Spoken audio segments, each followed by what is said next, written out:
Good morning, good afternoon, and good evening, ladies and gentlemen, and welcome to the Kane's Wrath 2 vs 2 warm-up tournament hosted proudly by GameReplays.org. My name is Spartacus, or Sparty, or Big Jerk, whatever you guys prefer.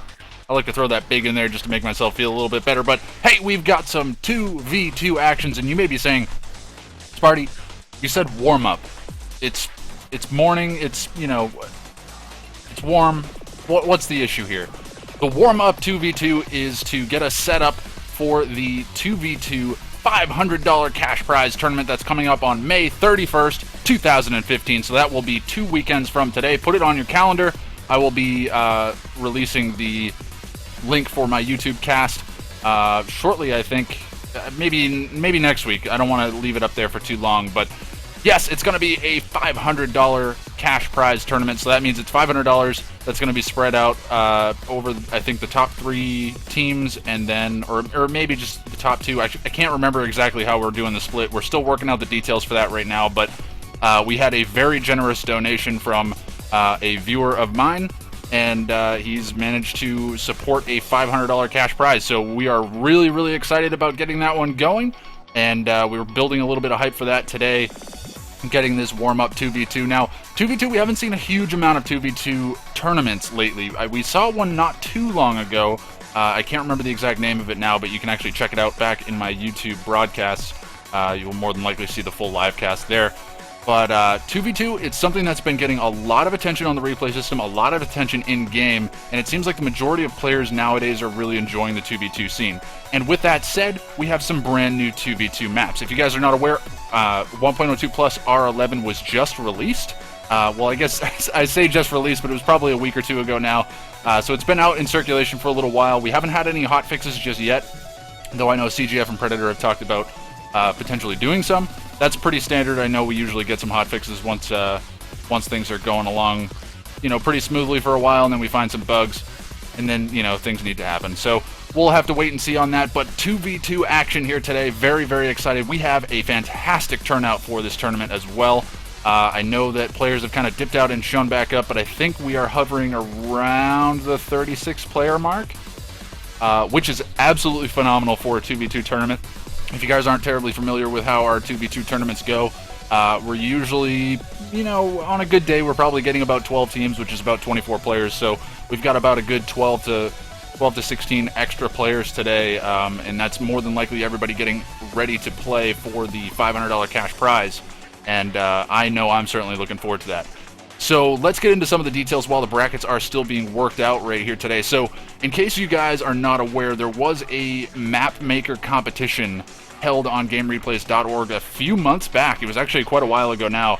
And one of the stipulations with the contest was that the winners would actually be given an opportunity to have their maps showcased as the starting maps in a future 2v2 tournament. And lo and behold, that 2v2 tournament's going to be today. We figured this is a perfect opportunity to get these brand new maps out there, visible to the public, so you guys can actually see some games played on them.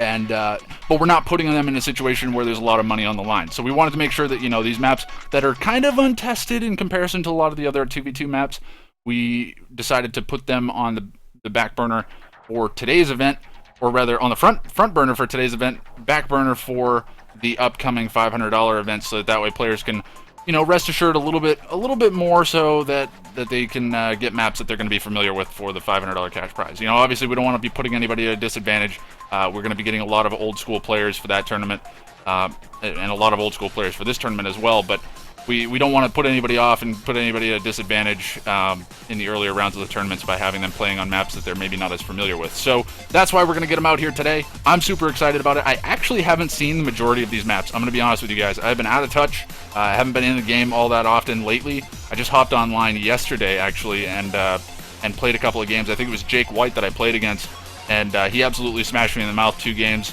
to 0. So that's kind of how I was expecting it to go, but I was like, wow, I feel really rusty. So we'll have to see if these guys are feeling rusty. I know everybody, for the most part, that has signed up has actually been pretty active in-game. I've been paying attention both in the lobby and to the replays tab here on GameReplays.org. So should be interesting to see how things shake out. I will check in on the bracket and see where we're at with that. Oops, I just clicked out of it. So it may take a moment or two here, guys, to get this bracket up and running. Obviously, a 1v1 tournament's pretty hard to get set up and get running right away, just to make sure that we've got everybody here. But a 2v2 is even a little bit more complicated because if one player doesn't show up, then we got to figure out the teammate for the other player. And yeah, it seems like the bracket's still being worked on, so I'm sure Toxic Shock and Phantom are both working on that right now. So we'll just have to sit and wait for that. But yeah, I'm definitely looking forward to some great games here today. I'm not quite sure exactly who's shown up. Let's see. Let's take a quick look through the lobby and just give you guys a rundown of some of the big names that are here. So we got Tiberian Future, Survivor Man, Jake White, some other big names. Bike Rush Owns has managed to show up. I thought he wasn't supposed to come today, but I guess he has. That's a nice surprise. Blackheart, I know, is a player that has been featured in some recent games. Death Sentence, Granola 17. I Am Phoenix. So Phoenix showing up. And we do have Maze. I think he signed up at the last moment. And we also have Monster Tamer, Nice RU, Panic. And we do have, let's see, who else do we got? Bravo 3 actually signed up for this one. That's pretty exciting. Let's see, we've got Unknown, Unleashed.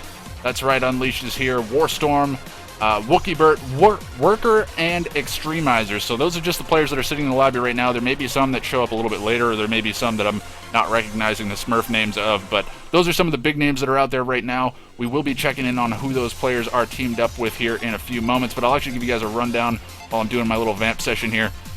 The map pool, we're going to be starting off the round of 16 on GDI Space Command. Like I said, that's a brand new map coming out from the map competition here on Game Replays.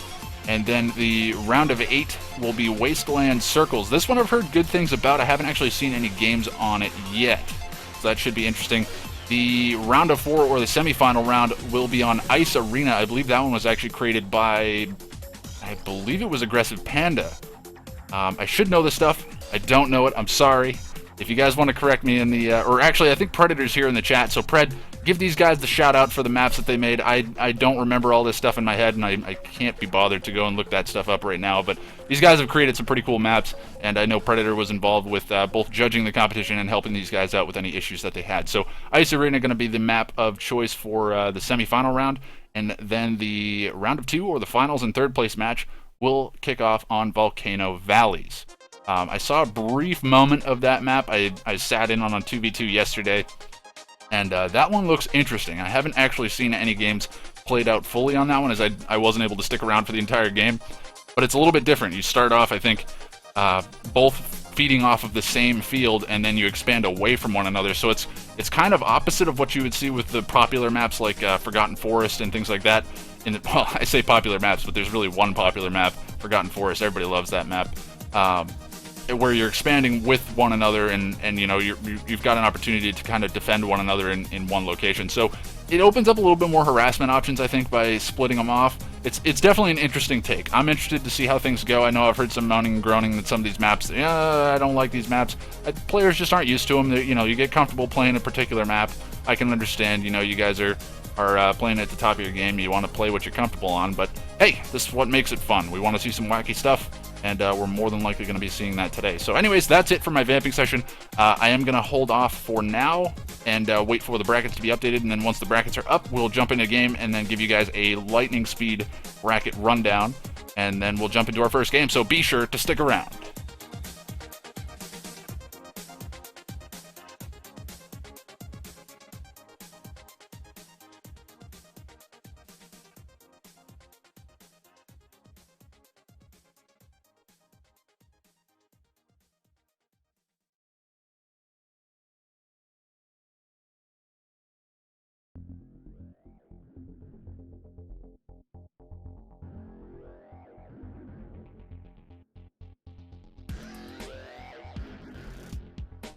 Oh yeah, and I completely forgot to tell you guys, all of the links for this tournament are down in the description of the video. So if you guys are interested in checking out the bracket or the sign-up topic, where you can see all the teams and players that have signed up and all the discussion therein, you can check out the links down in the description below. Those will give you all the information that you need in order to follow along here if you don't necessarily want to listen to my lovely voice. And then also, all of the wonderful music here on the stream is provided by Zircon. He is a pretty fantastic artist, and I've been using his music for, I think, a couple of years now. I think I've been streaming for a little over a year, so think it's safe to say that. And his music has been absolutely fantastic. So I hope you guys are all enjoying it. And with that said, we will wait for the bracket updates, and we'll be jumping into game number 1. So be sure to stay tuned.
All right, everybody. So we have finally confirmed all of the teams, and the bracket is up and live. So you can check out the bracket down in the link below.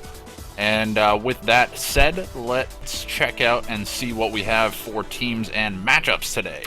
And that brings us over to the bracket. Like I said, you guys can check that out down in the link in the description. I'm actually sitting in the lobby for a game right now, so the second we're done with this, we are going to be jumping into a game. These guys were kind enough to host me in the game while we were giving the bracket update, so thank you very much to those guys. But with that said, the round of 16, it will be a best of 3 kicking off on GDI Space Command, and that will be seeing Team Bike Panic, which I'm assuming is Team Bike Rush Owns, and Panic against Team Bear Hug, and Team Bear Hug is going to be the team of Granola17 and Jake White. And down below that we have Team Don't Get Kane Mad versus Team Birdbert. So Team Don't Get Kane Mad will be Bobby MacBob and Bailey versus, I believe that's Wookiebert and Phoenix. Let me just confirm that. Yes, it is. So that should be a little bit of a landslide there. But that second game should be pretty good. Team Lag Envy Ends, I'm assuming that means Lag Never Ends, versus Team Extreminitri.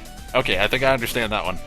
Team Lag Never Ends, that is going to be Guard of Kasukabi and You Are Ultra SB versus, I have to imagine that is going to end up being, I'm going to assume it's Extremizer and Dimitri CNC. I might be wrong, but I'm pretty sure that's who it is. So with that said, down below that, they're going to be facing off, down below that we do have Team Death Carry Me Please versus Team Nice Maze. So Team Death Carry Me Please will be Death Sentence and Warstorm by the looks of it. And then down below that we have Team Nice Maze, which will be Nice RU and Maze. So Maze and Nice RU, I'm expecting them to be pretty strong contenders. They've been having very good showings in recent tournaments. So I'm rather expecting very good things coming out from them today. Down below that we have Team Orange. Wow, I don't even know. I'm not even going to try. You guys can see it on the screen. You can check it out down below. It's Team Orange. I'm going to call them Team Orange because that's way too hard of a name. Versus Team Random Zero, and I believe that's Team Random Zero is Randomness FT and White Zero, I think. And Orange Ivy is Worker and Bravo. Okay, so Worker and Bravo, that should be an interesting setup, and I think Bravo's actually smurfing under Saw's Doddle today.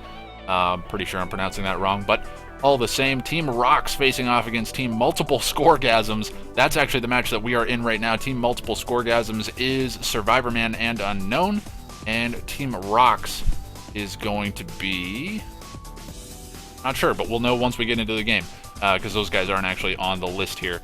And then we have the future is Black versus versus Team Teletubbies. And Team Teletubbies is Rubilla Absolute and Diretto, I think I'm saying that right. And the future is Black is going to be, the future is Black is Blackheart and Finlay. Then down below that we have Team UA, and I'm not sure who that is, but I'm assuming it's Unleashed and somebody else. Not quite sure exactly who that is. But with that said, we're going to be jumping into game number 1 here any second, so be sure to stick around.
Alright everybody, and welcome to game number 1 of this best of 3 round of 16 series, and that brings us to the map GDI Space Command, and spawning down in the bottom right hand corner as the first member of Team Rocks. I'm sorry, as the first member, whoa, wait a second, okay, let me make sure I've got colors and stuff right. Okay, so I've got everything backwards. That's okay. First member of Team Multiple Scoregasms, down in the bottom right as the yellow nod, we have Unknown. And then on the far left side, or rather the bottom left corner, as the red vanilla GDI, we have Survivor Man. And then in the top as the first member of Team Rocks, in the top left as the cyan GDI, we have Rocks. And his teammate off to the right as the orange nod, we have Doc. So it's Rock and Doc versus Survivor Man and Unknown. And GDI Space Command, this actually looks like a really cool map. I have actually not seen this map yet. And I apologize, let me get the screen corrected here. Let's see. I think that's right. Okay, there we go. Oh, geez, that score looks terrible. Wow, okay, lots of fails. Sorry, everybody. Okay, so I'm actually just going to leave them up as Scoregasms, so that way we can have scores up on there. So there we go. So 0-0. This is game number 1. Apologies for the mix-up there at the beginning. But it looks like we're going to be seeing GDI and Nod versus GDI and Nod. So it should be interesting. 2 vanilla factions for each team, and no screen factions. I kind of like that, particularly in 2v2, just because a lot of times screen factions end up being, oh, well, I sent a Prodigy all the way, or I'm sorry, not a Prodigy, or a Mastermind, all the way around the edge of the map, captured your MCV, blah, blah, blah, or, you know, have a Hexapod and I'm just teleporting it in and out. So this should be interesting. And vanilla factions we don't see all that much of, particularly Nod. GDI we do see quite a bit of, but I don't know, maybe these guys have something in mind. Pretty standard opener here from Cabal down, or rather Survivor Man down in the bottom left. I'm probably going to keep calling him Cabal, so just keep that in mind. And then down in the bottom right, we do have Unknown, and Unknown seems to be confused as to where the Tiberium is.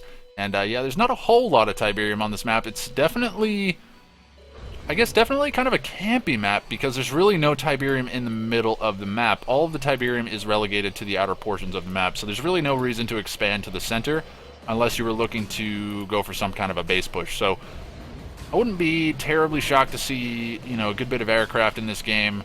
Yeah, I'm honestly not sure what to expect. These guys have all opened up pretty standard, just going straight up eco. More than likely just because they're a little bit concerned about how this map is going to end up playing out. Also, first game of the day, you want to get those jitters out. You don't necessarily want to start things off with some kind of a crazy rush or anything.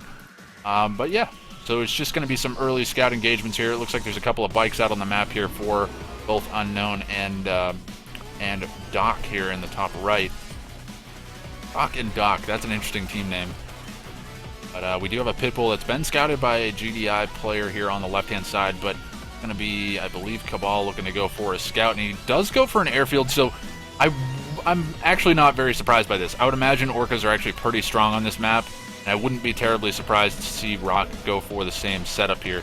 Just I believe that's Rock. Let me make sure I've got it right. Yes, so Rock is GDI, Doc is Nod. So yeah, I mean, these bases are actually pretty easily defended. I mean, you just have these 2 pathways into your base. Should make it relatively easy, or I'm sorry, 3 pathways if you count the bridge down a little bit further away. So, I mean, there's plenty of ways to get in, but it's pretty choke pointy, and it's going to make, you know, base pushes a little bit more difficult. I'm honestly not sure what's going to work out really well. I can imagine a lot of Firehawks coming out in this game. Looks like the man post has been spotted. It looks like actually AP ammo or maybe another upgrade is being purchased right now. I have to imagine that that's AP ammo, though. It's taking quite a long time. And we do have, it looks like a couple of harvesters here. Looks like it took a little bit of damage. Nothing too much to be worried about, though. And again, not a whole lot going on here. Okay, so these guys are out of sync. Yeah, I'm not quite sure what happened. But appears we have an out of sync issue. Okay, everybody, sorry about that. I'm not quite sure what the issue is. But with that said, we're going to have to check in with the officials and see what happens here. Obviously, an out-of-sync issue is an issue, and we'll get that addressed as soon as we possibly can. So sorry for the false start here, everybody. We'll be jumping into the corrected game number 1, or perhaps the game number 2, as that game may be forfeit. I'm not quite sure. Anyways, we'll be checking in with the referees, and I'll give you guys the update momentarily.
Alright, sorry about the hiccup, everybody. We did have a little bit of an out-of-sync error, and we're just trying to determine what caused it right now. We're trying to see if it was an issue where, we just had the wrong versions. We checked to see if there was a hotfix that none of us were aware of. It doesn't appear as though that was the case. So as long as we're all running the same patch, then it's an issue of, did somebody purchase an upgrade that caused the game to desync? And I think that's what's being investigated right now. I'm not quite sure exactly what the verdict will end up being, and whether or not, somebody will end up losing that game just due to the fact that they upgraded, more than likely, shredder turrets. The quad turret upgrade still bugs out if you don't do it a particular way, so we've actually, I believe, banned it from our tournament play, but I'm not quite sure. I'm gonna have to wait for the final verdict from Phantom. He's actually in the lobby right now with us, so we're gonna be waiting to hear back from him. He's got all the necessary information to make the decision, and it's just a matter of waiting for that at this point. So I apologize once again, everybody, for getting the false start here. I know we had some good hype going, and now it's slowed down a little bit, but I promise you we will get you some great games here today, and we will definitely make up for it on the back end of things. So with that said, enjoy the music, and if you guys would like, you can feel free to ask me questions. I know Predator's getting a lot of love in the chat. It's nice to see everybody giving Pred some love, or maybe giving him some heartache, talking about bugs and things like that on the map. I'm not quite sure exactly what's going on. I just see a lot of conversations circled around Predator, so that's nice. But anyways, with that said, I will be just cutting the mic for a moment, and then we'll be jumping into either game number 1 or game number 2 here momentarily. So be sure to stay around.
Alright, let's try this again. Welcome everybody to game number 1 of this round of 16 series, kicking off on GDI Space Command. And with that said, spawning down in the bottom left-hand corner as the green-black hand, as the first member of Team Multiple Scoregasms, we have Unknown. And then on the bottom right-hand corner, as the red vanilla GDI, we have Survivor Man. And as the first member of Team Rocks, in the top right position as the cyan vanilla nod, we have Doc. And the namesake member of this team in the top left corner as the yellow GDI, we have Rock. So, with that said, I think we've got the same colors and positions, so let's do that. Yeah, there we go. Okay, so sorry for the false start, everybody. We did have a little bit of a desync issue. It's been determined by the officials that it was just a random hiccup, so we will just ignore it for now. Hopefully there is no further issue. If there is an issue in this game, then we may just move on to a different map. Not quite sure what the issue was, to be honest. I think there were some concerns about possibly some shredder turrets being upgraded by nod players. That could have been an issue, but anyways, we didn't take the time to really determine it. We didn't want to hold things up too long, so we're back into this game. Unknown choosing to go for Black Hand instead of Nod this time around, so that's really the big change. And obviously we do have Unknown starting in the bottom left instead of the bottom right, like we did in the last time that we tried to join this game.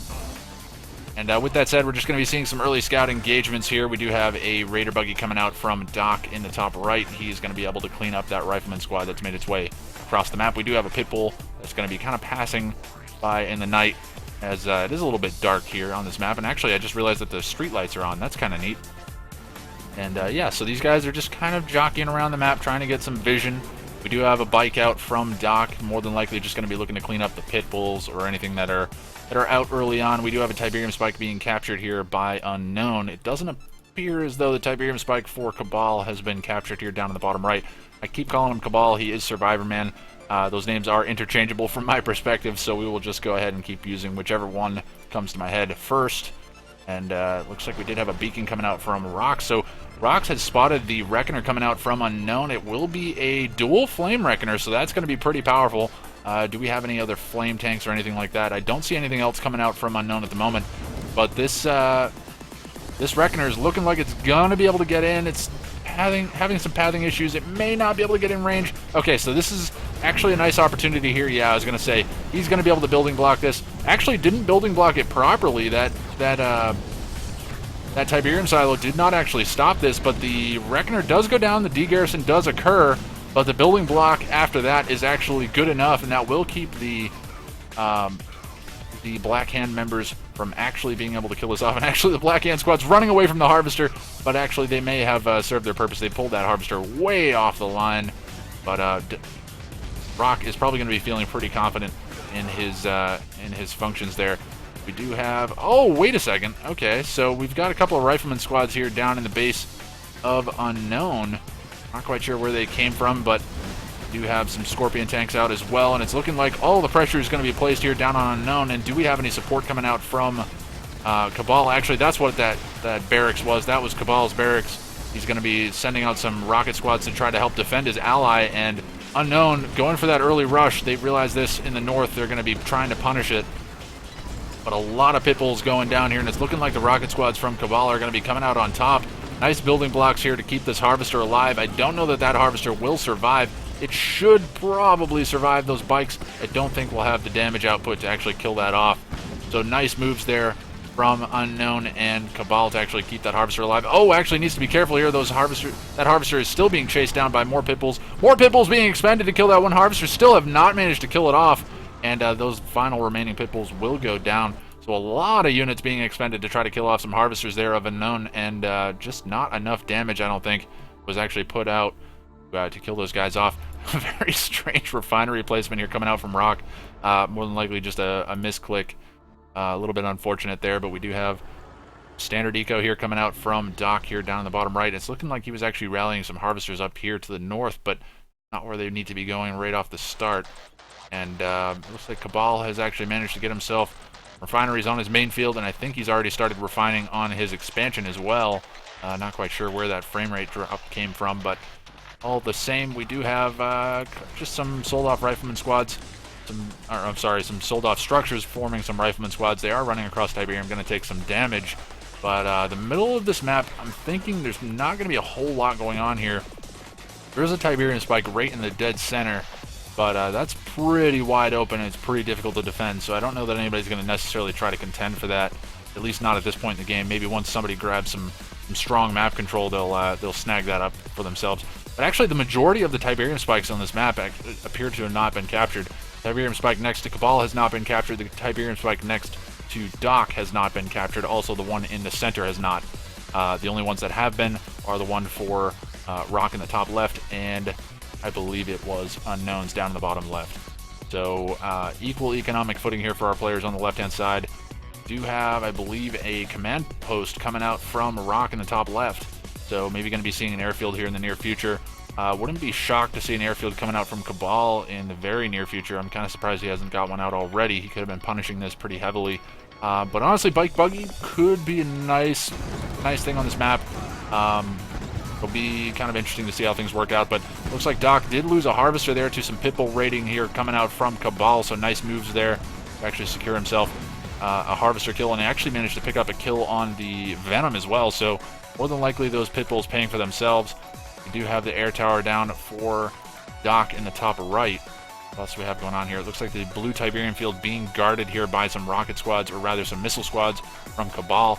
I don't think that actually any Harvesters have been rallied up to grab that Tiberium just yet. I think these guys are content with just grabbing the Tiberium in their main base. And yeah, these guys are just kind of camping it out. Not a whole lot going on. Not a whole lot of structures being built.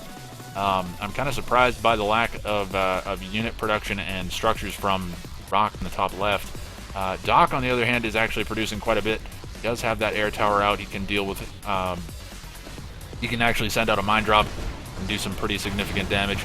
Looks like the Predator tanks here from Survivorman are going to be pushing in. They're going to be taking pretty heavy damage from the Concave here from Rock, or rather from Doc, and they're going to be taking a lot of losses here. That's a little bit unfortunate, and honestly, the Hand of Nod on the front lines as well is going to be dealing out a lot of pain here onto Survivorman. But let's take a look on the left-hand side. It's looking like Unknown is going to try to push forward, but in the meantime, we do have the forces of Rock going to be counter-pushing down in the bottom left. But there is a much larger tank army here from Unknown to deal with it, and it's going to be all about the Concave over there. It's looking like Cabal is going to continue to push forward here. He's put down a radar scan, so I'm not sure if there is a disruption tower here down for Doc. It doesn't appear as though that's the case, but Doc actually being forced to drop a minefield on his own base. Not that it's going to be doing any damage to his own units, but does need to be careful here not to be standing too close to those guys when those mines do explode. But let's take a look on the left-hand side. It's looking like Unknown has beat back the Predator tank army here of Rock on the left-hand side of the map. He's continuing to push forward, trading very, very effectively with these Predator tanks. He's actually managed to dwindle them down to only 3, and I believe the half dozen or to a dozen Scorpion tanks are going to continue to press forward, therefore Unknown going to be looking to put on more pressure. And, oh, it looks like there was another Reckoner here out from Unknown. Dual Black Hand Reckoner coming out doing lots of damage. Going to be taking out potentially another refinery. I don't think that they have the opportunity to actually building block this. Could be seeing an engineer coming out trying to defend it. Oh, but the Black Hand squads get sniped. That refinery survives with only a tiny bit of HP left. And that's going to be Unknown a little bit disappointed in how that one turned out, but more than likely he was focusing on this engagement on the left-hand side. It's getting a little bit messy for him. We do have a War Factory coming down on the front lines here for Rock, and he should be able to defend that pretty well, and it's looking like he's managed to beat back the forces of Unknown. Yeah, Unknown is pulling back his Scorpion tanks here, trying to still trade effectively against these tanks that are on the front lines. It looks like the tanks are actually focusing down the Cabal squads. Double obelisk drop here coming out from Unknown. Instant placement. As you can see, they're kind of overlapping one another. That's not just a visual glitch. They are, in fact, overlapping, and that's due to the fact that he spammed them out so quickly. And we do have upgraded APCs and Predator tanks coming through in the north, so it's looking like all the pressure is going to be put onto Rock. I think they've identified the fact that Unknown has put so much pressure on Rock that really doesn't have a whole lot left to hold on with. And that attack from the north should go pretty much unscouted. In the meantime, we do have rocket squads and militant squads, as well as a handful of Scorpion tanks going to be moving out here for Doc on the right-hand side. He is being pressed back here by the upgraded APCs, as well as the Predator tanks here out from Cabal, but the majority of his forces are in the north. They have been spotted now. These harvesters have not yet been pulled off the line. They should definitely be sent to the other side of the base here, but it's looking like all these units are going to be going down. The base push is still continuing to come out here from Unknown, and he's continuing to drop obelisks in the base of rocks, and that's a lot of damage output going to be taking out those Predator tanks, no problem whatsoever. And we do have continued forces coming out here from Cabal in the north. It looks like actually a decoy army was brought out on these APCs and Predator tanks. And Doc has just not been able to capitalize on this at all. It looks like he's sold off the majority of his infrastructure up here. Just has a handful of rocket squads and Scorpion tanks tried to come out and put some counter pressure on. And wow, actually, surprisingly enough, we do have another refinery coming down from Rock. So he's not ready to give up just yet. Or I'm sorry, actually, no, that's a refinery from Unknown. My mistake. And Unknown has actually dropped his Redeemer engineering facility on the front lines as well. So it's looking like Unknown is looking to take no holds barred here in this game. He's going to be continuing to press forward, looking to do lots and lots of damage. He can honestly probably drop a barracks or a Hand of Nod and just take that construction yard. It doesn't look like Rock seems to be too focused on it. Not sure if these guys are just flaming each other in team chat, but they don't seem to be doing a whole lot at the moment. It looks like Doc on the right-hand side is continuing to be pushed back here. It looks like the Hammerhead transition out from Cabal has actually been strong enough to force all of these Scorpion tanks back, and there's absolutely no anti-air. We do have one SAM turret being dropped, but the turret's being focused down straight away. They get one shot off, but not going to be enough to actually do any damage. GG coming in from Rocks. He's more than likely going to pass up on this game. Doesn't want to necessarily sit out the remainder. Actually, no, he's still here. So he has actually sold out, so we don't have any additional funds or structures going over to Doc. Redeemer comes out for Unknown, and that's more than likely going to be it for this game. It's looking like... Oh, we actually have the Tip Vane coming out from Unknown as well. Looking to catch out some Scorpion tanks. Not going to be doing too much there, but oh, actually, that War Factory going invisible there for a second. Not sure what that's all about. Do we have a destruction tower down? Oh, but the Vapor Bomb comes in and destroys actually one of the Hammerheads of Cabal, so a little bit unfortunate. Marv comes out for Cabal in the meantime. Just going to be adding insult to injury. And Dox, he's just refusing to give up on this game. He's just going to continue to stick it out, maybe thinking that he has a chance. He should think otherwise. It's looking very, very grim for him. He would need some absolutely amazing trade engagements in order for this to come out in his favor. And we do have Juggernauts coming out from our good friend Cabal down in the bottom right as well. So just going to be going into that late game shove into the base of Dox. At this point, he's just continuing to hold on, refuses to give up. And more anti-air turrets coming out here from Dox. We do have the, a little bit of BM here coming out from Unknown, going to be dropping down the Temple of Nod, and BM, for those of you guys that don't know. Actually, we do have GG coming out from Dox. He's going to be giving up game number one, and game number one going to be going to Team Multiple Scoregasms.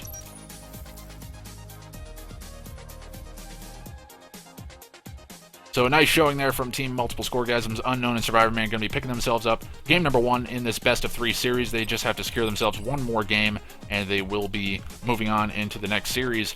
But with that said, we're going to be jumping into game number two here momentarily, everybody, so be sure to stick around.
Alright everybody, and welcome to game number 2 of this best of 3 round of 16 series.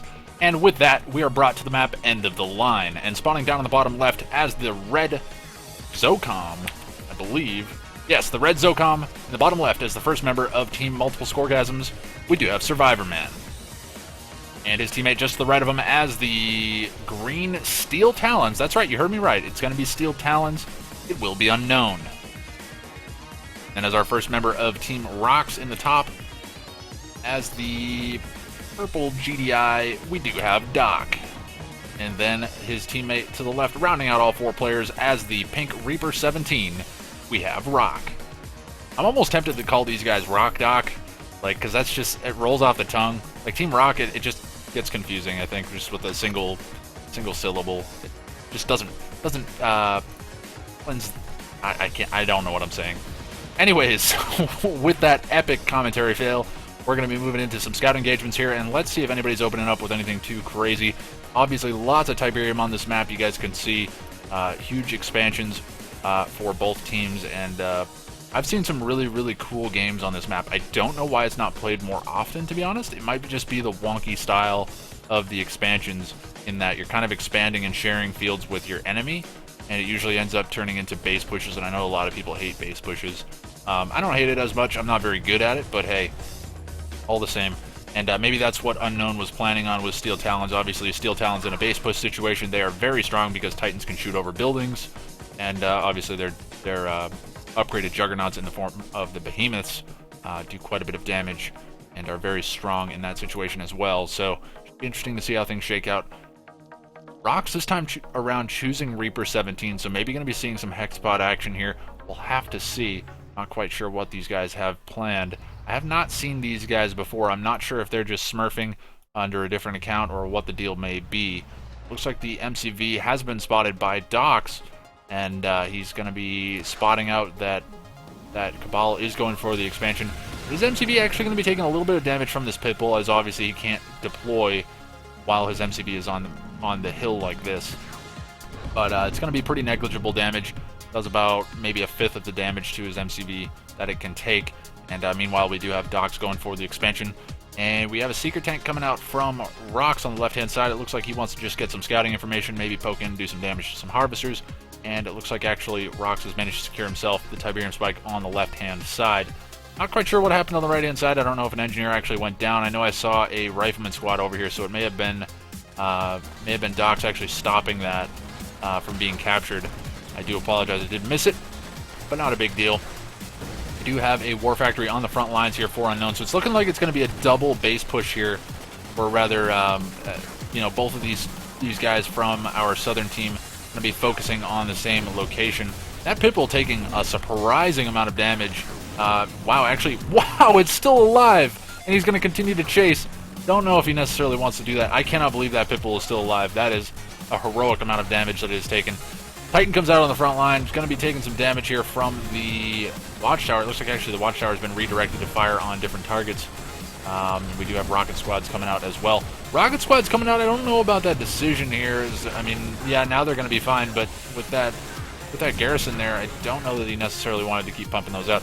Power did go down for Docs, I believe, and he's not going to be able to have his base defenses online and doing any damage. That's a little bit unfortunate.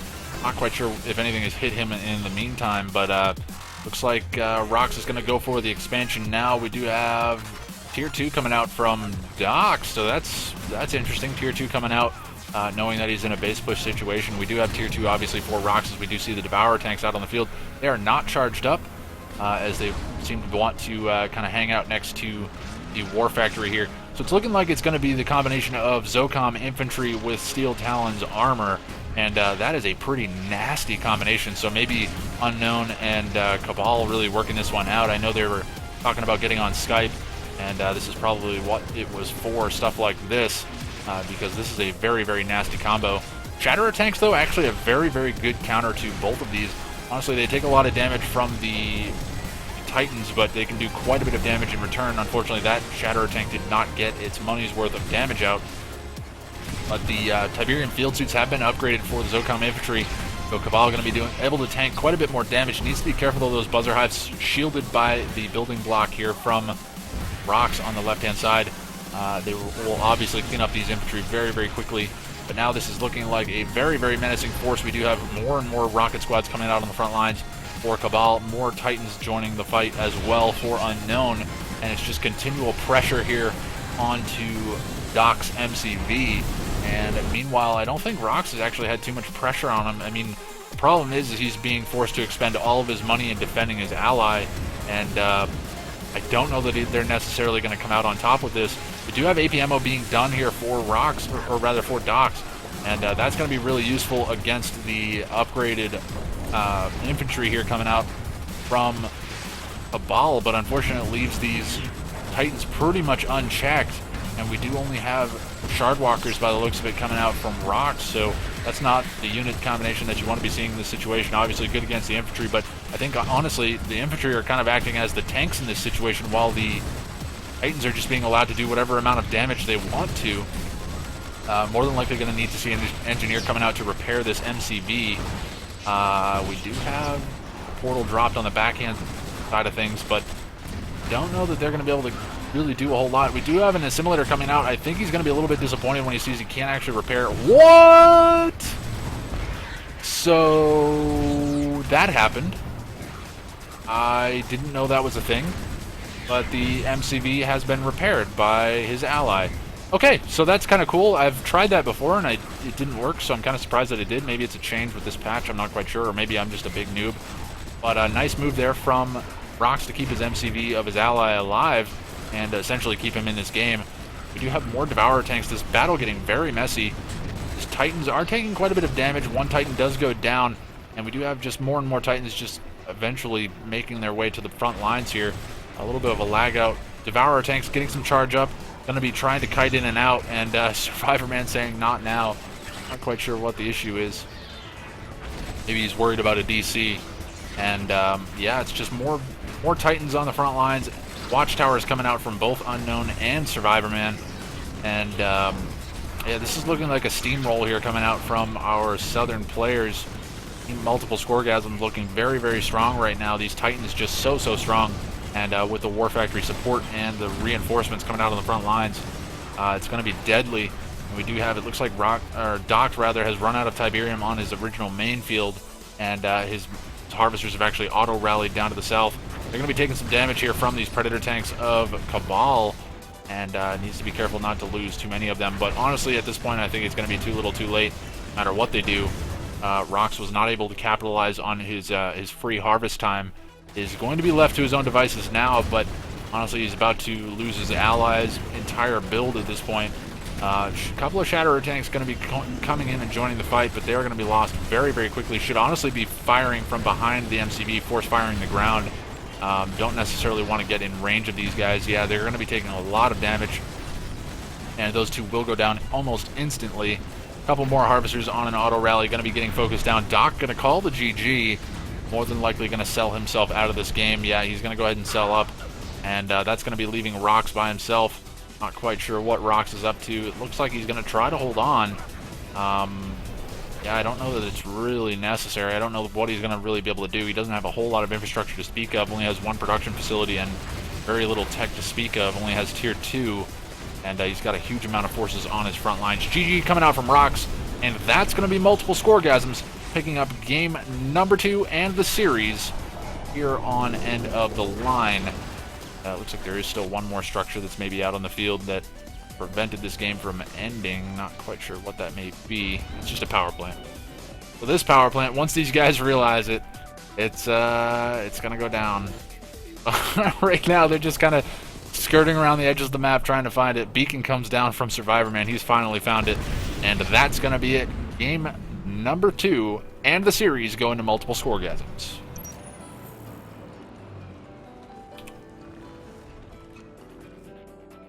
So a pretty good set of games coming out from both team Multiple Scoregasms, and Team Rocks.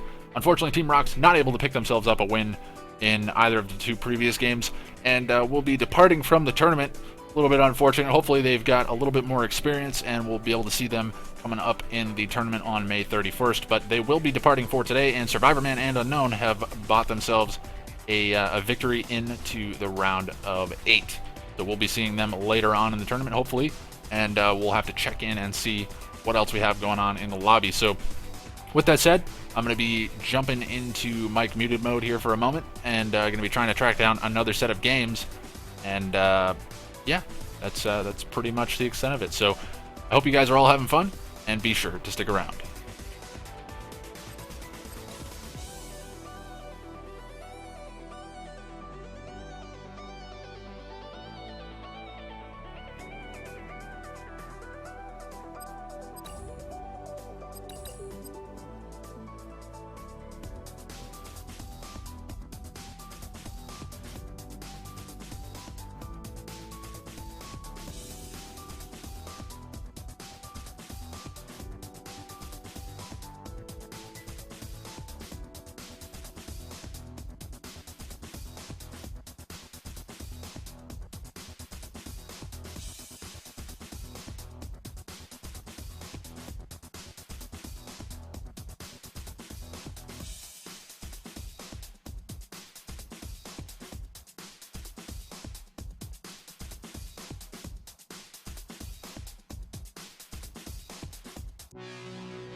Alright, and while we're waiting in the lobby, it looks like a number of games have actually completed, so I'll give you guys a quick bracket rundown for the quarterfinal series coming up.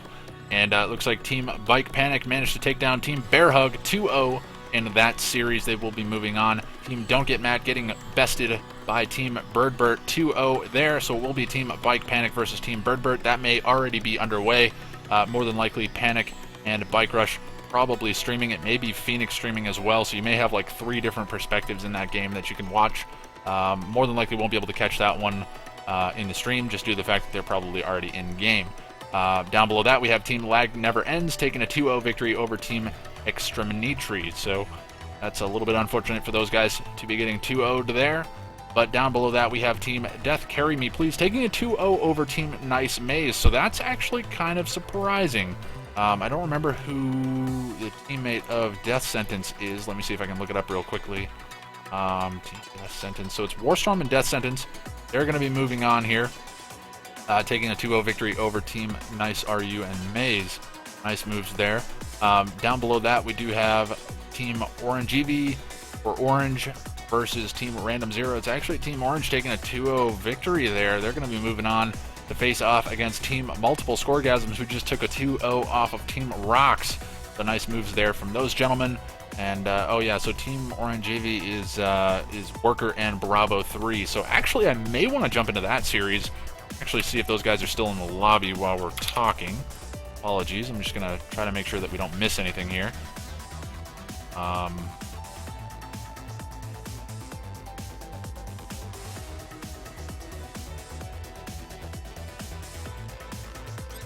Oh, these guys are streaming, so I'm not going to jump into that game.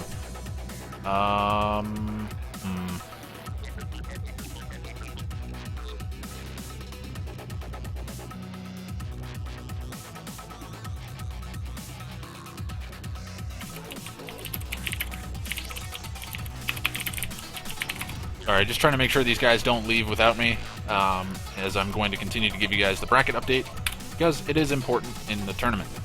And, okay, so let's bring the screen back up. Sorry about that little hiccup there. So we have Team Multiple Scoregasms facing off against Team Orange, and that game is actually coming right up. And down below that, we do have Team The Future is Black taking a 2-0 victory over Team Teletubbies, and they're going to be off to face off against Team UA. I believe that series is underway as well. So we're into the quarterfinals now, everybody. Best of 3 series. The map will be Wasteland Circles as the first map, and we're going to be jumping into game number 1 of a best of 3 series between Team Orange and Team Multiple Scoregasms here momentarily, so be sure to stick around.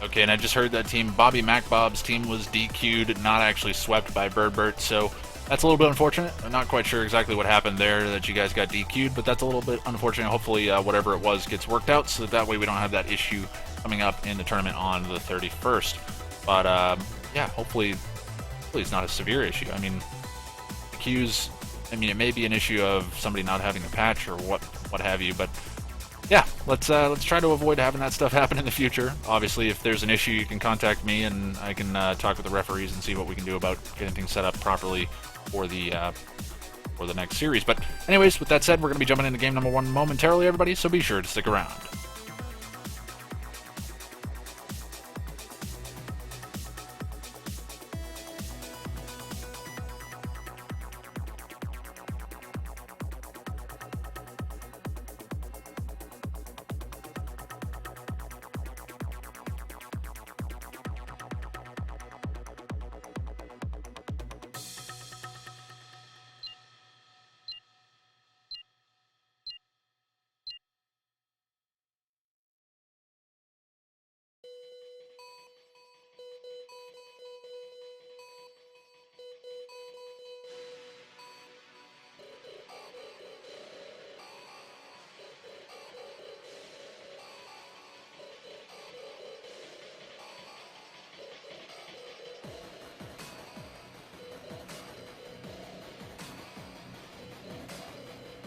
Alright, everybody, and welcome to game number 1 of this best of 3 round of 8 series, kicking off on Wasteland Circles, and spawning in the top right corner as the red GDI, we have Survivor Man.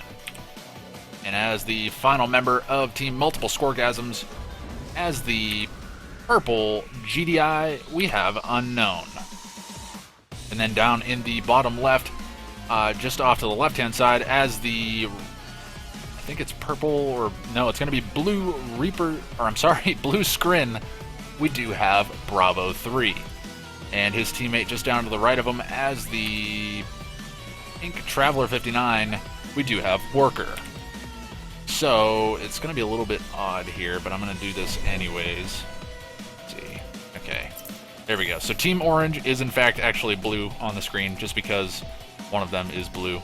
Makes a little bit more sense to do it that way. I was going to leave it orange, but seeing that Cabal is red, it just get a little bit confusing. The scoreboard is not ideal for 2v2 situations, but hey, it is what it is. Team Orange versus Team Multiple Scoregasms, and obviously Team Orange is not the name. I'm not quite sure how to pronounce the name. That's why I'm giving it that name.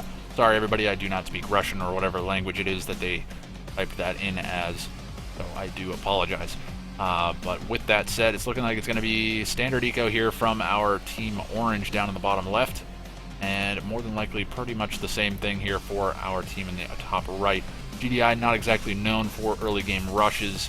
Airfields, very, very risky to go for early rushes. We did see, I think it was a game between Khaled and State of the Union where we saw an all-in airfield rush from Khaled, and without spoiling it too much, there was some pretty cool stuff coming out in that game. I think that was on Vista Valleys. It was in the last tournament that we saw. It was a 1v1 game. It was an absolutely fantastic match. I called it way too early, and then it ended up dragging on, and it turned out a little bit differently than I was expecting. So if you guys haven't seen that, be sure to go check that out. That was the most recent tournament on my YouTube channel. You can check that out.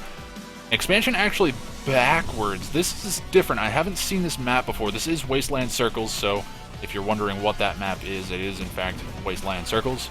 And it's looking like we did have Cabal going for the expansion behind his main field. This is different. Yeah, usually you see expansions moving towards the middle of the map. You're trying to force players to kind of get engagements, but this one in particular, you're getting a safer expansion backwards. So maybe you're going to see less base pushes in this situation, because there's really no, inherent advantage to expanding towards the center. There's a lot of Tiberium down here. Yes, there's a good bit of Tiberium here on the left and right.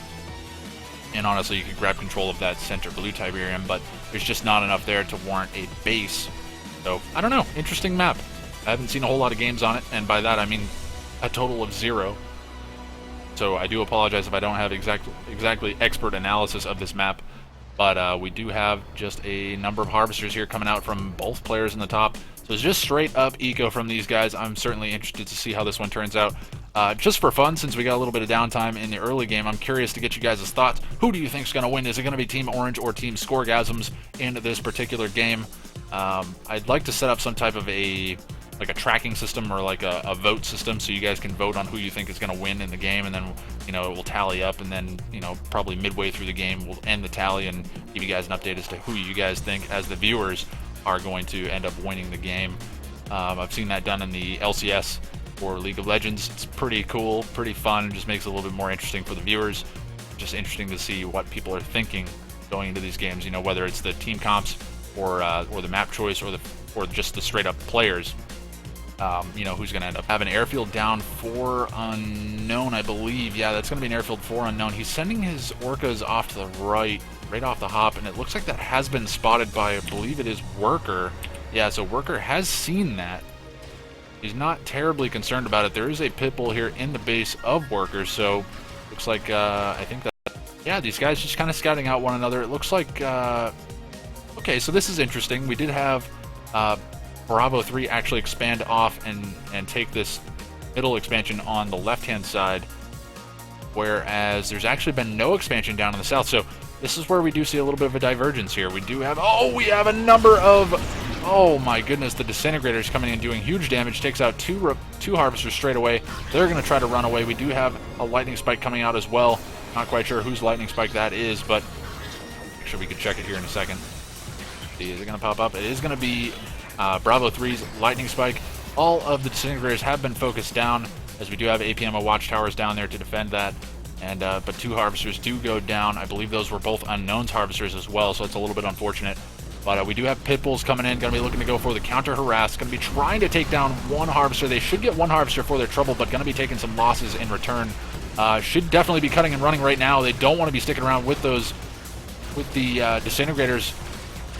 They're going to stick around. Okay, so more than likely focusing elsewhere, but we do have a number of Gunwalkers and Disintegrators pushing forward here from Bravo 3, so he's getting very, very aggressive, going to continue to push forward. He's lost the majority of his Disintegrators. Actually, all of them have gone down, so that's a little bit unfortunate. Cultists coming out, going to be running across the right-hand side of the map. Not quite sure where they're headed. May try to skirt around and steal a Harvester or 2, but it looks like our bottom left team has managed to do quite a bit of damage and have actually grabbed themselves a significant amount of map control. There's really been no harvesting on this field at all, and I did miss this. There are 2 Tiberium Spikes down in the bottom left and top right corners respectively. So these guys have all captured their Tiberium Spikes. Okay, so that's actually interesting as well. Unknown actually securing himself both of the Tiberium Spikes, whereas our bottom left team divided the Tiberium Spikes. That's very interesting. And it looks like we do have the upgraded plasma missile batteries with the shard launchers. Going to be coming out doing lots and lots of damage to aircraft, so they should be able to hold on. Orca's coming in, going to absolutely be annihilated. Yeah, they get 1 rocket off. There's just too much anti-air here from our bottom left team, and honestly, aircraft against Scrin, not a fantastic idea. Whoa, what was that? Okay, that was a Reclamator hub. For a second there, I thought it was a mothership, but just based on the fact that it was circular, and I didn't want to miss that. I've only done that once. I've only missed a mothership drop once. That was pretty embarrassing, as we did see like an entire base speed annihilated by it. But we're going to see both Reclamator hubs here dropped on the front lines. This could get immediately EMP'd by this Annihilator tripod. Looks like actually that Annihilator tripod is going to take some damage. No, it gets phased, and they will get a single Orca for their trouble. Oh, but now these guys are going to continue to push forward. I think they realize that all of the infrastructure investment has been placed on the left-hand side, and with both of those Marvs coming out on the front lines, they're going to want to focus on getting out a decent amount of DPS for when those guys end up on the front lines. Honestly, some stasis chambers would be some really nasty on this setup right here. They would lock down both of the Reclamator hubs and would allow the forces of Panic, or I'm sorry, Panic, Worker and Bravo 3 to get into position to EMP everything pretty much straight away. Marv does come out for Cabal, I believe. No, I'm sorry, that is Unknown. So Marv out for Unknown, and I think both of those guys are just vanilla GDI. Yeah, so they do have access to pretty much everything aside from Zone Raiders. We do have the Prodigy out on the field as well. Not quite sure where they're headed. The X-Pod from, I believe, X-Pod is this. Earth looks pink, so I'm going to say it is Worker's Hexapod is moving out on the right-hand side. We do have a Lightning Spike down to do quite a bit of damage as well. Another Marv coming out on the front lines as well, and not quite sure what that was that just went down. Yeah, I'm not quite sure what that was. It looked like a Predator tank. A little bit unfortunate. May have been a mind-controlled one, but it's going to be 2 Marvs coming in here for the Marvis. They're going to absolutely crush this. And yeah, this is the devastating part of playing against scrim factions. It's very, very difficult. And I completely forgot that there was another observer in this game, so I'm going to go ahead and mute him just because I don't want to be having too much spam. But yeah, there is lots and lots of damage coming out on Team Multiple Scoregasms. That MCV does go down and immediately teleports the Hexapod back to base. Actually, where is that Hexapod? Hexapod, where did you go? And it looks like actually Bravo 3 is moving out onto the left-hand side. He's looking to secure himself some additional Tiberium. They have managed to grab themselves some Tiberium here down in the bottom left as well. So Bravo and Worker actually have a lot of income right now. Looks like Team Multiple Scoregasms have managed to clean up this field pretty much entirely in the middle. They've left the entire right-hand side of the map wide open, though, and that's really their domain due to the fact that they start in the top right. So it's going to be up to Unknown and Survivorman to identify that there is an MCV moving up to the left-hand side. The Prodigy does move in, does get it does get a Juggernaut for its trouble. Doesn't actually die either, only takes a tiny bit of damage. There's absolutely no anti-infantry here coming out from either of these players. Going to need to see some watchtowers and going to need to see them now. More than likely going to need to see some hammerheads as well, as we do have the very high likelihood of seeing cultists out on the field.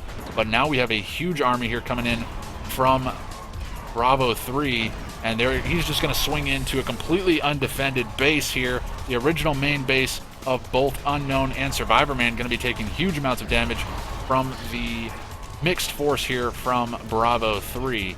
Let's take a look and see what's going on in the meantime. Both of the Marvs just continuing to push forward here, trying to do damage, but unfortunately up against a Hexapod that does have veterancy as well as Corruptor repairs, and I don't know that it's going to be able to do too much damage. We do have additional photon cannons being dropped, going to be able to deal out a pretty significant amount of DPS onto these Marvs. This Marv actually going very, very low.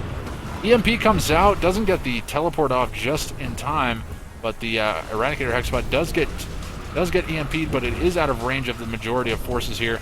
And it looks like actually this Marv has been EMP'd as well. Not quite sure what hit that. May have teleported in a tripod, but all the same, we do have the forces of Bravo 3 continuing to sweep forward in the north. Going to be looking to do a lot of damage here. But you actually managed to clean up this entire base with no real trouble whatsoever. They must have identified that that's under attack. In the meantime, Bravo 3 has secured himself some Tiberium in the north. Does have 2 refineries as well as his tier 2 up here. That's a significant amount of economy that's coming in for him. And it's looking like this is pretty much lights out for Team Multiple Scoregasms. Even if they manage to come out on top here on this left-hand side, I think they've just lost too much infrastructure on the other side of the map for it to be worthwhile. And it looks like now we did see something happen. But we do have GG coming out from Unknown, and he's going to throw in the towel. It doesn't actually sell up, so he's going to be giving all of his forces over to Cabal. So Cabal's not ready to give up just yet. One of the Marvs does go down. Actually, both of the Marvs, I think, went down. And I think that's going to be Cabal not happy about the teleporting Hexapods. And that's going to be it. Game number 1 going in favor of Team Orange. The nice moves there coming out from Worker and Bravo 3 to secure themselves a victory here in game number 1. We will be seeing game number 2 coming up momentarily, so be sure to stick around.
Alright everybody, and welcome to game number 2 of this best of 3 round of 8 series, and that brings us to the map Unsound Investment, and spawning on the left hand side of the upper left corner as the pink scrin, we do have Bravo.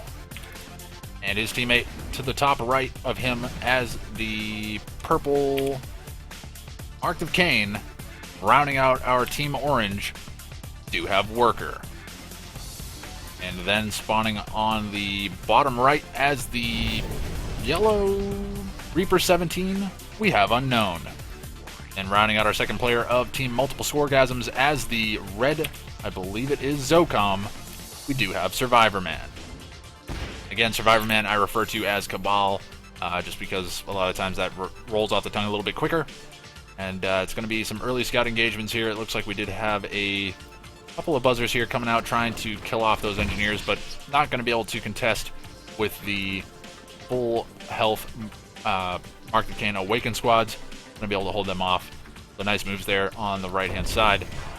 Meanwhile, we do have a scout being insta-killed by a buzzer hive drop from, I believe it is Bravo 3, and he's going to be denying that scout into his base. We'll give him a little bit more freedom as to what he wants to do. This map, pretty interesting. It has some issues, or it used to. Looks like they may have been cleaned up. I don't know if this map has like been redone or something, but I know that there was some terrain stuff going on. And I think, yeah, it looks like actually this map has been pretty much leveled out, or maybe it's down here. Yeah, I remember this terrain used to be, maybe I'm just completely crazy. I thought the terrain used to be like dipping up and down and doing all these funky things, and it just really messed with your building placements, but maybe I'm completely wrong. Maybe that was never the case. Maybe this map always looked like this, and I'm just a dummy. That's definitely a possibility. And with that said, it's just going to be straight up eco here from our team down on the bottom right. Not terribly surprising. We do have GDI and Reaper 17. Not a huge amount, or I'm sorry, Zocom and Reaper 17. Not a huge amount of early game harassment that comes out from those guys. Maybe some pit bulls, maybe some very slow disintegrators, but not going to be anything coming out from Worker either. It's going to be Mark the Kane, just going to be going for that eco plate. Obviously doesn't have access to flame weaponry, so not going to be going for any kind of a cheesy flame rush. Meanwhile, Scrin out of Bravo 3 on the left hand side, not going to be seeing anything crazy out of him. It's just going to be straight up eco, and we haven't seen, I think barring maybe game number 1 of the last series where Unknown actually flame rushed, not going to really see a whole lot of rushing, I don't think. Would be interesting to see maybe some coordinated rushes coming out from players in the near future. But I kind of like the eco game. It makes things interesting, brings it into the mid game where you start seeing a little bit of a divergence in builds, and really starts to show the tactical choices here coming out from each player. So this is one of the nice screen advantages that you see coming out from this Bravo. Bravo gonna smash this. Okay, so completely forgot that once again we have an observer, so I'm gonna go ahead and mute him again. Sorry, everybody. Anytime I see text, I want to read it because I think it's the players and they're talking about something, and I don't want to miss it.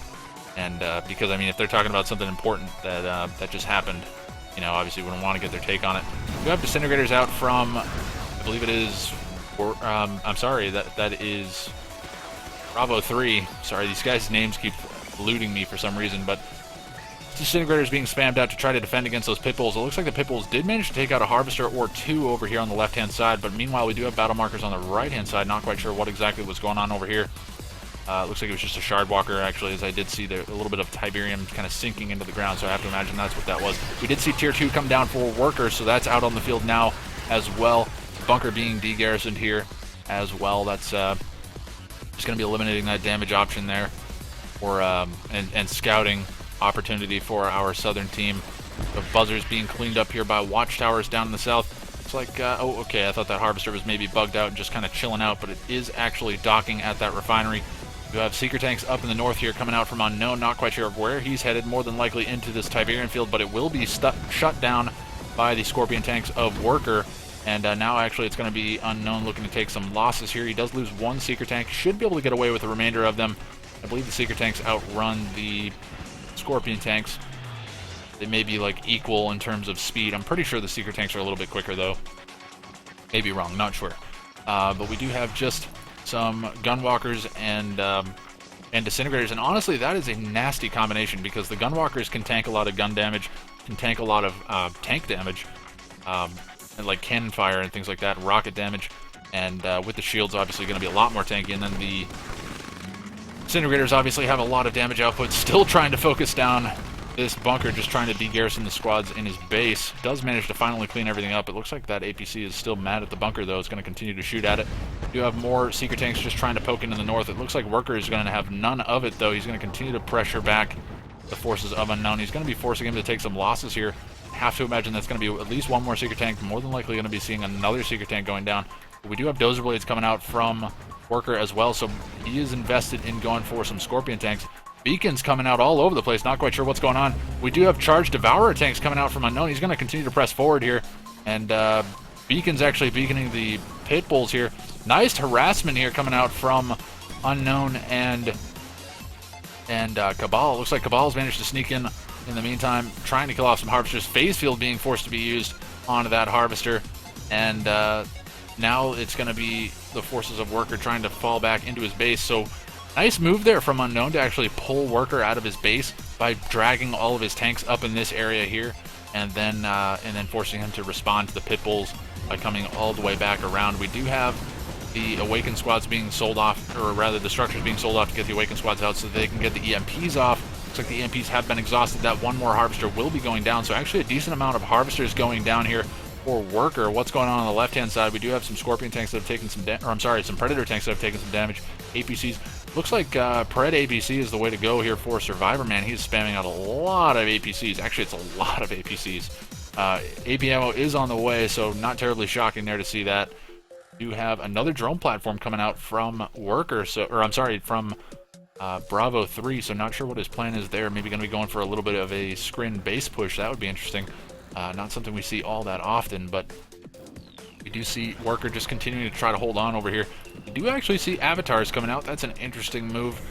More than likely to deal with these Devourer tanks. Does need to be careful, though, as the Devourer tanks do have pretty significant range, and while the Avatars will outrange them, the Devourer tanks can fire while on the move, so that's a pretty significant advantage that they do have over the Avatars. And obviously in larger numbers, they're going to be able to do quite a bit of damage, but going to be seeing the forces of Cabal just falling back here. Doesn't necessarily want to commit into that tripod gunwalker shielded army of Bravo 3 on the other side of the map. We do actually have our first Mechapedes being produced of the day, so took 5 games to see, or I'm sorry, maybe 4 games to see them come out. I don't necessarily count the DC as a game, but they're going to be coming out nonetheless. I just realized that my score is wrong. We do have Team Orange. It is 1-0 to them. I do apologize. Sorry about the score mishap. Just happened to glance up and notice it, but we do have actually taking lots and lots of damage. Cabal not trading in the way that he was really hoping to, and I'm thinking that Bravo 3 may have just caught Cabal with his pants down. I don't think Cabal was expecting to see the drone platform there, and then honestly the drop of that lightning spike, the storm column, just doing so much damage and allowing these forces to actually shred through the armor here. And honestly, Pred APC not good against tripods, so gonna need to come up with something else to actually shut these guys down. And the tripods with the shields might be able to tank quite a bit more damage. They are committing into this, but they have a much smaller concave than the forces of Bravo 3. And I mean, there are only 4 tripods here, but there are more coming in for the reinforcements. I see one rallying up. And it looks like all of these tripods have managed to secure themselves quite a victory here down in the south. It's looking like this is going very, very poorly for Cabal. He's going to need help here from Unknown in the near future. Unknown's putting pressure on Worker, but Worker's holding this off pretty well. He's got Obelisk holding the line. We're going to be seeing some infantry coming out from him. Nice EMP drop on those Devourer tanks just to allow the Obelisk the time to get the shots off. Meanwhile, we do have the forces here down in the south from Bravo 3 continuing to push forward. Mammoth tanks actually coming out. Again, I don't know about the choice there. I mean, they're going to be able to tank a lot more damage, but honestly, against the tripods, I don't know that they necessarily put out enough, especially if they don't have the railgun upgrade done. And yeah, that Mammoth tank is going to go down straight away. So he does take a tripod with him, but honestly, Bravo 3, he's got his MCV, or rather his drone platform here down in the bottom left. He could be dropping a portal and getting some engineers out to recapture those husks, no problem. continual spam out of missile squads, but there are the Gunwalker supports here from Bravo 3 down in the bottom left, and now it's just continual reinforcements coming out from Cabal, but it's just too little too late, I think. It's just too many tripods here to do the damage. Honestly, could just focus down the barracks, and it's just one less thing to worry about. What else is going on the other side of things? We do have a stasis shield coming out from Unknown onto both the Obelisk as well as the Hand of Nod. Actually going to be getting an EMP on the Avatar. I thought he was going to go for an EMP on the construction yard there for a second. He does EMP the Avatar, wants to try to kill that off. If he does kill it off, he's going to need to actually kill off the Husk to make that worthwhile. Otherwise, it's going to be allowing Worker to capture that Avatar as well as his own tripod. And this is looking to be going pretty poorly for Team Unknown and Cabal. It's looking like Cabal is getting steamrolled out of his base now by the forces of Bravo 3 here on the left-hand side. The MCV is EMP'd and it will be going down momentarily. They just absolutely shred armor. And yeah, that MCV does go down. It's looking like Cabal has been completely eliminated. Unknown going to be calling the GG. And it's looking like that's going to be it for Team Multiple Scoregasms, as we do have a couple of stealth tanks rolling around the map as well. But it looks like all power has been relinquished to Survivor Man. And Survivor Man not happy with the way this one turned out. But Team Orange going to be coming through with a victory in this game and in the series. So great moves there from Team Orange. I know I say great moves every time a game ends, but it was. I mean, it was just very, very nice moves from Worker and the man Sawsdoddle, or Bravo 3 as he's more commonly known as. And they traded more effectively. I mean, Team Multiple Scoregasms had a great move there by pulling Worker out of his base, getting him to commit to killing off some secret tanks, and then counterattacking and killing off all of his harvesters, or at least a majority of them. But unfortunately, he just wasn't able to kill enough. And Survivor Man, being caught in a tough spot where he didn't have any tech to really speak of, had a very big tier 1 army, but just absolutely got dominated by the forces of Bravo 3. Took a pretty bad engagement down in the bottom left when he kind of engaged, maybe unknowingly, into a drone platform from Bravo 3, and he took a lot of losses there. And then honestly, Bravo 3 was just able to continue to steamroll forward and just crush that army. So nice moves there from those guys. They're going to be taking a victory, and we'll be seeing them moving on into the rest of the tournament. And with that said, we're going to be checking in on the rest of the bracket, see what's going on, see if there's any games in the lobby, and we'll be jumping into our next set of games momentarily, so be sure to stick around.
All right, everybody, and let's get a quick bracket update while we're waiting for our next set of games to begin. And we'll jump right into the bracket now. So it looks like our quarterfinal series was a best of 3, and Team Bike Panic versus Team Birdbert. We actually saw Team Bike Panic take a 2-1 victory there, so it looks like that ended up going to an ace match. That should actually be a pretty good series. I may go back and cast that one later on. I'll have to check in and see how it ended up turning out. But down below that, we do have Team Lag Never Ends versus Team Death Carry Me Please. That one appears to still be in progress, so we'll have to check in on that one once the scores are finally reported. Team Orange taking a 2-0 victory over Team Multiple Scoregasms. We just saw that in the last series. Very, very nice play coming out from Team Orange. And then down below that, we do have Team The Future is Black versus Team Butcher. I have heard about a DQ of some team. I'm not quite sure exactly which team it may be. But we'll have to check in on that. So I would imagine one of these teams will end up being disqualified, and then the other one will be moving forward. I think the team The Future is Black will end up moving on, but I'm not quite sure. I'm waiting on the final results, and I'm waiting for the bracket to actually be updated. So with that said, moving into the semifinals, that will be a best of 5, and the first map will actually be on Ice Arena, which was the second place winner of the World Builder Challenge on GameReplays.org. And that, like I said before, that will be a best of 5. And we do already have Team Bike Panic sitting there waiting for their opponent between Team Death Carry Me Please and Team Lag Never Ends. And as far as this one goes, down below that, we do have Team Bravo 3 and Worker. Team Orange going to be facing off more than likely against Team The Future is Black. So more than likely going to try to catch this game up top, just because I imagine it's going to be a little bit of a closer matchup. But with that said, we should be checking in the lobby here momentarily, and we'll be jumping into our next set of games. So be sure to stick around.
Alright, and just to give you guys a little bit of an update, I do apologize for the wait here. We are going to be jumping into game number 2 of a best-of-3 round of 8 series between Team Butcher and Team The Future is Black.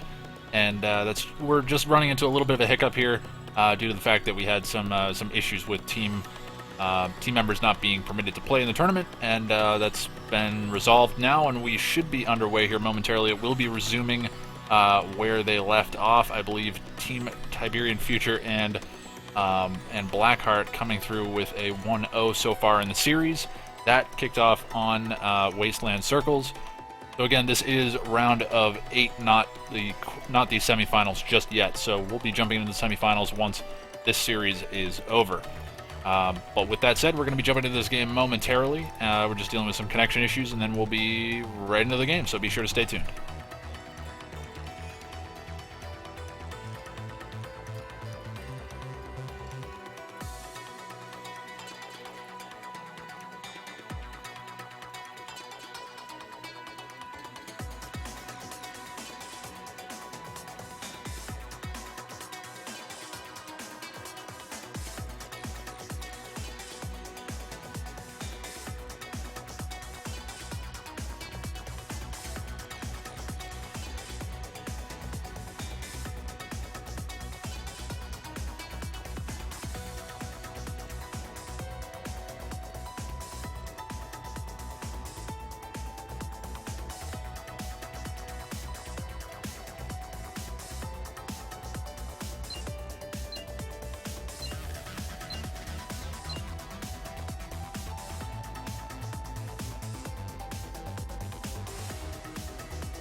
Alright everybody, and welcome to game number 2 of this best of 3 series. That's right, you heard me right. It is game number 2.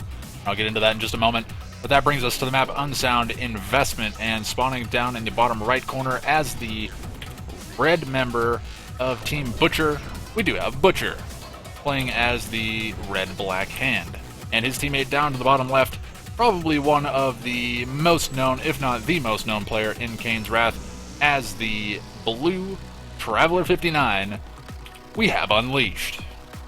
And then in the top left, as the green black hand, we have Blackheart. And then rounding out the Team Future is Black, as the purple GDI, we have Tiberian Future. And I think everything's all set, so we'll go ahead and throw that up. Whoa, why don't we have a name there? Okay, sorry about that. A little bit of a glitch out with my my scoreboard, but we're all set now. What is going on? You guys can see this. You guys can see it. That is the craziest looking little animation I've ever seen. Just going to be seeing some infantry chasing around. Buzzer squads, they look pretty funny doing it. And it's good times all around. But yes, Team Future is Black. That's going to be Tiberian Future and Blackheart. They do take a victory because they start this series, I guess, 1-0. Butcher was not in the last game, as we did have a banned player playing in the last game, unfortunately, just looking to disrupt the tournament, but we're not going to allow it to bother us too much, and this series will continue where it left off, both Unleashed and Butcher agreeing to take the 1-0 loss so far, so it puts them at a very severe disadvantage. It's very unfortunate that we have people that are looking to disrupt the event in that way and really hurt the opportunities for Unleashed and Butcher to really move on in the tournament, but hey, it is what it is, so we'll leave it at that. So looks like Butcher is going to go for some early harassment here with some bikes, going to be putting some damage onto the Harvesters of Tiberian Future, splitting fire a little bit, and I don't think he's got enough damage output to actually kill that Harvester off. Tiberian Future was all over it and was able to get his Harvester off the line before he took too much damage. And those bikes will get away, so losing one bike for no damage really onto those Harvesters. He did manage to get one of the Harvesters to be pulled off the line, but I would say that that's still a pretty good trade there for Tiberian Future. It could have been worse, and he's managed to get out a couple of pit bulls in the meantime. We have the expansion coming out for Tiberian Future, and what do we have coming out for Blackheart on the left-hand side? Not a whole lot, to be honest. He has put his refineries pretty close together, and we do have a Nod faction on the other side, so he does need to be a little bit careful about not losing both of those to a Tiberium Catalyst missile, but probably not going to be seeing that, at least not at this point in the game. We have just a Cabal squad getting some free damage here on a Harvester. A little bit of damage, it certainly helps. And it looks like we do have Disintegrators coming out as well.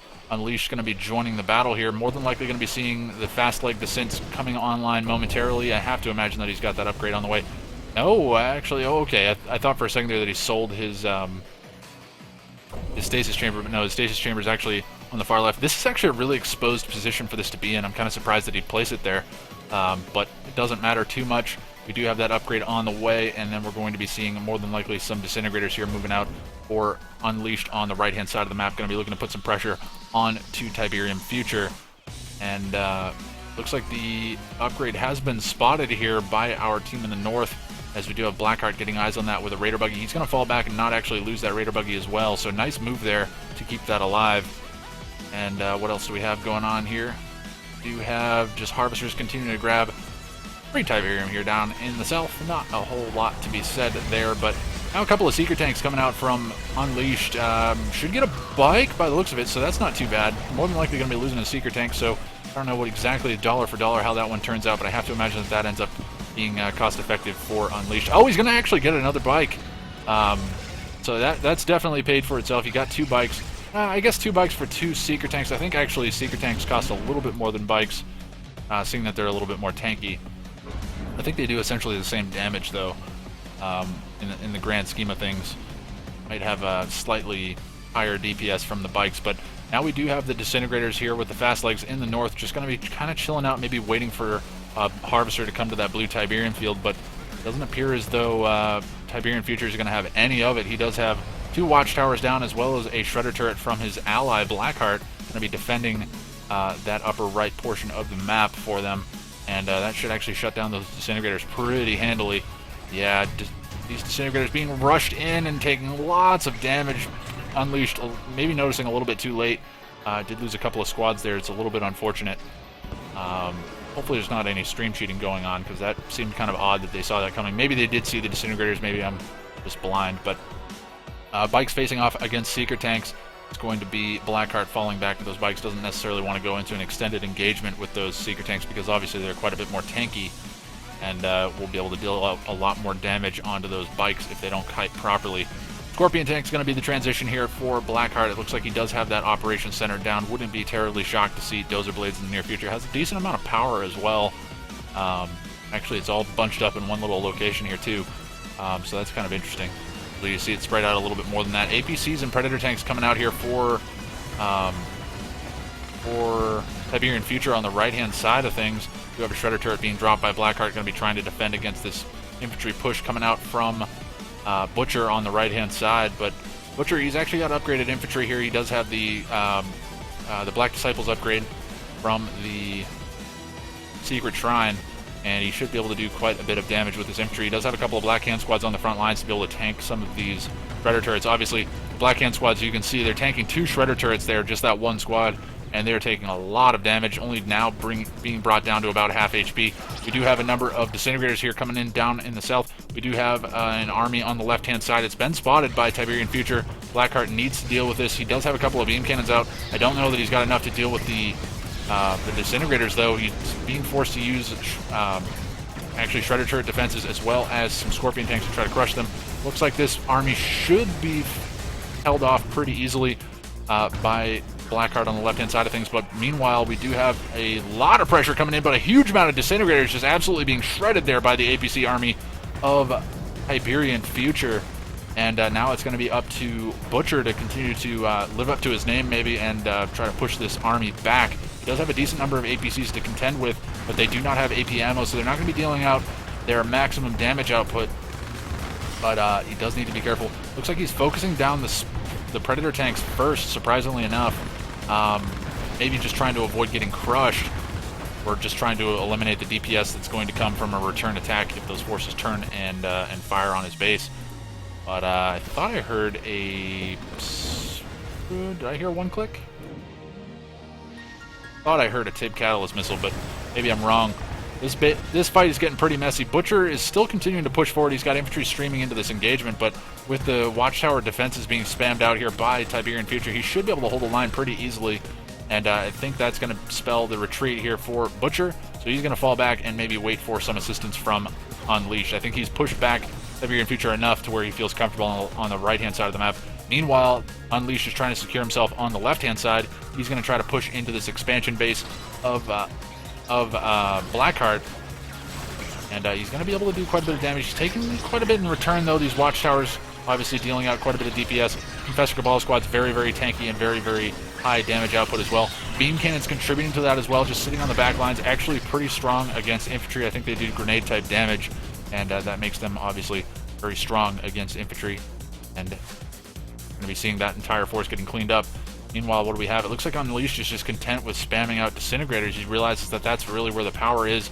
Beam Cannon's actually coming out from Butcher as well, so that's an interesting move here. Beam Cannon's kind of all around for these guys, realizing that they're actually pretty strong in this situation. He does need to be careful, though. He does move his entire army, Butcher, that is. He moves his entire army in to defend his Beam Cannons. Very nice move there. He did not want to throw those guys away for nothing. Scorpion tanks on the front lines to tank the damage. Honestly, should be falling back maybe and letting the infantry tank the damage, but we do have AP ammo done now on those APCs, so that's quite a bit of damage output that we can see. Hammerheads as well, so that's a lot of anti-infantry out on the field here for Siberian Future. And now these rocket squads are actually being picked off. They're being kited pretty well by these Hammerheads. They're going to try to focus down these Hammerheads. They do get one for their trouble, but APCs as well as the huge amount of Hammerheads here for Siberian Future should be able to hold the line. That's a lot of rocket squads, but a lot of them are actually sitting way back and not able to fire on these forces. We do have Shatterer tanks on the back lines as well, just trying to get some damage output in the middle of this engagement. Beam Cannons continuing to press forward. A huge amount of Beam Cannons, but they're getting way, way too far forward, and they need to fall back right now. They are definitely overextended, going to be taking huge amounts of damage. The Hammerheads will actually focus them down straight away. There's no way for Butcher to actually do any damage. I do see battle markers coming off over here. It looks like actually there's just a bunker there. And, oh, actually Butcher sent his MCV all the way up and around, but it has been spotted as there is a garrison here from Siberian Future. So he's got perfect vision on that. Let's see what's going on the left-hand side. We do have a Warp Chasm down for Unleashed, so he's going for that Hexapod. He does have Devastator warships out on the field. Going to be trying to deny the Redeemer Engineering Facility. Will he get the Redeemer Engineering Facility? I think he honestly will. I don't know that Blackheart will be able to save this. He needs to get an engineer out to save this. I don't think he'll be able to. The Redeemer Engineering Facility goes down. The Redeemer is canceled. All of that money will go back into the possession of Blackheart, but that's a lot of wasted time and effort to try to get that Redeemer out on the field.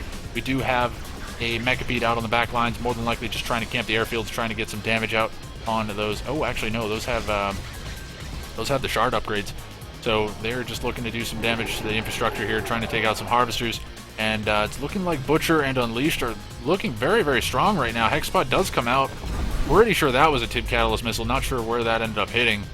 Could have swore that was a Tib Catalyst missile. Yeah, there is a Tib Chem plant. Not quite sure where it hit, though. Yeah, I'm honestly not sure where it hit. There's just too much going on the map.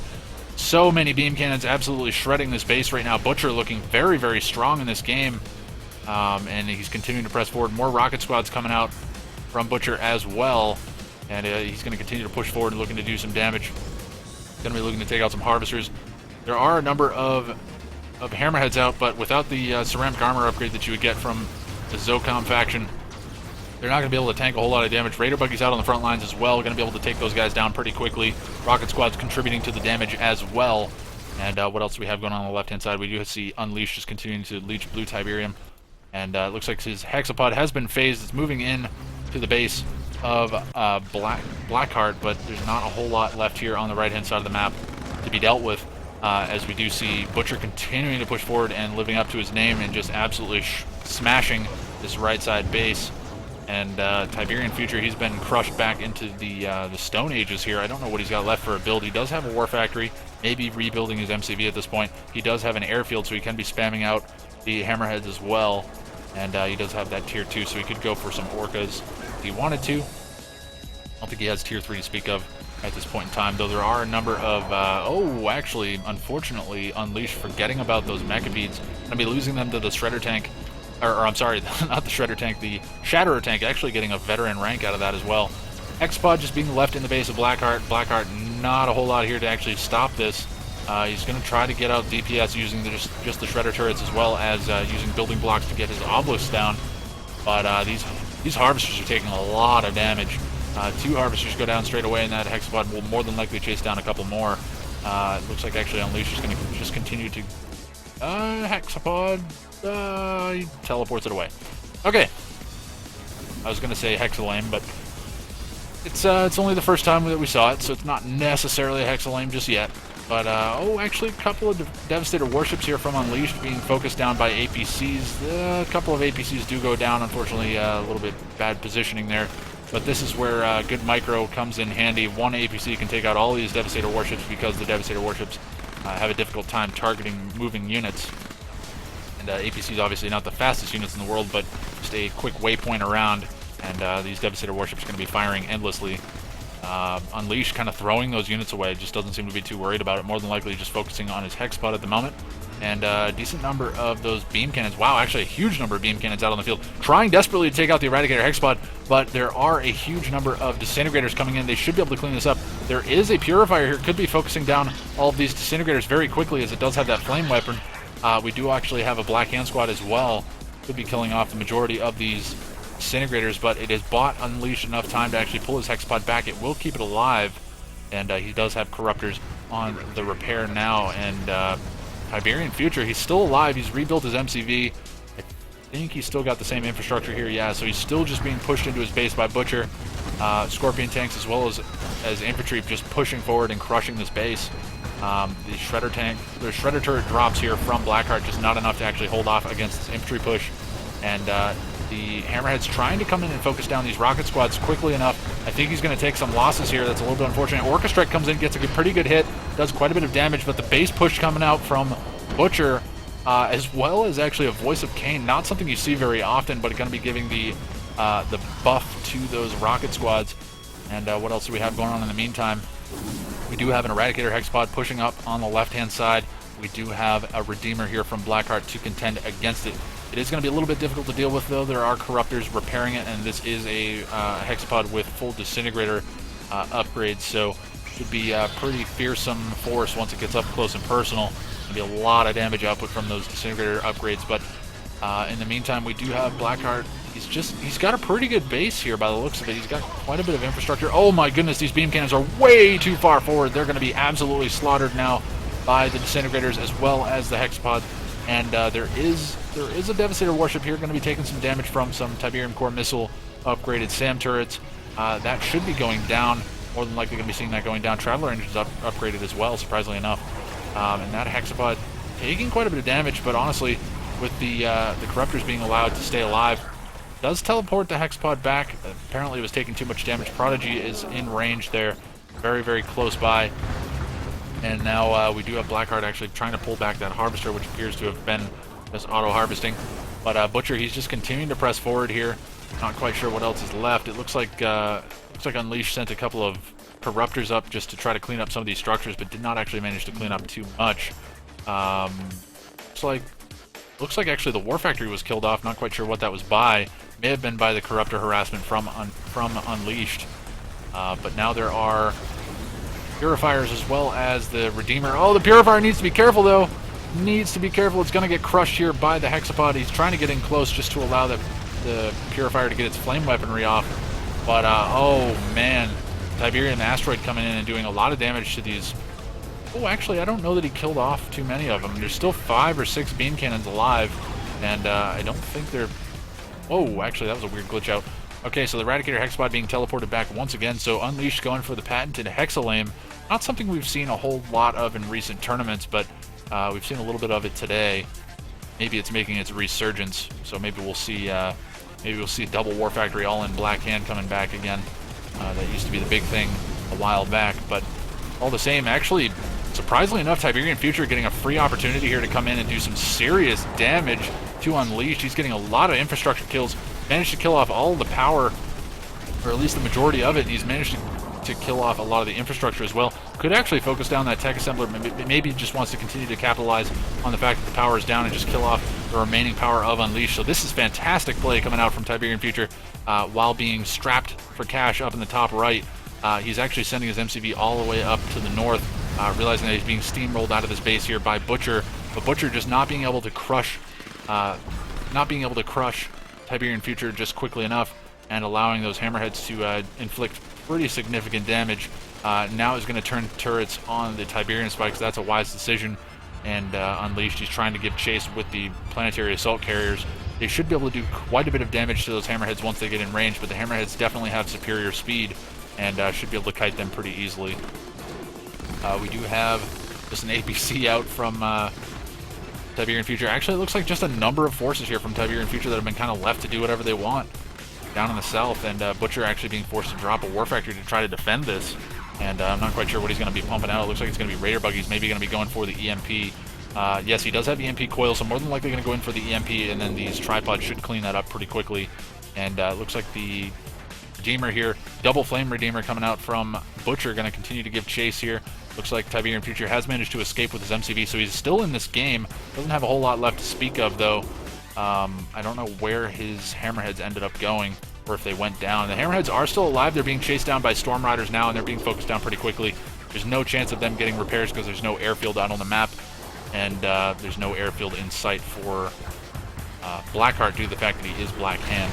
Trying to kite them over the air turrets here. Very nice moves there from Tiberian Future, and Blackheart maybe coordinating a little bit, saying, hey, pull these Storm Riders over the top of these anti-air defenses. Manages to keep 3 of his hammerheads alive, though one is pretty heavily damaged. It is veteran ranked as well, so he wants to keep that alive. Looks like Tier 2 is back down, so maybe going to be going straight for another airfield, just trying to keep these hammerheads as a threat on the map. There is a Harvester just kind of chilling out here. Looks like maybe a Shredder turret blocking the entrance to that refinery. Definitely needs to get that corrected, but looks like this field has been pretty much cleaned up. The map has been more or less cleaned up of Tiberium at this point in the game. A tiny little bit of tib left on this field here that Butcher's going to clean up, but the majority has in fact been cleaned up, and now this is where the Tiberium spikes are really going to come in handy, and obviously being a Scrin faction doesn't hurt either. That's strange. I would have thought you'd get more than 3 crystals out of that support power, but maybe it's just visual glitch on my end. But oh, actually the MCV taking quite a bit of damage. Planetary Assault Carrier goes down to SAM turrets. I was going to say plasma missile batteries, but that's not true. And, oh, actually Unleashed losing some Harvesters here that were auto-rallied to the blue Tiberium. That Redeemer from Blackheart is still alive. Not quite sure where the Hexbud of Unleashed is. It looks like it is getting some repairs. It is veteran. And let's see what we have coming out from Blackheart. So Blackheart's Redeemer is not veteran. It is pretty significantly damaged, but he does have a decent support here in the form of beam cannons. There are some additional purifiers being dropped in for the support as well, and now Unleashed has been pushed back into his base pretty heavily, and he's getting pressured now by Blackheart. But in the meantime, we do have the slow roll here from Butcher, just continuing to push forward. He's going to be sweeping into the back of this base here of what used to be the main base of Blackheart, and more than likely going to be seeing that now. Going to be seeing Tiberian Future trying to cut and run, maybe realizing that that's really the extent of his infrastructure at this point. Raider Buggy going to come forward. I thought maybe he was going to go for the EMP, but it doesn't appear as though that's going to be the case. Oh, actually, that goes down straight away. It looks like Rageden managed to go off, managed to get that Obelisk of Light of Blackheart under its power and drops that MCV straight away. There is still some infrastructure here for Tiberian Future, so he's not out of this game just yet. Maybe could just sell up and give all of his control over to Blackheart, but he may just be sitting in and giving Blackheart some pointers as to how to go about playing the end game here against Unleashed and Butcher. Unleashed not so much of a threat, I don't think, as Butcher is at this state in the game. Butcher's been left pretty much unchecked for the majority of the game. Beamer gets EMP'd here. It's getting continually EMP'd. So that's a nice move here coming out from Blackheart, playing very, very well right now. And we're going to be seeing beam cannons focusing down that Redeemer as quickly as they possibly can. And I wouldn't be shocked to see the Raider Buggies from Butcher coming in and getting the EMP off. Gets a huge EMP off, locks down a huge number of the beam cannons as well as the construction yard. Actually, it looks like the construction yard managed to come back online very quickly. Repeat EMPs coming off. Construction yard still seems to be online. I'm not sure if it's just a visual glitch that it's EMP'd or not, but it does EMP the tech lab, so any additional structures. That Redeemer is so heavily damaged. It does go down, and Blackheart, he's managed to fend off this attack, and that may have secured himself an opportunity to win in this game. It looks like Tiberian Future is still in this game. There are still some purple structures out on the map. And actually, it looks like he has a barracks, maybe? Does he have a barracks? He does have a barracks. If Unleashed realized this, he would kill off that barracks very quickly, because right now it's just going to be straight up infantry production coming out from Tiberian Future. This is fantastic play from Tiberian Future to keep himself alive in this game. Maybe longer than anyone would have expected, but double racks drop here coming out from Butcher in the north, just going to be streaming infantry to the backside of this base, forcing Blackheart and Tiberian Future to fight on two fronts here, while Unleashed continues to pressure the front door, and his disintegrators don't seem to be interested in continuing to push forward there. Not sure where the Hexpod ended up. Okay, here it is. So the Hexpod has pulled back. I don't know how much support it's really got at this point. Does Unleashed still have a build? Yes, he does. He does have his drone platform. So he is going to be looking to go for an expansion, maybe going to be looking to grab himself some Tiberium over here, as he does seem to be headed over that direction. But a decent number of infantry here coming in from Butcher, going to be trying to focus down the tech lab of Blackheart. Harvester's actually being pulled off the line, trying to get some crushes. Blackheart desperately trying to keep his tech lab alive, sells it off. I don't know about that decision, because honestly, you could have just continued to force Butcher to continue to expend forces here, gets up a decent anti-infantry defense, and just continues to hold on. But it's looking like Unleashed is just playing the blockade game at this point. He wants to keep Blackheart from really breathing at this point. We do have a construction yard here down in the south. I believe that is Blackheart's. It's looking like it's going to be going down here momentarily. We do have Raider buggies trying to stream in to get the EMPs off on these tripods. But with the tripod and the hexapod here, it should be enough to drop that MCV, and that one will go down. I don't know that Blackheart has another MCV. Oh, he does have another MCV, but that's actually being focused down as well. And with that, I think that's going to be the majority of his build. He does have a War Factory here. It's not actually producing anything at the moment. Definitely needs to start pumping out units if he expects to stay in this game. And what else we have going on? Looks like he's going to sell off that command post. Okay, so sells that off. I'm not sure about that decision. That was his tier 2, but maybe just strapped for cash. Needs to just go for that tier 1 spam. Forces Butcher to sell off the War Factory down in the south, and it's looking like Tiberian Future is going to use this opportunity to continue to push forward.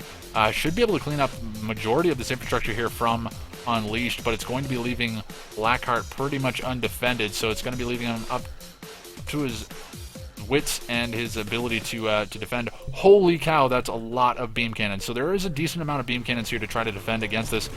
We more than likely will see another MCV coming out of that War Factory. I think he's got enough to actually hold on against these forces. Unleashed really needs to commit in with his hexapod to actually do some serious damage, but the Redeemer is giving chase. I don't know that there is a Prodigy out on the field. More than likely is not at this point in time. Buzzer Swarm support power comes in, kills off all of the infantry of Tiberian Future. Actually, just a single rocket squad being left alive there. But the Hexapod is still alive. It does not have any repairs. It is only veteran right now, so no heroic status in the near future for that. But we do have Butcher continuing to push forward here. He's trying to building block with his power plants to keep the beam cannons from actually focusing it down. But these beam cannons should honestly just be on an attack move forward, just destroying everything. It will allow them to gain ranks and just continue to whittle away at the dwindling economy of Butcher. Should actually get a kill on that MCV. Instant kills that MCV, and now should just focus down the remainder of this infantry. Actually, no, it looks like these infantry are going to be sacrificed into the Shredder turrets. And wow, the battle on the left-hand side has actually gone on for a lot longer than I would have expected. This has been a marathon game, but Butcher, he does still have his tier 3. I mean, he's got a lot of tech at this point. Could actually sell all that stuff off, but Butcher doesn't have a build. He's only got a single Hand of Nod at this point in the game. Wow, Butcher, I'm honestly shocked. How does he only have a Hand of Nod right now?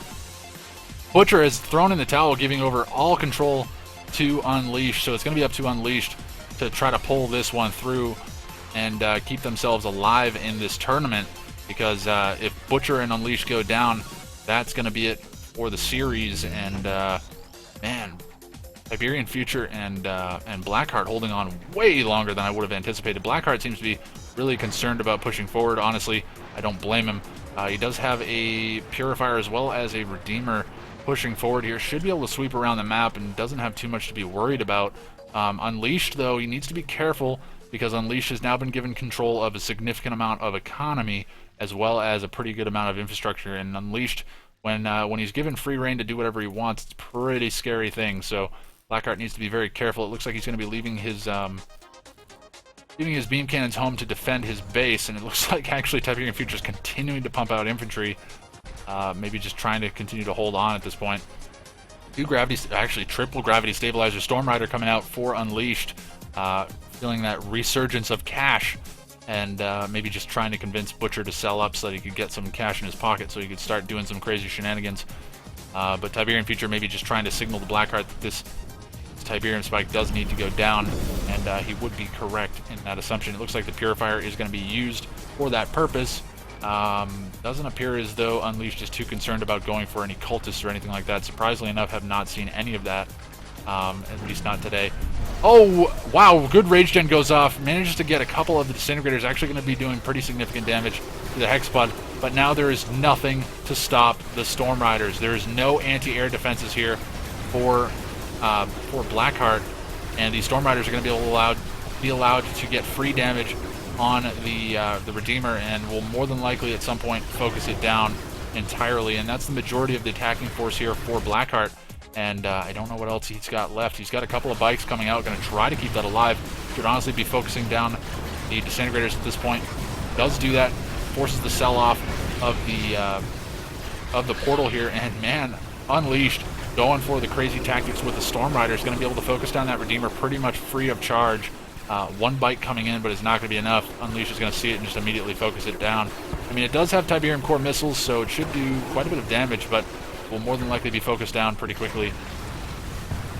More attack bikes coming in here, trying to get some damage off on these guys. There is a repair pad on this Redeemer, but I don't know that he's going to get enough damage off for this to be worthwhile, and that Redeemer will be going down.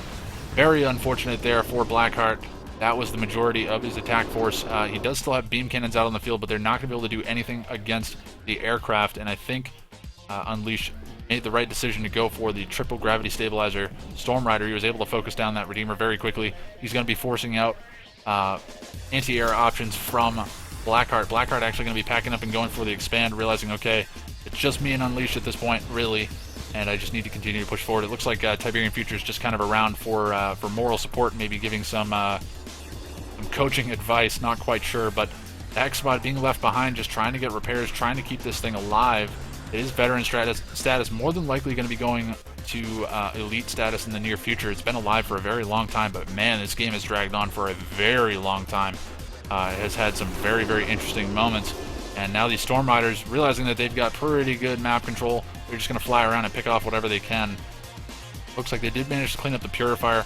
Would not be surprised to see Unleashed actually produce a portal and an engineer just to grab that Purifier husk. That Purifier is a lot of damage output. He does have an assimilator out on the field. Not sure what his plan is for that, but oh, actually it looks like Unleashed managed to keep his Tiberium spike alive too, so that's pretty significant. He's sitting on 3 spike economy right now compared to Blackheart's 0 spike economy, so that's a significant credit boost to Unleashed. And now these bikes are going to be focused down very, very quickly here by the Storm Riders. And wow, this is looking like it's going Unleashed's favor. I was honestly thinking that he was out of the game. And this has had very, very ups and downs all throughout this game. Actually, very nice Shredder turret drop there from Blackheart. Going to be able to kill off all of those Disintegrator squads. It does get a Harvester for his trouble, but honestly, I don't know that that was necessarily worth it. That was a lot of units that went down. Decent amount of infantry coming out from Tiberian Future, who has refused to give up in this game. He's going to continue to push forward, maybe just going to look to sweep through the map as quickly as possible. Does need to be wary of the Buzzer Swarm support power from Unleashed. That is more than likely on or off cooldown at this point. More than likely available to him whenever he chooses to go for it. That Purifier has been grabbed. It looks like Tiberian Future has spotted it, and not terribly surprising that that's been grabbed, though. That's going to be a scary force for Blackheart to deal with here. He's got actually a couple of engineers out. Okay, so is Tiberian Future going to be going for the Tiberium spikes? May try to go for the Tiberium spikes. Needs to be a little bit careful. Actually, no. It looks like Blackheart's going to be focusing these guys down. He does have a lot of veterancy on these beam cannons. It looks like one is actually elite, about to go heroic. Those beam cannons rank up pretty quickly because they do a lot of structure damage, and obviously the structures give away a lot of XP when they're focused down. The Storm Riders still being allowed to do quite a bit of damage. Now this Harvester going to be going down. That had a decent bit of Tiberium in it as well. Another Harvester more than likely going to be focused down here by these Storm Riders. Not enough anti-air defenses here coming out from Blackheart to defend against this. And yeah, that's going to be a lot of economy loss there for Blackheart. And now the Eradicator Hexapod on full HP going to be continuing to push forward. Gets a crush on another Harvester. Has Corruptor support here as well, so should be able to tank quite a bit of damage. Just needs to chase down these beam cannons while he continues to push forward. And it's actually forcing Blackheart to sell off his base just to allow to get an opportunity to fire on this Hexapod. Base field comes off. The Hexapod will be untargetable for a while, or rather invincible for a while, as it does not take a whole lot of damage while it is phased. I do think it takes a tiny bit of damage. Like, I think the damage reduced to maybe 1%. Buzzer Swarm support power actually being used on an Engineer. Doesn't get a whole lot for its trouble. I don't know that it was necessarily worth it, to be honest. He did manage to clean up the barracks of Tiberian Future, so Tiberian Future is in fact more or less defeated in this game. He does have a power plant, but it's looking like Unleash is going to continue to chase away this infantry as well as the beam cannons with his Hexapod, but he's lost all of his Corruptor support here, and now once that Hexapod comes back online, those beam cannons will be able to unleash a lot of damage onto that Hexapod. I'm very interested to see those beam cannons just turn and fire. They need to be getting back into range right now. They need to be firing on that Hexapod. There isn't a Prodigy out on the field, at least not to my knowledge. So we should be able to get free damage on that Hexapod, and if you can focus that down, I think that will give him a severe advantage in this game. We do have actually the Temporal Wormhole coming down. Hexapod goes elite. It's poised to go heroic here in the near future if he's able to get some more structure damage here. But he's managed to focus down almost the entire base of Blackheart in the meantime. And man, Unleashed, living up to his legend title here, just continuing to kite with this Hexapod. Has not actually done too much hexalaming just yet, but may have just been enough to actually keep himself alive. A number of Disintegrators coming in, but going to be running into 2 Black Hand Squads as well as a number of Confessor Cabal Squads. Maybe just trying to buy some time for this Hexapod to get away, but honestly, that's just money down the drain right there. I don't know why you necessarily sacrificed everything into that. Maybe just trying to kill off the remaining infrastructure here. But these beam cannons, they need to be firing on the Hexapod before it goes heroic.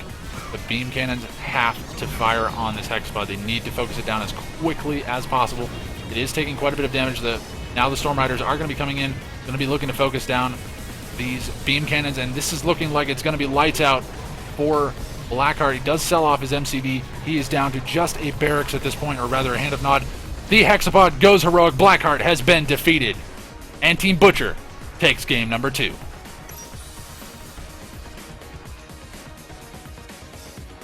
What a game. 28 minutes, 13 seconds. That felt way longer, but holy cow, that was a game and a half right there. Unleashed just refusing to give up. Tiberian Future refusing to give up. These guys were not giving an inch where they didn't have to.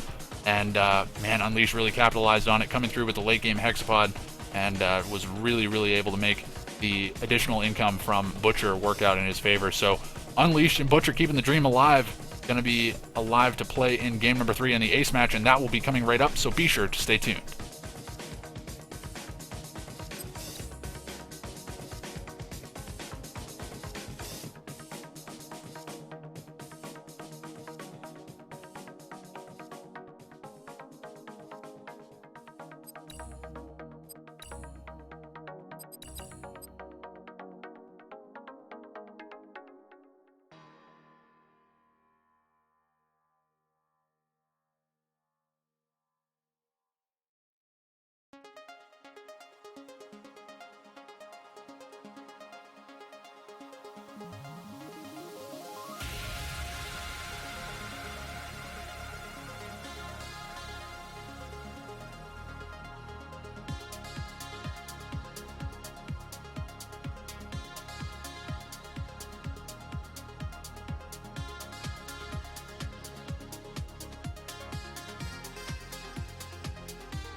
Hello everybody and welcome to game number 3 of this round of 8 series, and that brings us to the ace match on Forgotten Forest. And spawning on the right hand side as the, actually you know what, I'm going to start up here.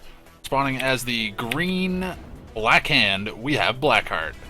And then rounding out the remainder of team The Future is Black as the purple Traveler 59, we have Tiberian Future. On the left hand side, spawning in the bottom left as the Cyan Traveler 59, the man who just stuck out a marathon game and came through with a victory, we have Unleashed.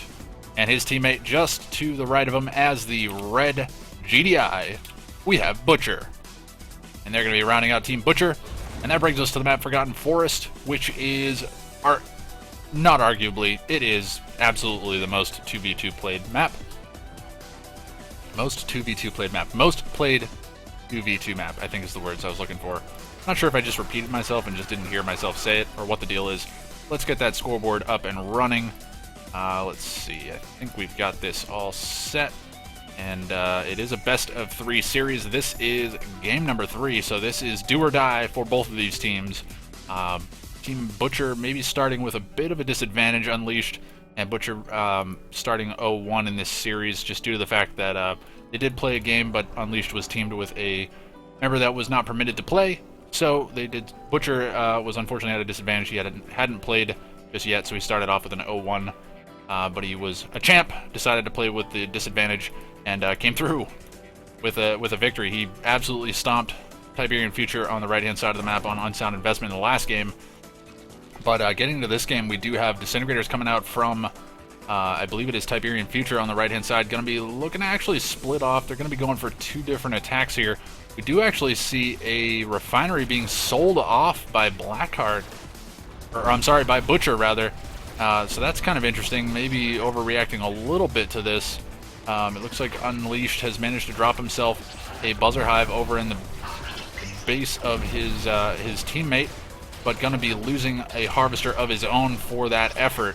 It's a little bit unfortunate, but I'm sure Tiberian Future is going to be feeling pretty good about that rush. Forced to sell off of the refinery, destroyed one of the harvesters of Unleashed, and is going to be feeling very, very good about that. We do have Blackheart actually coming in with a follow-up Reckoner. Should be able to get into range of the MCV.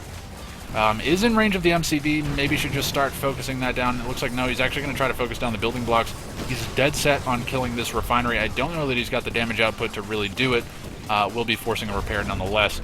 Will we see the de-garrison of this Reckoner? Probably not. Nope, that will be lost, as we do have the building blocks coming out from Butcher to defend that handily. So very nice moves there.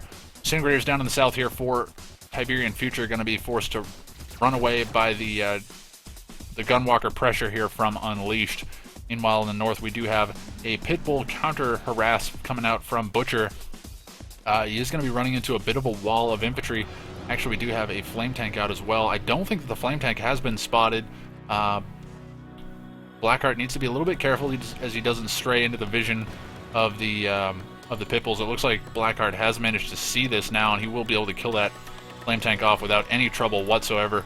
Those Pitbulls may actually just kill that off in one volley. It may take 2. Looks like it should take 2. Will they take any damage in return? 1 Pitbull going to be traded out for that, so not the worst trade. Oh, actually 3 Pitbulls! Wow, 3 Pitbulls go down, so actually that may have been a worthwhile investment for Blackheart. Actually, another Reckoner coming in, going to be looking to do some damage to Unleashed, and actually 1 refinery goes down. The capture of the Reckoner going to be killing off all of the units inside, so nice move there from Unleashed to keep himself alive in this game with the Cultists. And that's honestly the best way to deal with those Reckoners as Traveler 59, obviously. Very, very strong counter to the Reckoner rush. And now we've got Mike's out in the north for Butch, or rather for Blackheart. Is he all in? He is all in. Double War Factory all in. And Tiberian Future, he is not all in. So Tiberian Future more than likely just going to try to tech up behind this with the pressure from Blackheart. Going to be kind of moving its way across the map here. Be looking to try to keep Butcher and Unleashed kind of caged into this left-hand side. They know that Unleashed is pretty far behind, being forced to rebuild his refineries now. He was forced to build some cultists as well, and now the all-in from Blackheart going to be able to come in and do pretty good amounts of damage. Unfortunately, those bikes actually expending way too many forces there in a bad movement from Blackheart. He's going to actually try to come in. Okay, for a second there, I thought he was going to try to go in and kite those Predator tanks. He is going to do that, and if Butcher's paying attention, he could actually focus down some bikes. He is going to be losing the Predator tanks. He's not falling back to his base. He's trying to pull these forces away. It's actually a pretty smart move. It's just forcing those infantry to run further away while he's given the opportunity to actually build up some defenses against this. And I think Butcher should be able to hold on pretty easily against this. He's going to be losing his Tiberium Spike in the north. He has lost his Tiberium Spike in the middle as well. So looks like Team The Future is Black is all about putting on the early game pressure. Did we have another Reckoner come in? Okay, no, that's the same Reckoner, but it looks like the Cultist squad was actually killed off or forced to capture something else.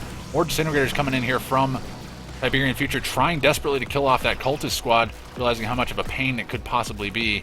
And it's still alive, unfortunately, for Tiberian Future. He did expend all his forces, did lose them. Light Buggy here coming in, going to be smashing down the Pit Bulls, but now there are Disintegrators out from Unleashed. They do have fast legs as well, so should be able to destroy these bikes very, very quickly. And unfortunately, these guys are caught between a rock and a hard place. Blackheart trying to do damage here, but he's just dealing with base defenses and building blocks, allowing these Disintegrators to get into range to do some damage. One Harvester does get pulled off the line. It's not going to be enough damage to actually take it out. One Harvester will be going down. Oh, that Harvester does go down. Okay, for a second there, I thought he wasn't going to get it, but he does lose all of his forces to kill that off. And Butcher has managed to hold this very, very well, surprisingly enough.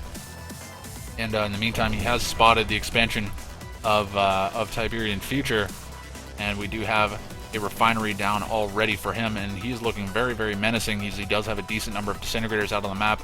He's cut off the expansion here from Unleashed and Butcher, but honestly, Unleashed is going to be looking to get that expansion up and running as soon as possible. Portal coming down, not quite sure what's going to be coming out. It looks like an assimilator coming out. I don't know what he's planning to do with that. That's really risky. That assimilator is going to be focused down almost instantly by this Disintegrator spam here. Yeah, these assimilators are good as dead, and that's $1,000 down the drain for Unleashed, unfortunately, and the portal going to be getting cleaned up instantly. Unleashed beaconing this now. He's maybe just now seen it, or is just trying to alert Butcher to the fact that this is here. And we do have bikes out to actually do some damage. Oh, Unleashed, he's going to be losing his drone ship. That's it. There's no way. There's no way. He deploys his drone ship. He's going to be focused down instantly by the Disintegrators, and Butcher has been defeated.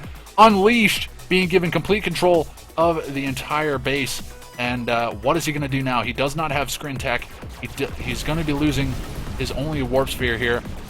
And it's looking like The Future is Black have this one in the bag. The early game pressure was apparently the answer to the late game threat of Unleashed, and completely eliminated Unleashed screenplay out of this game. Traveler 59 not going to be a worry for them at this point. GDI, the only thing they need to contend with at this point, as we do have Scrin Harvesters actually docking at the GDI refineries.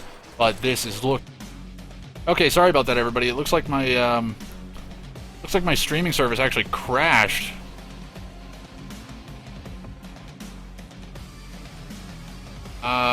Yeah, sorry about that, everybody. I don't know what happened. It is back up and running now. I do have the recording running as well, so if it's an issue, I'll actually edit it in after the fact, or I'll at least try to. But hopefully, it's running fine now. I'll know in about 30 seconds when the stream finally catches back up. But in the meantime, we do have Unleashed. He's expanded down to the south. He does have his construction yard. He's laser fielded it up. Should be able to take quite a bit of damage from these forces. I don't know that he's going to be able to stay alive. And what else do we have going on? I apologize, everybody. I don't know how long the stream was down for. That's a little bit unfortunate. It looks like it's been down for a little while now. But the stream should be back online in about 10 seconds. I'm hoping that it comes back online pretty quickly. We have APCs with AP ammo coming down. Unleashed, he's not ready to give up. He's got Shatterer tanks out on the field, has that tier 2. Going to be continuing to push forward. Yes, I know, I'm aware. Has it been fixed?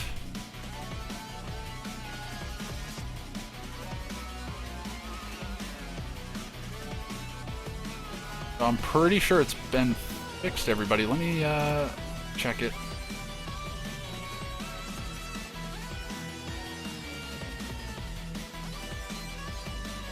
Okay, it is fixed by the looks of it.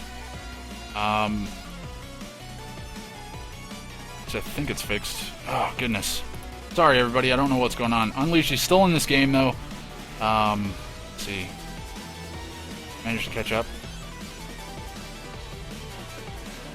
doing this to me. The first time I've had my streaming service actually crash.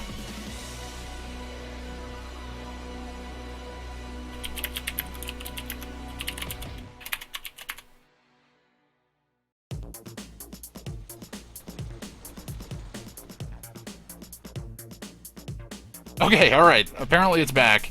I just can't see it on my screen. I apologize about that, everybody. I don't know what happened. I think my streaming service just kind of gave out on me.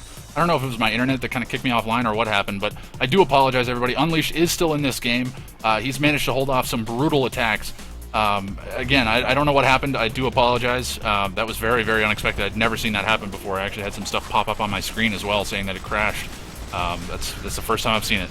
But anyways, we do have Mechapeds as well as a Hexapod on the front lines here for Tiberian Future. Raider Buggy's coming in to support it. Going to be trying to hold off, or rather tank some of the damage. I don't know that they have, they do not have the EMP coil upgrade just yet. And Unleashed, he's got tier 1 units. He does have some hammerheads out on the field, but against the Hexapod, they're not going to be able to do a whole lot. There is a lot of forces here putting some harassment on to Unleashed.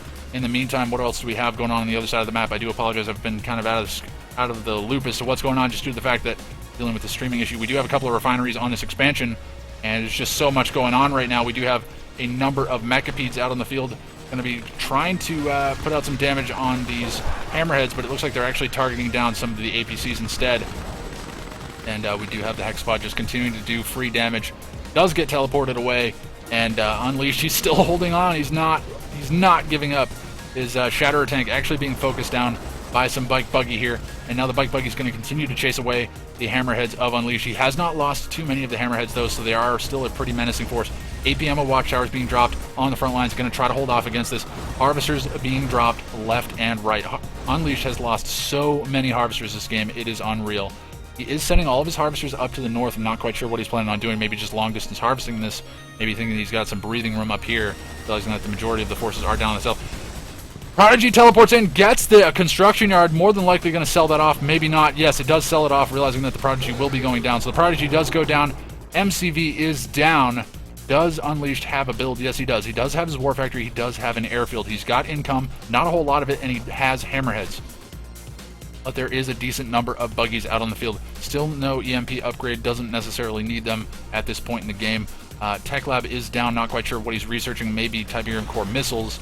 But the jig is up over here in the north as we do see the Harvesters of Unleashed firing on the Harvesters of Blackheart. So Blackheart more than likely going to be sending some forces here. Misses actually the Harvesters. Should actually be sending all of this Bike Buggy to kill off those Harvesters. Doesn't actually see them though, and I'm not sure where those Hammerheads are headed. The Hammerheads just trying desperately to keep these Harvesters alive, but also trying to keep themselves alive. They need desperately to stay alive. Going to be focusing down that Hexapod straight away. Great kiting here from Unleashed. He is playing extremely well right now, and he's going to try to continue to get some harvesting done here while Tiberian Future continues to pressure forward. That refinery looks like it was sold off. Unleashed throwing in the towel. Team The Future is black, taking game number 3 and the series. What a game, everybody. I do apologize for the mishap with the stream. My streaming software or my internet just totally gave out for a moment there and just shut down entirely. But it seems like it's all good now. I do apologize once again. That was a heck of a game. 12 minutes and 46 seconds, but that was of just absolute balls-to-the-wall action. Unleashed still managing to hold on, doing lots of damage to Tiberian Future and Butcher, but just was not able to weather the storm that came through from those guys. So he will be departing from the tournament. Or I'm sorry, Unleashed and Butcher were working together, so it was Tiberian Future and Blackheart. So Tiberian Future and Blackheart, Team The Future is black, going to be moving on to the semifinals here in the very near future, and that's more than likely going to be coming right up, so be sure to stay tuned.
All right, everybody, and it sounds like Blackheart is actually restarting his PC, so we do have a minute or two where we just need to vent for a second. So with that, I'm going to bring you guys a bracket update. I'm pretty sure... Oops, actually, that's a wrong... Oh, jeez. Today. It's been a struggle. But with that said, let's take a look at the bracket. And as we saw down here in the bottom of the bracket, we did see the team... The Future is Black taking out Team Butcher 2-1 in that series. So very nice moves there from those guys. Secure themselves a victory. Unleashed, a super hard-fought series. Butcher giving him super credit as well because he took out Tiberian Future and kept them alive in that series after being down 0-1 by being set at a disadvantage due to the fact that Unleashed unfortunately was teamed with somebody that was not permitted to play in the tournament. So nice moves from those guys to and great sportsmanship from them to actually be willing to continue to participate like that. So with that said, we do have Team The Future is Black facing off against Team Orange, who took a 2-0 victory against Team Multiple Scoregasms, which we actually saw earlier in the series, or rather earlier in the stream. So we actually got, I think, 2 quarterfinal series this time around, which is pretty unusual. Usually only get a series from each of the different rounds, but got two series from that round. Pretty nice to see, and we're more than likely going to be jumping into Team Orange versus Team The Future is Black, and that's going to be coming up momentarily, everybody, so be sure to stick around.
All right, everybody, and welcome to the semifinals of the Kane's Wrath Warm-Up 2 vs. 2 tournament hosted proudly by GameReplays.org, and that brings us to the map Ice Arena, and spawning on the right-hand side as the first member of Team The Future is Black. As the green-black hand, we have Blackheart. And his teammate just to the right of him as the purple Traveler 59, we have Tiberian Future. And then sliding over to the top left corner as the pink Scrin, we have Bravo 3. And then rounding out Team Orange, because I can't pronounce Russian team names, as the yellow GDI, we have Worker. So this map, if you guys are not aware, is Ice Arena, created by Aggressive Panda, who I know has been in the chat, and is also a co-commentator of mine. So if you guys are not familiar with this map, I'm not terribly surprised, but it is a cool map. This is cool. This is cool. I would play a game where I get to control one of these. I would buy it. But with that said, this was, I believe, the second place winner of the second place finalist of the Kane's Wrath World Builder Challenge, hosted on GameReplays.org, and that's why we're kicking off on this map. This is a best of 5 series, so it should be pretty interesting nonetheless. This map very, very interesting in that I haven't ever seen it before. First of all, I mean, I've seen the map before, but I've never actually seen a game played on it before. And with that said, it's looking like it's going to be early game disintegrators coming out from Tiberian Future, looking to do some serious damage. We saw the early game harassment working very well for them in their last game against Unleashed and Butcher. We'll have to see if they can maybe make that work again in this game. Wouldn't be terribly shocked to see something like a Reckoner coming out. Yeah, okay, there it is. The Reckoner coming out from Blackheart. So, going to be taking this page out of their own book, and it doesn't appear as though Team Orange is too worried about it, as we do have, I believe it is Bravo 3 actually forcing these guys back. The Disintegrators do not want to go up against the Buzzer, I think it's Buzzer Joined? I think that's the word. Or Combined. Buzzer combined with the Gunwalker. Obviously, that's going to do a lot of damage if they get in close. And but the Operations Center has been spotted. Where did that Reckoner end up going? I don't see it. Up here in the north. Not sure what happened to the Reckoner. It looks like the Disintegrators are being chased around the map. They are going north, so that makes me think that the Reckoner is down in the south. There it is. I was going to say. That seemed to make sense to me. And the Reckoner should get in, and it should be able to actually wedge itself in here and get both the refinery as well as the War Factory if it positions itself right. Oh, it's not going to be able to get into that little spot there. Looks like he was trying to, but he's going to go for the War Factory nonetheless. Not the worst thing in the world. Does need to focus it down very quickly, though, because this Reckoner is taking a lot of damage. He's actually got a rocket squad inside of it as well, which makes me think that maybe there is another Reckoner coming out in the near future. Got quite a bit of damage out onto that War Factory, but a nice repair there coming out from his ally in the form of Bravo 3. Going to be able to save that War Factory, no problem. And we do actually have another Reckoner with just a Black Hand squad as well as a Confessor Cabal squad this time. Going to be moving out, maybe looking to go in for a second bit of harassment. We do have a Flame Tank out as well, so Blackheart is very, very heavily invested in this attack.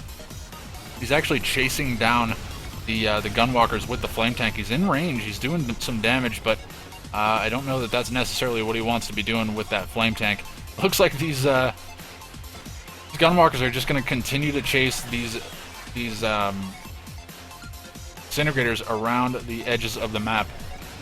Don't seem to be focused on too much else. Flame Tank does go down. It's caught out by the forces of Bravo 3, and Bravo 3 is looking to be in tip-top shape today, playing very, very well and very, very reactionary to what he's up against. A couple of pit bulls out for Worker as well. Going to be looking to join into this battle. I think Worker, aside from taking some damage onto his War Factory, has been left pretty much to himself. Hasn't had too much to worry about. There is another Reckoner coming in here, one with the Confessor Cabal squad. That's going to come in. It only has a single Black Hand squad, though, so it's not going to be too much damage coming out. Going to instantly focus down that Rifleman squad and actually starts targeting a Harvester. Needs to start focusing down either the War Factory or the refinery.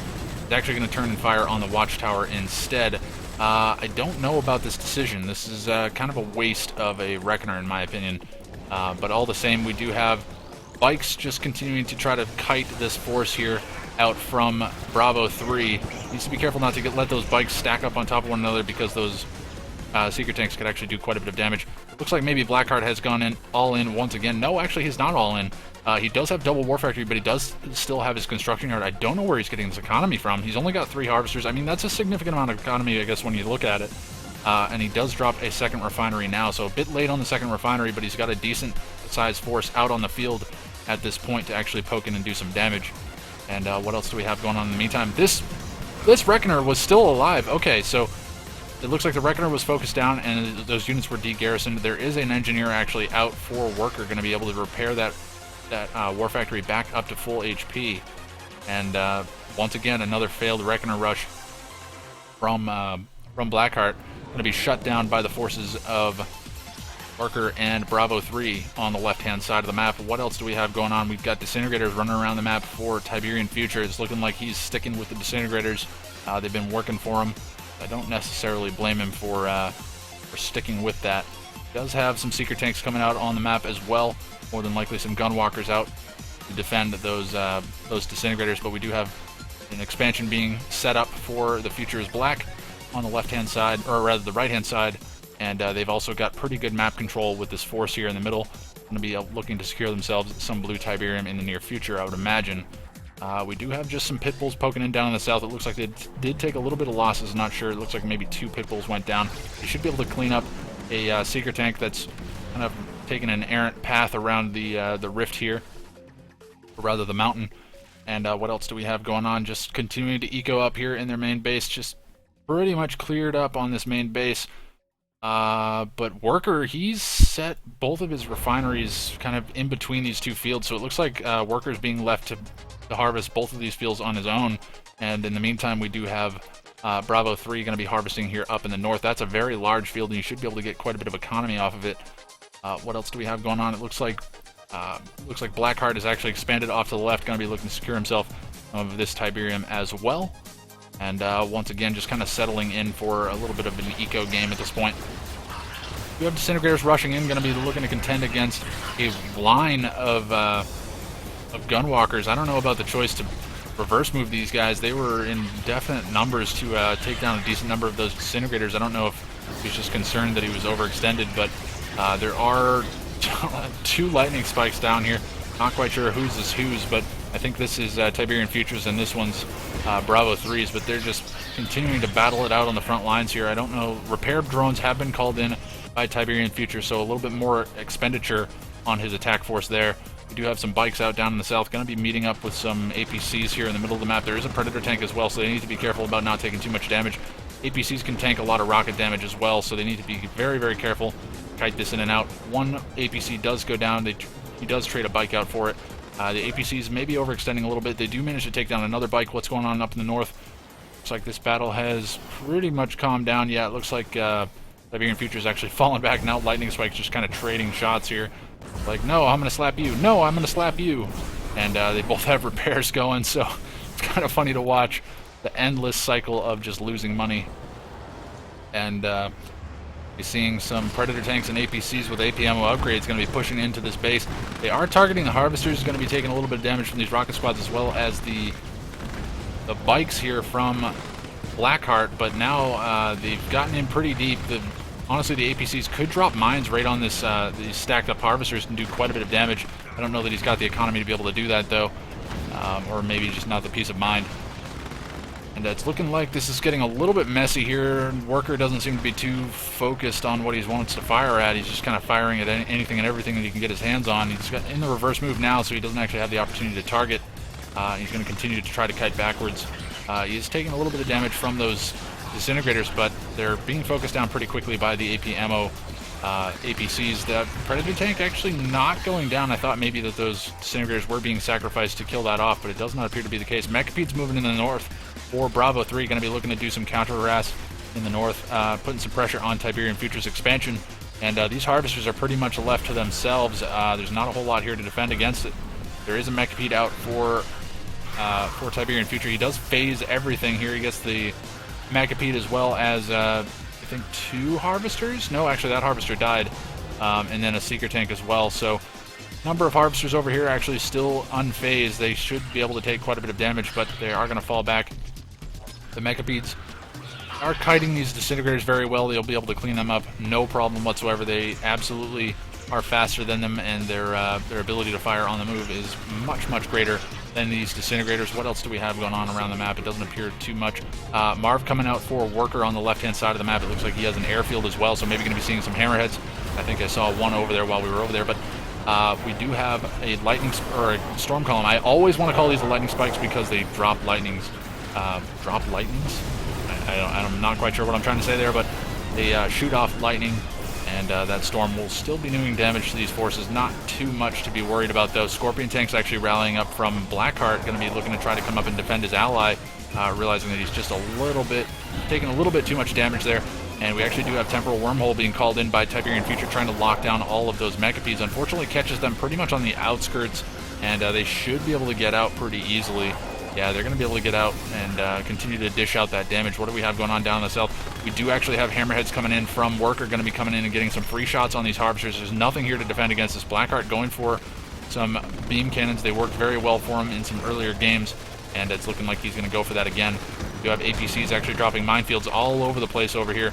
Just going to be trying to add some damage onto those Harvesters as they're going to grab that Tiberium.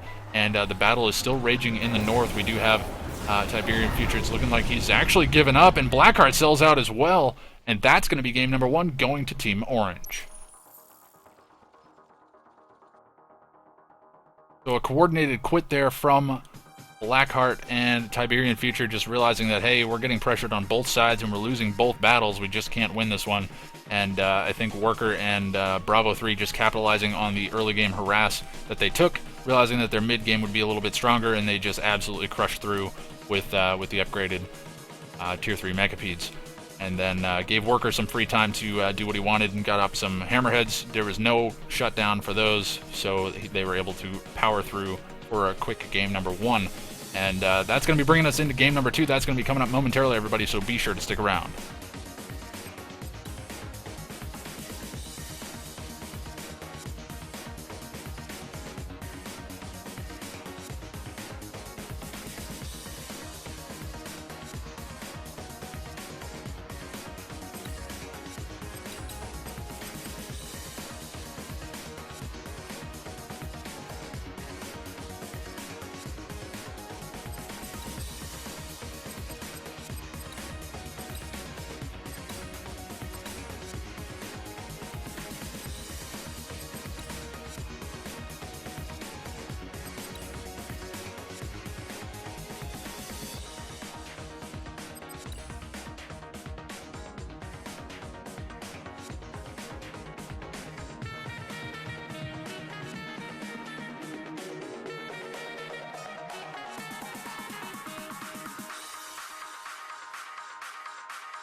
All right, and with that, we are brought to game number 2 of this best of 5 semifinal series, and we're brought to the map Forgotten Forest. And spawning on the right-hand side as the first member of Team the Future is Black, we have Tiberian Future. He's playing as the purple Traveler 59 down in the bottom right, and just up to the left of him as the green GDI, we have Blackheart.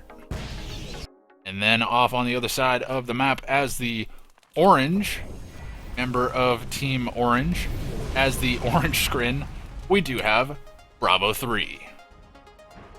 And his teammate just down to the south of him as the cyan vanilla GDI, we have Worker. So it is 1-0 to Team Orange right now. Forgotten Forest, obviously a favorited map by 2v2 players. And it's a map that the Future is Black is looking really strong on. We'll have to see if maybe they go for a similar set of tactics this game. Will be spotted though. The Buzzard did spot the Disintegrators. They will be actually beaconed as well. So Bravo 3 saying, hey, I see those Disintegrators. We're going to be able to shut that down. But not going to be seeing any kind of a flame rush due to the fact that Blackheart is in fact GDI this time around. So not going to be seeing anything too crazy out of him. I mean, we could have seen maybe some fast airfield into hammerheads, into garrisoned hammerheads, but honestly, it's so expensive. It's pretty rare. I don't know that I've ever actually seen Disintegrators inside of hammerheads. It'd be a pretty scary force, though. That's for sure.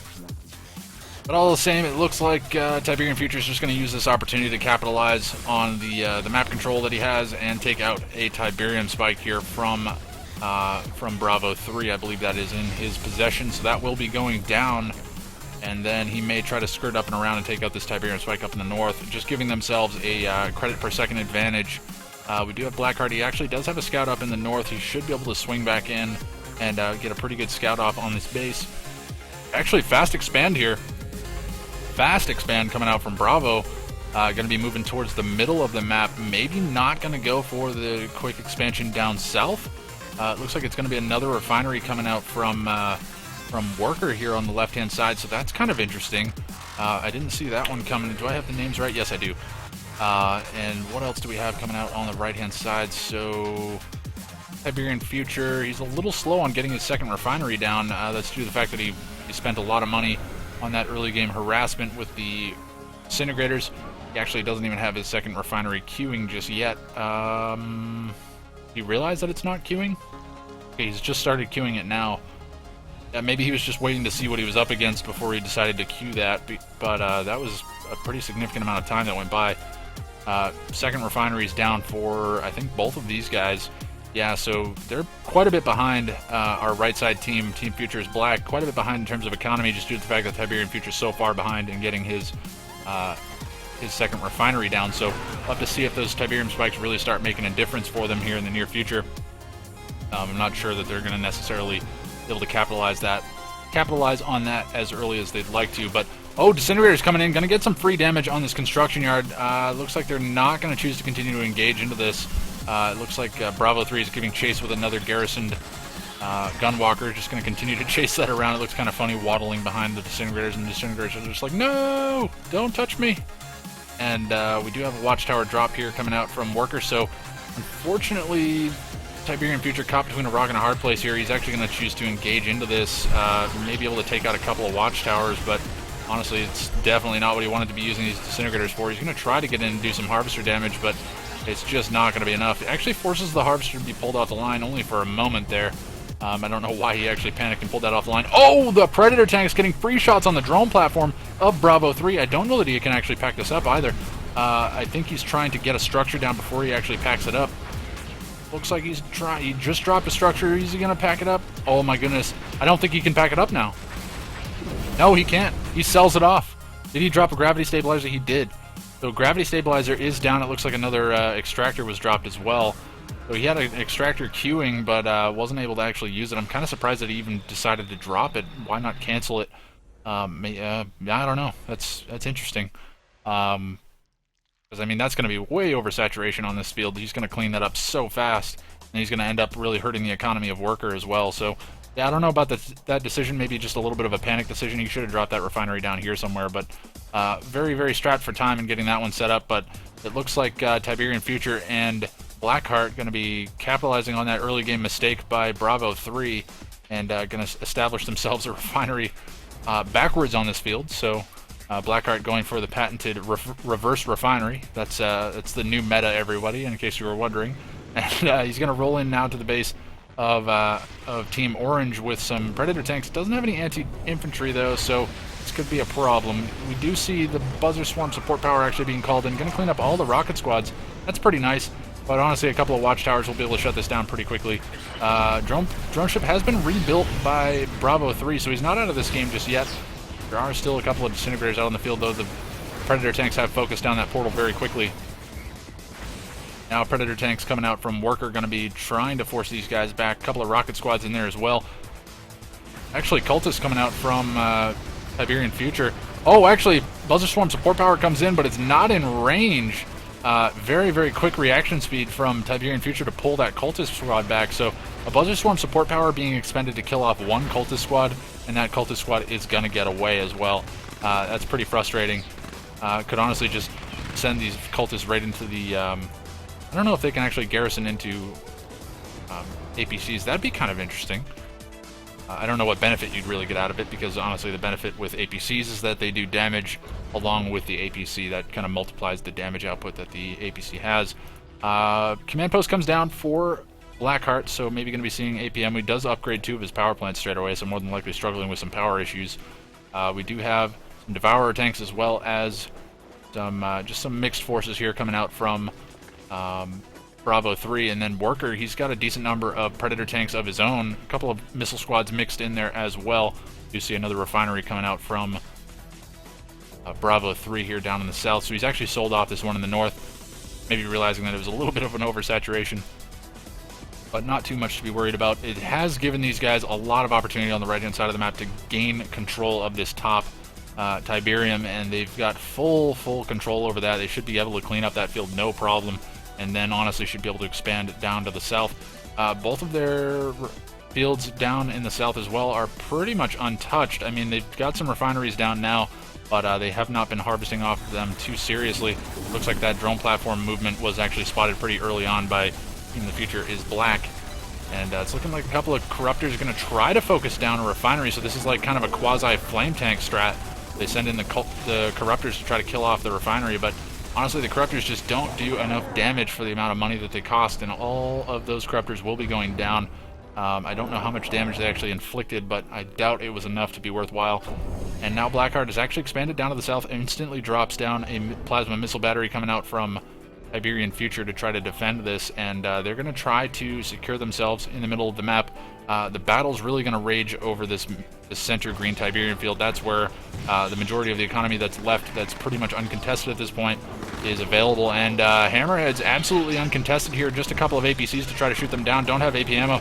They do actually manage to take one out, take a second one out, but these Hammerheads are actually focusing down the Cultists very quickly, and actually I think all of the Cultists have managed to be cleaned up. But now Disintegrators as well as AP ammo APCs, yes, they have been upgraded, as well as Predator tanks going to be coming forward, contending against Gunwalkers and Devourer tanks, as well as some retreating Predator tanks. There are some Disintegrators going to be moving in here for Bravo 3, but we're going to be getting to the fight a little bit late. I think this battle is going to be pretty much over, and it's looking like actually Team Orange has managed to hold on pretty heavily. We do have a couple of Hammerheads down here in the south, as well as a number of APCs, and it looks like this is a strat that Worker likes a lot. He's dropped a number of minefields. He's actually managed to kill himself a Harvester. Should actually be able to get maybe another Harvester or 2 out of this. Actually, no, the gun damage is not enough against these Harvesters. They just are so tanky against this. Actually, it looks like the majority of those mines have been focused down due to the fact that there is stealth detection from those structures, or rather from the base defenses. And we do have, yeah, actually a lot of Harvesters here from Blackheart. Huge amount of Harvesters. Holy cow, he's transferred everything up here. And he's going to be able to completely mine out this field. Doesn't appear as though the blue Tiberium has been touched at all. That's kind of interesting. Honestly, I see the blue Tiberium a lot. It's pretty heavily contested, but seeing that the majority of the fights have been occurring kind of in the north, I guess it's not terribly shocking. Should definitely be seeing some Harvesters being sent down there to clean that up, either by Future is Black or by Team Orange. Honestly, Team Orange, they need to get themselves some map control here. I mean, they've got a decent sized base, got a decent sized amount of tech. but don't necessarily have a huge looming army. I mean, there's a decent-sized Tier 1 army here coming out, for Tier 1, Tier 2 army coming out from Bravo 3, but Worker doesn't have a whole lot to speak of. He does have his Reclamator hub on the front lines, going to be pumping out that Marv, and more than likely going to try to Marvis this field out from underneath of the Future is Black. More than likely going to need to see some tripods out from Futures, or rather from Tiberian Future, defend against us. Needs to sell off. Blackheart needs to get rid of these watchtowers. There are way too many base defenses in this base. That's a lot of money that he could be putting into his pocket to spend on units. But we do have Devastator warships out as well, and tripods being produced for Bravo 3. So lots and lots of high-tech units being produced for Team Orange at this point. And now it's going to be up to the Future is Black to really hold on to this lead that they have. They don't have a whole lot to deal with these forces that are being thrown at them right now, and once that Marv comes out on the front line, it's going to become even more difficult. There is a Storm Column on the front lines as well, just providing a little bit of support and repairs for the Devastator warship as it sits there in its little cloud. And it looks like Worker is actually going to be continuing to push in with the Predator tanks that he has left over from earlier. Going to be trying to come in and trade cost effectively with these Predator tanks of Blackheart, and it's looking like Blackheart's being left by himself here to try to defend against this. He's actually being forced to power down and more than likely sell off this base here down in the south. Not quite sure what Tiberian Future is up to in the meantime. He's sent in a number of disintegrators, but they haven't done anything. They've been absolutely smashed by the APMO watchtowers as well as the sonic emitters, and it's looking like it's pretty much the Blackheart show here. What else do we have going on the right-hand side? It looks like just a buzzer getting cleaned up there. Maybe just a scout. And these Devastator warships just doing huge amounts of damage, and there's just nothing to deal with them. This huge Tier 1 army just can't deal the damage that they need to from that far away, and the Devastator warships just absolutely raining terror on this base. Tiberian Future has dropped a temporal wormhole here on this field, or rather on this this force, trying desperately to do a little bit of cleanup here for Blackheart. But now that Blackheart has railguns, which is the first time that we've seen that upgrade today, he has a couple of Mammoth tanks out on the field, but a Marv out on the field for Worker. It's a pretty scary sight. Oh, I'm sorry. Is that Marv? Is this? No, that's Worker's Marv. I thought for a second there that it was Blackheart's, but it is not. There is an Annihilator tripod trying to go in for some crushes, but it looks like it's not going to get too many. It's forcing these units to continue to move around. The railgun Mammoth tanks actually just taking some free pot shots from some sonic emitters, as well as just some random bits and bobs forces around the map. Juggernaut's firing on that force. The sonic emitter will get the final shot on that one, and it's looking like actually Blackheart has managed to clean up the entire northern base, the original main base of Team Orange. He does have his Marv out in the north, going to continue to press forward. He has Mammoth tanks to support it as well, so it's looking like he just needs to hold on in the middle here, and while he sweeps around the far left side of the map.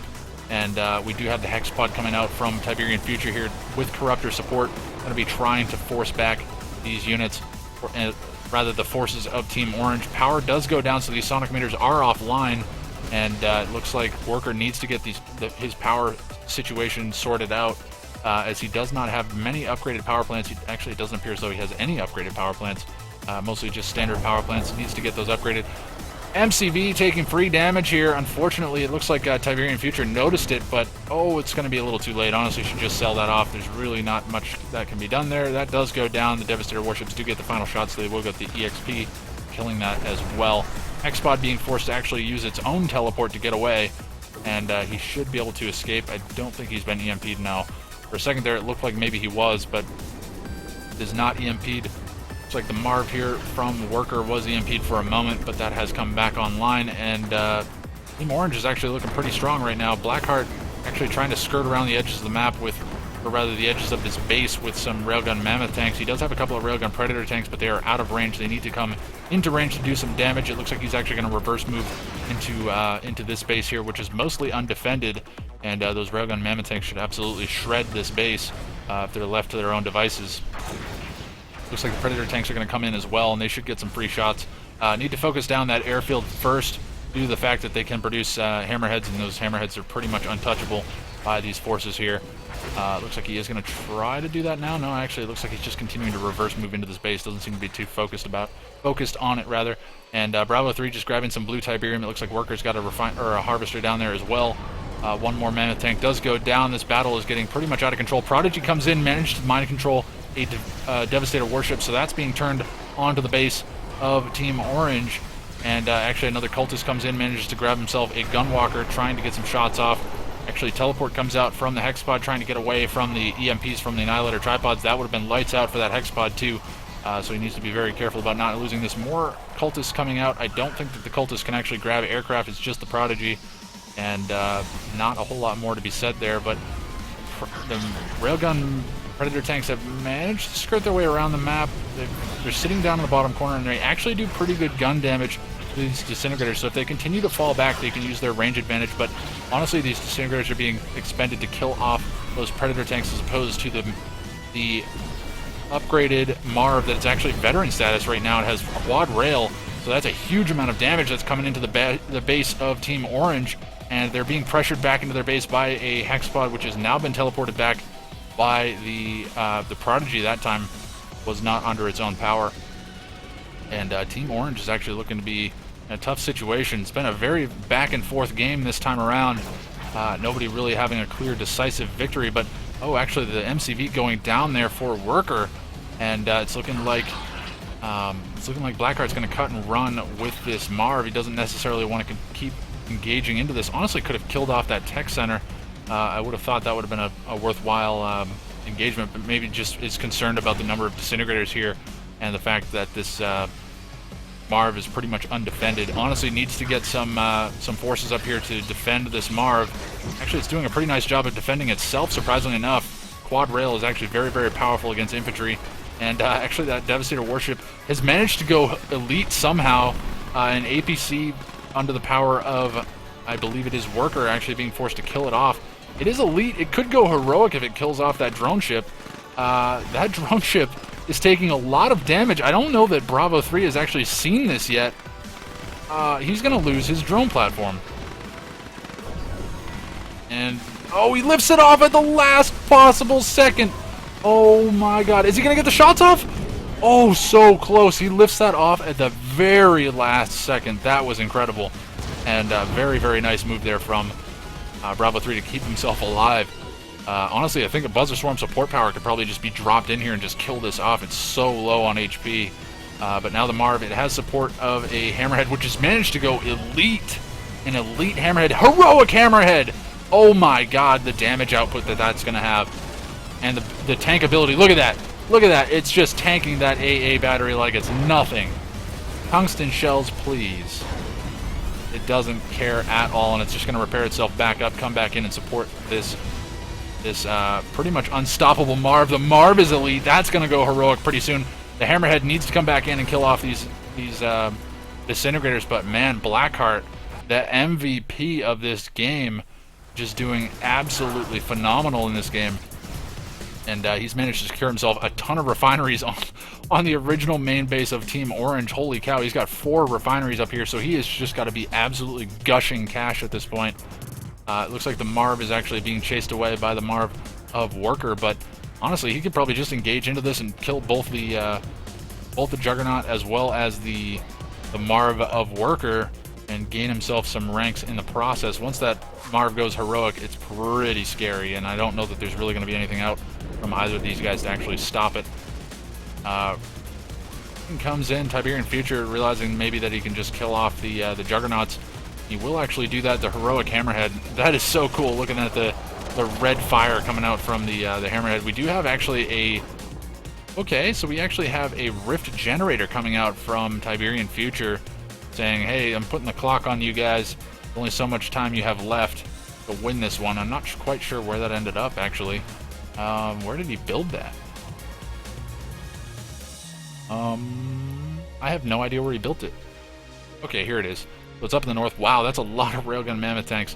So yeah, this one's pretty much over. Blackheart's looking really, really good in this game. Doesn't want to take too much damage. I mean, if that Marv goes down, that could be really, really bad. Oh, teleports the Marv! Oh, Marv laming. I love it. It's a new thing. We're going to do it. I love it. That was fantastic. Nice job there from Tiberian Future to save his allies. Elite Marv. Honestly, if that had gone down, that would have given Team Orange a little bit of breathing room, just due to the fact that that's a pretty significant threat. And but now Tiberian Future with the quick Prodigy control there manages to keep that that Marv alive. That is very, very scary indeed. And what else do we have going on here? We just have a Devastator warship. It is a veteran Devastator warship. It has shields as well. Just trying to poke over the rift here to do a little bit of damage. And wow, look at all of these mammoth tanks. That is just insane. These mammoth tanks are just going to be untouchable. I mean, they have anti-air capabilities. They're pretty good against infantry, and they absolutely destroy armor and buildings. I'm not quite sure what you use against it. Maybe artillery, just sitting back from a long distance and hope for the best. Sonic emitters, not sure if that's going to be enough. We do have Grenadier squads. They do have EMP grenades, trying to get an EMP off on those mammoth tanks, but not going to be in range. These are not Steel Talons mammoth tanks, so they don't have the ability to use the adaptive armor, so they can't, avoid getting EMP'd like that. But I don't know that it's going to matter too much. I mean, these guys are really, really being hemmed in to this middle field here. They've been given a little bit of breathing room back in their first expansion, just due to the fact that the Marv had to be teleported back. But I'm not quite sure where that Marv has ended up in the meantime. More than likely came back for some repairs. It looks like it is still getting repairs at this point. Could honestly be on the front lines. I don't know that it necessarily needs to be sitting back that far. It's pretty close to going heroic. Just needs to take a couple of more positive trades, and it should be fine. The Prodigy's a little bit overextended here. Could be taking some damage from the Devastator warships. Doesn't appear as though that's going to be the case. Looks like the Prodigy is going to come forward. Not quite sure what he wants to get. Actually, the Devastator warships did try to turn and fire on it. X-Spot actually firing on the Devastator warships isn't actually going to be able to clean that up. Whoa, some free shots. Prodigy goes down. And now it's just going to be the steamroll here from Blackheart. Huge mammoth tank army with railguns coming through. And that's going to be it. Bravo 3 and Worker throwing in the towel. And Team Future's Black going to be evening up the score 1-1. So great game coming out from Tiberian Future and Blackheart. I would say Blackheart earned MVP that game. He read that one like a book, played it very, very well, and secured himself a victory and an opportunity to come back in this series. It is 1-1 now. It is a best of 5, so it's anybody's game, and we'll be jumping into game number 3 momentarily. So be sure to stick around.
kind of a strange request, but I'm going to go ahead and grant it anyways. Hantha Steria asking Sparty, please say ridiculous amounts of damage.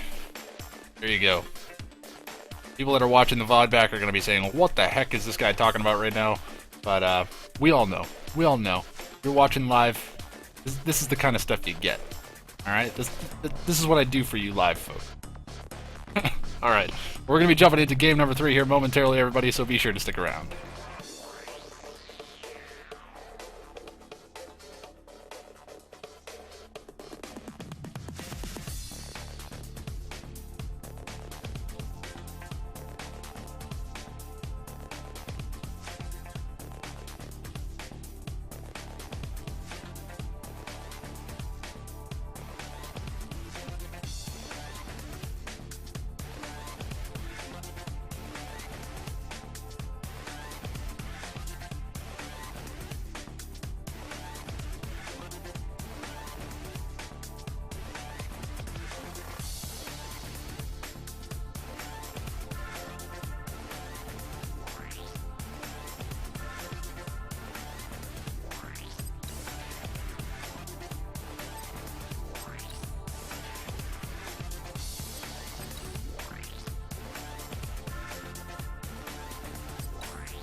Alright everybody, and welcome to game number 3 of this semi-final series, and that brings us to the map End of the Line. And spawning in the top as the green Black Hand, we have Blackheart. And his teammate and rounding out Team the Future is Black. As the purple Traveler 59, we have Tiberian Future. Then down in the bottom left as the Cyan Steel Talons, we have Bravo 3. And then rounding out Team Orange in his namesake orange color as the orange Steel Talons, we have Worker. So double Steel Talons versus Black Hand and Traveler 59 should be interesting. It is 1-1, and Team Orange had map choice. Chose to go double Steel Talons. That should be interesting. These guys obviously have something in mind. I know that there was some questioning about whether or not one should go Zocom and maybe use those strategies that we saw earlier on today. We did see actually just a Rifleman squad getting focused down there by a number of buzzers to defend this assimilator on the left-hand side. Very nice move to save that. And Team Orange, or rather Worker, has managed to secure himself his Tiberium Spike on the right-hand side. So no engineers going down, at least not just yet. So no early game advantages one way or the other. And it looks like everybody is going for pretty much standard builds here. Pretty much what we would expect, honestly, with these guys going Steel Talons. I expect a base push. I very, very much expect it. I mean, it's going to be a lot of Titans out on the field, a lot of Watchtowers being dropped. I expect it to be very, very similar to what we saw from, I believe it was Team oh geez, I can't remember their name now. It was Survivor Man and Unknown. They looked really, really strong in that game, and they absolutely punished their opponents with that strategy, though it was Steel Talons and Zocom. So we'll have to see how this one turns out with double Steel Talons, and see if Blackheart and Iberian Future are fine playing their Traveler 59 and Blackhand as they normally do. It seems like these guys are more focused on playing factions that they're comfortable with rather than factions that are specifically good on particular maps or with particular strategies. Obviously, a comfort pick will win probably 90% of the time. Yeah, it's just going to be an expansion here coming out from Bravo 3. He's going to be looking to be the aggressor here, and it's looking like he's actually expanding out towards this direction. Kind of interesting. I'm not quite sure where he's headed with that. I don't know if he's going to try to come all the way over here. He may put himself a little bit too far behind to make that worthwhile and may actually get his MCV cut off. He's bringing his MCV right up to the ridge here, so he may actually try to cut in and around and go that way. Yeah, it looks like that's going to be the case. Tiberian Future has spotted this. They know this is coming. Wouldn't be shocked to see Cultists come out, because, I mean, they can just grab the Titans then use them against Team Orange. That wouldn't be the worst thing in the world, but Watchtower is honestly pretty devastating in that situation as well. Pretty quick expansion here coming out from Worker as well. So this is kind of interesting. Worker expanding. It's been spotted, and it's going to be harassed now by a lightning spike coming out from Tiberian Future. But what else do we have coming out in the meantime? We do have beam cannons coming out from Blackheart. This has been his patented move in the last few games. These beam cannons being put to extremely good use. Definitely an underrated unit, not something that we see all that often, particularly because most of the games that I cast are 1v1s. But 2v2s, these beam cannons are very, very, very strong, and I'm not terribly shocked to be seeing them.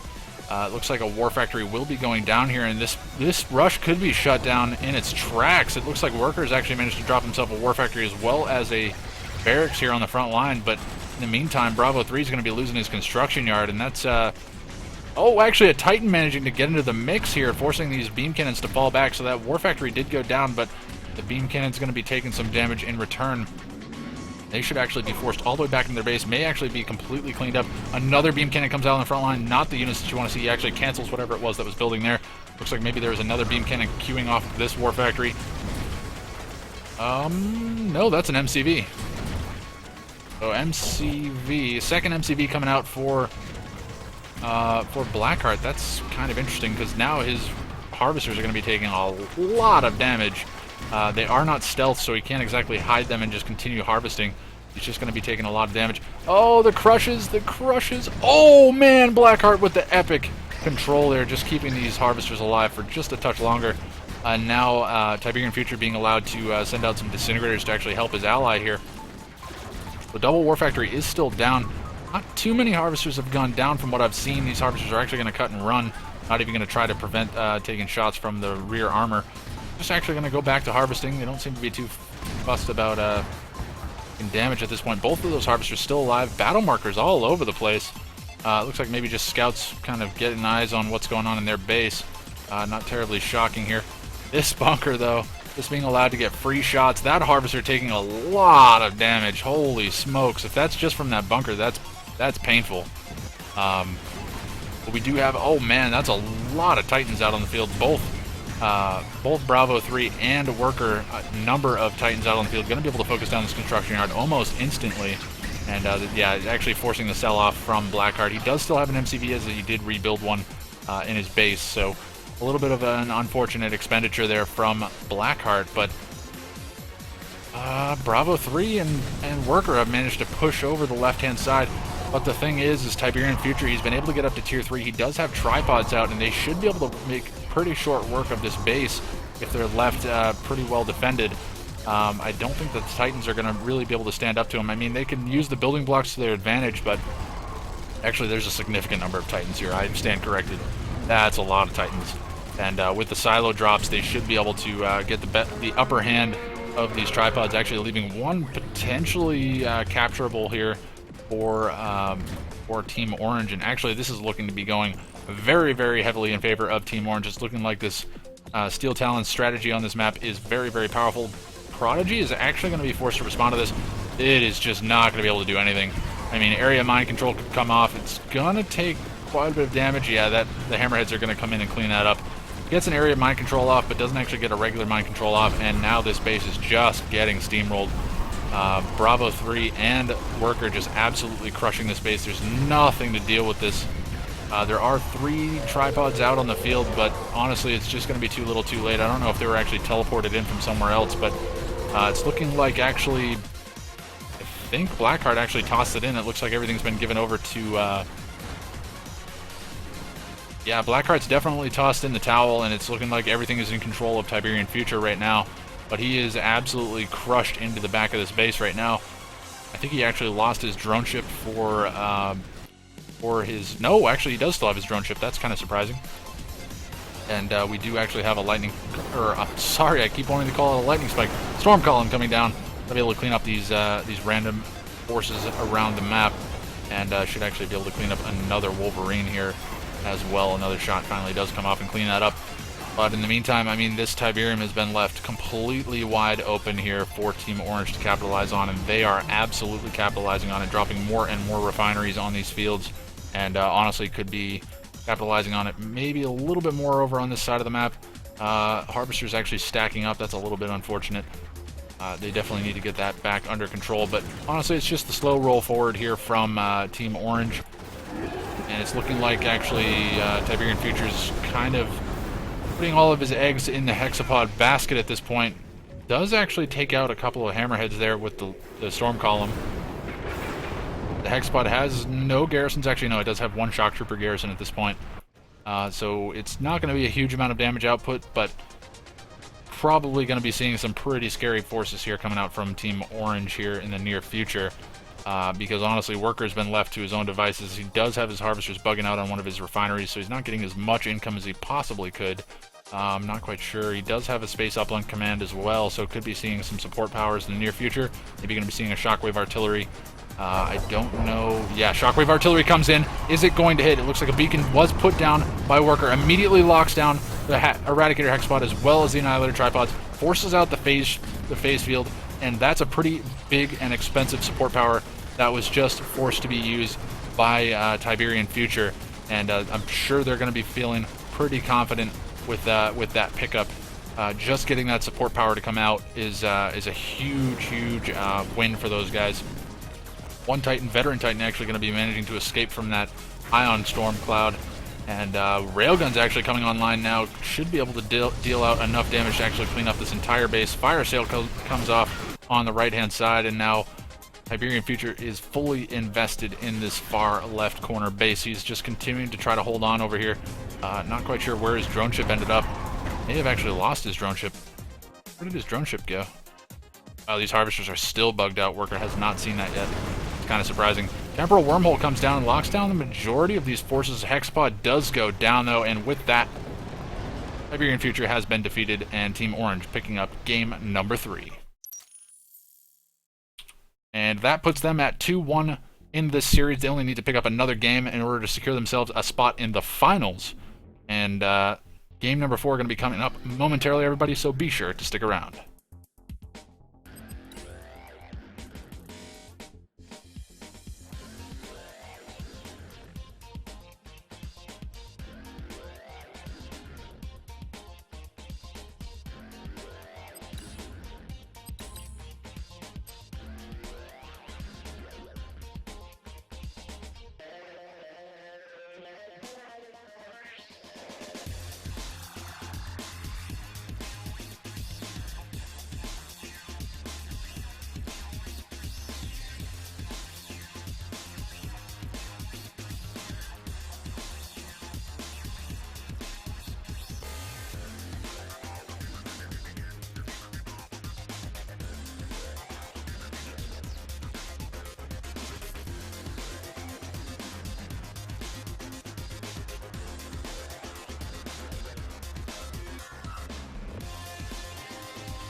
All right, everybody, and welcome to game number 4 of this best of 5 semifinal series.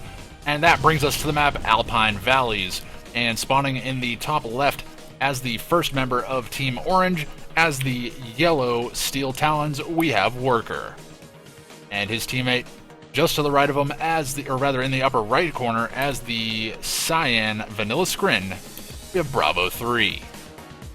And as the first member of Team Future is Black, as the green Vanilla Nod, we have Blackheart.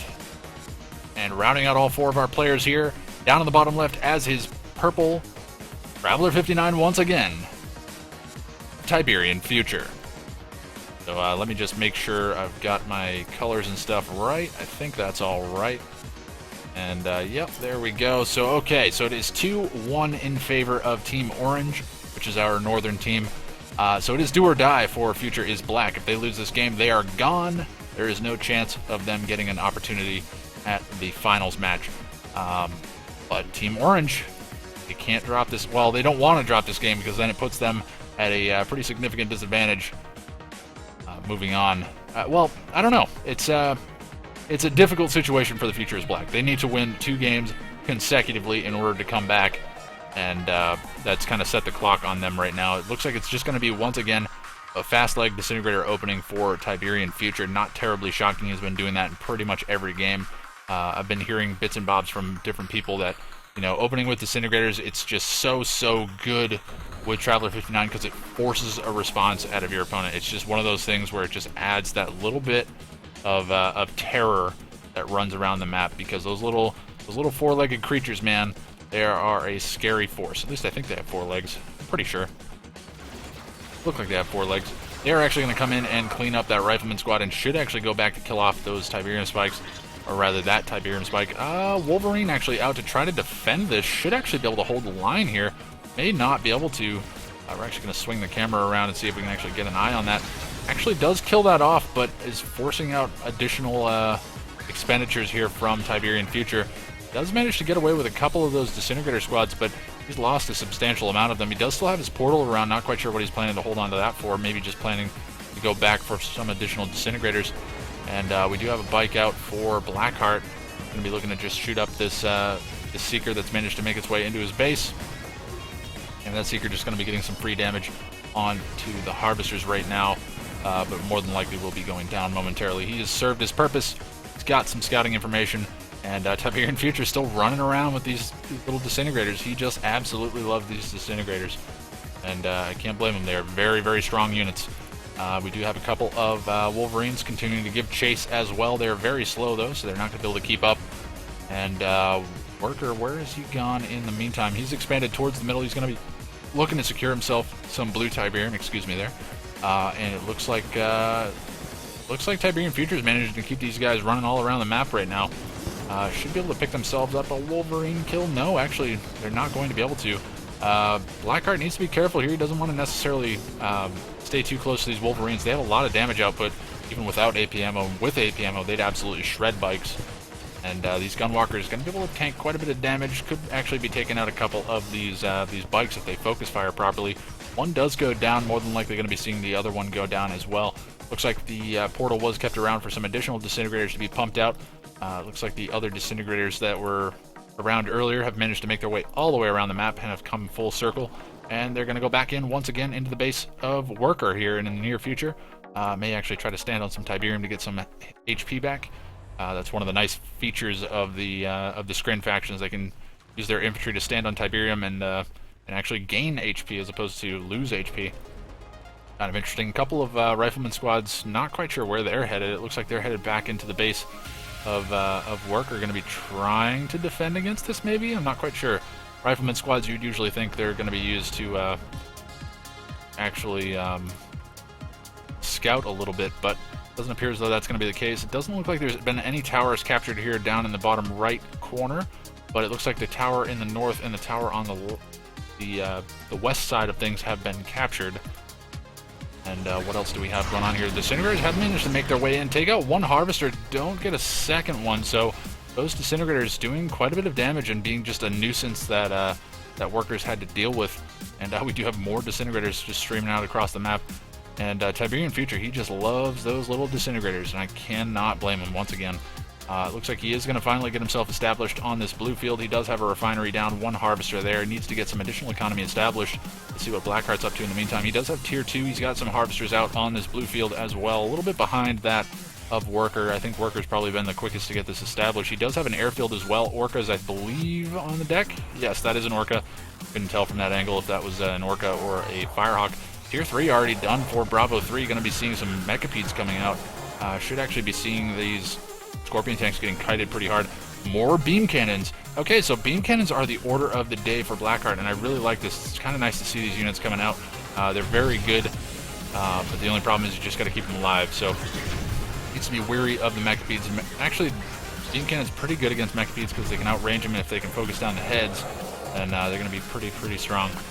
Looks like the Orcas are actually going to go out on the move, maybe looking to go harvester hunting at this point. I don't think that there's been any anti-air production here aside from some gunwalkers out from Tiberian Future. More than likely sees that there is an airfield out and will probably be producing some anti-air defenses now. He does have that tech assembler, so could definitely be producing some, or rather going for that tier 3 shard launcher upgrade. Looks like Worker will get at least 2 harvesters, may get a third. I don't think he'll have enough. Yeah, forces the phase, but only saves one harvester, because I mean those Orcas had already expended all of their ammo, so maybe a bit of an errant phase field. That's the word I was looking for words rather. Titan's actually pushing in, crushing the well, not necessarily crushing, but absolutely destroying the Seeker tanks. They're going to be forcing these Gunwalkers to fall back. Going to be taking a lot of damage, though. I don't think the Gunwalkers are really going to be able to kite for too much longer. They're going to continue to run backwards. Honestly, these Titans, yeah, they're going to turn and fire on the Harvesters. Wise decision. Nice building block there, actually coming out from Tiberian Future, but unfortunately, Titans can shoot over buildings. Not going to be saving them for too much longer. Just save the pathing a little bit. And it looks like actually the Storm Column is going to be focused down straight away by Worker. He does lose one Orca for his troubles, but take out a Storm Column and is going to be allowing himself some breathing room with these Titans to do some damage. There is an Obelisk drop coming out from Blackheart, so Blackheart does have that tier 3. He has managed to clean up his entire blue field at this point in the game, and it looks like all of the beam cannons have been cleaned up as well, so Bravo 3 putting some pressure on the right-hand side of the map. It looks like these tripods are going to continue to push forward, and without the defensive tower captured, they're not going to be stopped very quickly. And these, yeah, I was going to say, we're going to need to see some Obelisk drops here in the very near future. You have Raider buggies coming in. It looks like maybe he was just trying to fake out that he had EMP coils, like, hey, I'm getting close to you with some Raider buggies, you better watch out. Annihilator Tripod running away from the Warp Chasm. Honestly, that was a mistake, because I think if he had gotten in range of the repairs of that Warp Chasm, he could have potentially saved it. Maybe not. Maybe I'm completely wrong, but oh, Behemoth's coming out, and we have the Space Uplink Command firing down the orbital bombardment from that support power from Worker, and he's going to be able to clean up the entirety of this expansion, and that's going to be putting Tiberian Future in a tough spot. Shockwave Artillery coming in, going to be locking down the Warp Sphere as well as a refinery. Actually does significant damage to that refinery. It must have already been taking quite a bit of damage. And it leaves this base pretty open to harassment here, and it's looking like Worker is looking very, very strong in this game. And what else do we have coming out here? So looks like Bravo 3 is just continuing to put the pressure on Blackheart, forcing him to respond here as opposed to defend his ally, and Tiberian Future is taking the pain, as we say it. And it's looking like he's going to continue to be pressured in his original main base. We do have the Behemoths pushing forward now. Looks like the Harvester actually just on an auto queue. Going to be taken down by the Orcas. One Orca will go down. I don't think we'll be losing any additional Orcas. One will take quite a bit of damage, but won't actually go down. These Behemoths could actually just move forward and just crush these. Could actually just crush the Gunwalkers, but honestly, just firing on the structures is probably the better way to go. Mammoth tanks coming out as well. More than likely going to be seeing railguns on the way. And now we have the Mechapede army here from Bravo 3. Actually has toxin upgrades as well. But I think that's 2 or maybe 3 Mechapedes going down there to the focus firing from Blackheart. So very nice control there to actually focus these guys down. And actually these avatars could be firing on these units, but they choose not to. They're going to actually run away. Looks like they want to take on the tripods instead. I don't think they have the damage output to actually stand toe-to-toe with the tripods, but maybe just trying to buy himself a little bit of time. And in the meantime, we do see Worker is continuing to push on to Tiberian Future's base here. He's managed to take out the tier 3 of these behemoths. There's just no answer to them. We do have actually the Prodigy has managed to come out and capture itself a Mammoth tank. It is doing quite a bit of damage to these behemoths. There's nothing here to actually stop this. Area mind control actually comes off on the behemoth here. He does manage to grab control of the behemoth with a cultist, so pretty nice control here. But oh, the cultist gets focused down straight away. Prodigy actually teleports itself away, and Beacon has been placed by Blackheart. So yeah, he's been pressured in his expansion as well, or rather his main base, and it's looking like this is pretty much destroyed at this point. Drops a War Factory. I don't know that that was really necessary. There's really no way of holding on to this, and there's not any Tiberium down here to really worry about holding on to as well. Tries to pump out bikes, but bikes are going to be absolutely shredded by the time they come out, and he's just kind of wasting money at this point in the game. That's really not what you want to be seeing. Blackheart has actually thrown in the towel and has given over control to Tiberian Future. So Tiberian Future has complete control of this southern portion of the map. He does have a decent bit of map control at this point. And by that, I mean he's got quite a bit of infrastructure. He's got a decent amount of resource gathering at this point, as he has 2 fields that he's potentially going to be able to harvest off of. The only problem is he's actually going to be pressured here on the right-hand side, as it looks like Bravo 3 is actually going to try to actually just stumble in on this base. He says, oh, okay, I guess I'll come in here and kill all this off. Granted, the harvesters are hidden due to the fact that they are standard nod harvesters.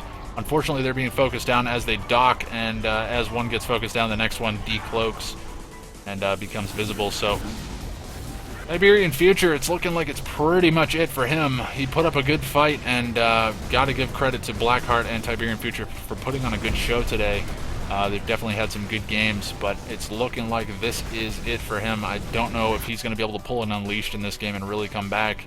I mean, he is Traveler 59, but he does not have a Hexapod, and no Redeemer either. That's kind of an issue, as we do see that the Mechapes are just continuing to kind of skirt around the edges of the map and clean up whatever they possibly can, while Worker is just continuing to push forward with the bulk of his army here on the left-hand side.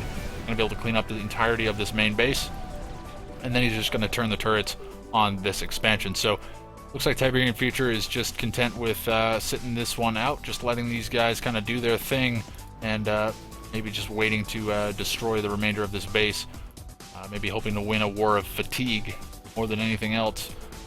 We just simply wait for his destruction. Worker has managed to completely clean up this field. He has a huge amount of harvesters on that field as well. More Orcas coming in, going to be sniping down the harvesters straight away, just denying that additional economy. It looks like Phase Field did come off from Tiberian Future, and Tiberian Future, he drops a Rift Generator and gives a little smiley face. So he's got a Rift Generator. Not out yet, I guess, but he's got a lot of tripods on his front door and absolutely no army to hold it off with. So that's kind of an issue. I'm thinking that's something that he needs to address in the near future. It looks like Tiberium Catalyst Missile actually called in. I think he's just trolling at this point. He's just calling in whatever he wants. And yeah, that's pretty much it for him. It looks like his entire base down the south has been cleaned up. Doesn't have anything to speak of on the right-hand side. And it's looking like these structures are going to be the final remaining items of Tiberian Future and Team The Future is Black in this tournament. And looks like Bravo 3 is going to come in real close. Doesn't give him the satisfaction, though. Tiberian Future GG's out. And Team Orange going to be taking a 3-1 victory in this series. A great play coming out from Worker and Bravo 3. Worker really putting on a lot of pressure onto Tiberian Future, and just not allowing him to get back from that early game deficit due to the fact that he expended so much money on the disintegrator rushes, and it just did not pay off for him. So that's going to be it for that series. Team Orange going to be moving on to face off against Team Panic and Bike Rush, and that should be the next series coming right up. It should be a very good series. It's going to be a best of 7, and that will be coming up momentarily, so be sure to stick around.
Alright everybody, and welcome to game number 1 of the final series here of the Kane's Wrath 2 vs 2 warm-up tournament hosted by GameReplays.org, and that brings us to the brand new map, Volcano Valleys. And spawning in the upper right-hand corner as the first member of Team Bike Panic as the red marked of Kane, sorry, I almost misspoke there, we have Bike Rush Owns. And his teammate just to the left of him as the Traveler 59, we have Panic.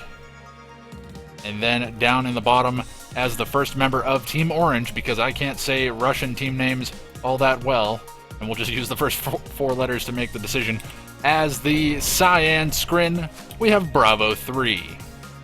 And then just down to to the right of him, as the Orange Zocom, we have Worker.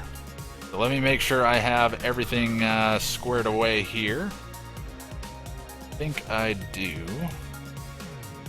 So there we go. So Team Bike Panic versus Team Orange, and it will be on Volcano Valleys. This is the winning map of the Kane's Wrath World Builder Challenge, and this is the map created by Hydrolace. He is a community member. He did a fantastic job with this map. Created an interesting map, something very, very different from what we've seen. Very, very different in the way that players, when they start, they actually start with a shared green field here. So a lot of times we see players, start with separate fields and then expand towards one larger field in the middle or on the sides.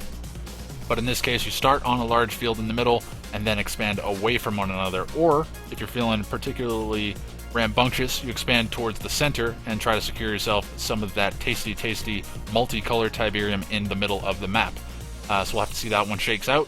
But we did see an early game Disintegrator Rush coming out from Panic here. As we can see, they're trying to skirt around the outskirts of the map, and we do see a little lava river trying to make its way around the map. Yeah, just kind of an interesting map all around. It looks like Bike Rush and Panic just getting some scouting information here on Team Orange. Not terribly shocking. Bike Rush obviously very good at scouting and very good at the game in general. And what is he up to in the meantime? He's already gone for the expansion. He's dropped his 2 refineries. He feels pretty confident with that, and he's going to be going for the expansion straight away.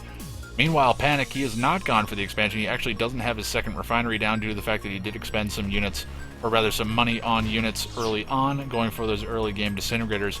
And we do have a beacon coming down from Worker. Going to be spotting that there is a Saboteur coming out, so we could see something being used to kill that off. I don't know if there's going to be anything coming out. I thought for a second there that maybe that Raider Buggy would kill it off, but there is in fact no Raider Buggy for Team Orange. And it's looking like it's just going to be straight eco here for Team Orange so far. Not too surprising. The Disintegrator is still running around here for Panic on the right-hand side. They've managed to make their way over to the expansion of Worker at this point, but still not forcing out too much of a response there, so not too much to be worried about. A bunker here created by Worker has managed to get itself quite a bit of damage on that War Factory from Bike Rush, though he does not seem to be fazed by it whatsoever, as he's not even repairing it. He's just continuing to harvest away, has his refinery up on his expansion. Not too much more to be said there. No expansion just yet for, as I say that, the refinery comes down for Bravo 3, so that is established. Still some more, these same Disintegrators still running around the map here for Panic. Sorry, I totally spaced it on the name. And in the meantime, we're just seeing these guys just continue to mine away. It seems like nobody's really terribly comfortable on this map. I know these guys have played a few games on these maps. I have to imagine that they have at least. But they seem to be pretty content with just going straight eco here. And Bike Rush, I mean, playing Marked of Kane, his late game is going to be very, very strong in comparison to his early game. So I guess it's not terribly surprising that he wants to play out the eco game at this point. What else do we have going on here? It looks like Worker is establishing himself on his expansion. Already has that tier 2 down. More than likely going to be queuing another refinery at this point in time. Maybe going for a fast tech. I'm not quite sure. But quick blue Tiberium here coming out from Bike Rush Owns, and he's actually beaconed it as well. He feels pretty comfortable about that. It looks like the blue Tiberium on the left-hand side of the map has been cleaned up, more than likely by Panic. So these guys grabbing themselves lots and lots of blue Tiberium. Tons of pit bulls coming out from Worker, actually doing quite a bit of damage at this point. Could actually be taking out a couple of harvesters here from Bike Rush. One more shot will actually take that one out. should actually know that that's a decoy. And a second harvester going to be going down here for Bike Rush Owns, and that's unfortunate, actually forcing him to spend money on Fanatics. And they're not actually even going to be able to be used, as these pit bulls are going to kite away. One more does go down, but did take out 2 or 3 harvesters. He took out 2 that we saw, maybe more over here earlier, as we do see Panic coming to the rescue with some disintegrator spam. Not terribly shocking. More APCs coming out, or rather APCs coming out from Worker down in the bottom right. And it looks like Panic has spotted that. He's going to beacon that to Bike Rush and say, hey, there's some APCs down here. We need to be careful. Not quite sure what else there is going on. A beacon coming down. It looks like actually that War Factory took quite a bit of damage. Maybe Bike Rush not respecting the amount of damage that one unit could actually put out. Just trying to keep track of these beacons. These guys are talking to one another using the beacons. Just want to make sure I'm not missing anything too critical. And we have a number of Mechapedes actually coming out for Bravo 3. So Bravo, he's been playing this kind of smart. He's been kind of sitting back, not really drawing too much attention to himself. Has managed to get himself up to tier 3, but now he's actually taking a little bit of harass here on his expansion. One harvester will be going down. I don't think he's actually going to get the phase field off in time. No, he will not. And a second harvester could be going down as well. That's pretty unfortunate. May phase field that? No, he's actually not going to choose to phase field it. Maybe looking to save that phase field for something else, or maybe he's already used it. I'm not quite sure. I haven't seen it be used just yet. But tier 3 does finally come down for Panic, so more than likely going to be seeing some tripods or maybe some Mechapedes of his own. But it looks like Scorpion Tanks v Pit Bulls here. Pit Bulls coming out on top just due to the fact that they're in larger numbers. But Bike Rush is now aware of the fact that they are over there. He's going to send some infantry over to the outskirts of his Tiberian fields just to defend it. He does have a couple of friendly disintegrator squads over here to defend it as well. Harvester, unfortunately, from Bike Rush Owns on an auto harvest. Oh, he's actually going to pull it back into the Pit Bulls. That's kind of interesting. Yeah, that harvester is going to be going down. Bike Rush maybe not playing at the top of his game right now. Going to be losing a lot of harvesters. Maybe just not paying attention closely enough. But beam cannons coming out for Bike Rush Owns. Interesting. Oh, actually, wow, that's a lot of AP ammo APCs coming through, and yeah, immediately drops the temporal wormhole on these APCs. Just that's a lot of damage output, even just if it is AP ammo. I mean, he could potentially destroy this construction yard with the amount of damage output that he's got. Just the critical thing is not to lose too many forces in the process. It looks like he actually has Tiberium field suits as well. Ooh, Vapor Bomb coming in does huge damage to these forces. Actually takes out the majority of the APCs. And Building Block comes out. Oh my god, did he get the phase field off? No, the phase field didn't get it. The phase field didn't get it. He can still kill the MCV. That was an errant phase field by Panic. He tried so hard to make that look so epic. But Bike Rush, he was just a touch behind getting that one set up. And it looks like actually, what else do we have going on up here? Looks like Pit Bulls have actually managed to make their way back in, have still been poking away at harvesters here. But Bike Rush, he has just a ridiculous number of harvesters. Something that he's been known for is producing mass amounts of harvesters and not caring too much about it. We'll more than likely see some more of that out of him. But he did lose his MCV, so more than likely going to have to see another MCV coming out. Otherwise, he's going to be putting himself way too far behind. He is pretty significantly behind at this point, but he does have a good economy, so he could potentially keep himself in this game. A lot of cultist squads out on the field for Panic at this point, and not quite sure what he's looking to snag with those. I haven't seen a whole lot of ground units out on the map for our Team Orange just yet. It looks like there are a number of Mechapedes out on the field for Bravo 3, but now the cultists, joined by some tripods here from Panic, are actually putting a lot of pressure onto this expansion here from Bravo 3, and he could potentially be losing his foothold here on the left-hand side of the map. Meanwhile, on the right-hand side, we do have beam cannons from Bike Rush Owns trying desperately to focus down the Reclamator hub. They should be able to get enough damage onto it, and that will go down. So Bike Rush Owns, he's managed to cancel the Reclamator hub of Worker, and in the meantime, we do have the drone ship. It's managed to pack itself up and escape with like 20 HP. That is pretty fantastic. I'm kind of surprised it's managed to survive. And oh, wait, what? So Panic, he used the cultist squad to capture the drone ship because apparently the drone ship is considered a vehicle and not an aircraft. And Bravo 3 He's now lost his drone platform. So that's a thing. That's a thing indeed. That actually was pretty significant. Because, I mean, if he gets an extra drone platform out of this, that's huge. You can use an engineer to actually repair that as well. I believe that's in the... Yeah, I'm pretty sure that's in control of Panic. Let me see. Just scroll over it for a second. Come on. The Redeemer has risen. Yeah, it's Panic's. So the drone ship captured Bravo 3, maybe not realizing that the cultists could actually capture that. That's kind of interesting. I mean, I have to imagine that he's seen that before, but anyways, we're seeing tripods and disintegrators rushing forward here, continuing to do as much damage as they can.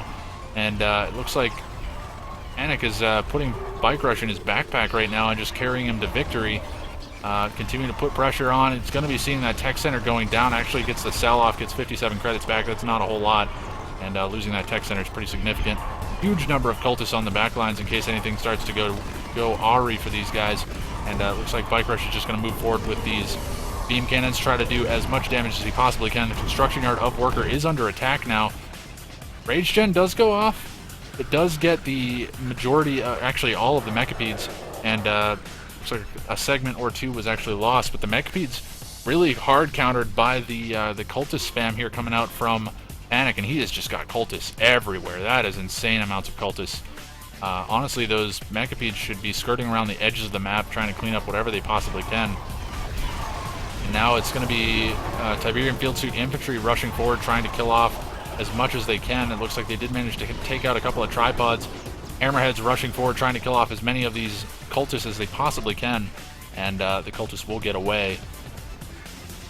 And looks like Buzzer Swarm support power actually called in from Bravo 3, going to try to kill off as many of these cultists as well. And does get a number of cultists for his troubles. And oh, but Mechapedes coming in. They were trying to get a kill, or rather some kills off on these cultists, but honestly, it's just not going to be enough. Cultists being used very well, going to be able to grab some captures on these Mechapedes. A couple more should be able to capture the remainder of these guys, and it looks like the majority of the Mechapedes of Bravo 3 have gone into the hands of Panic.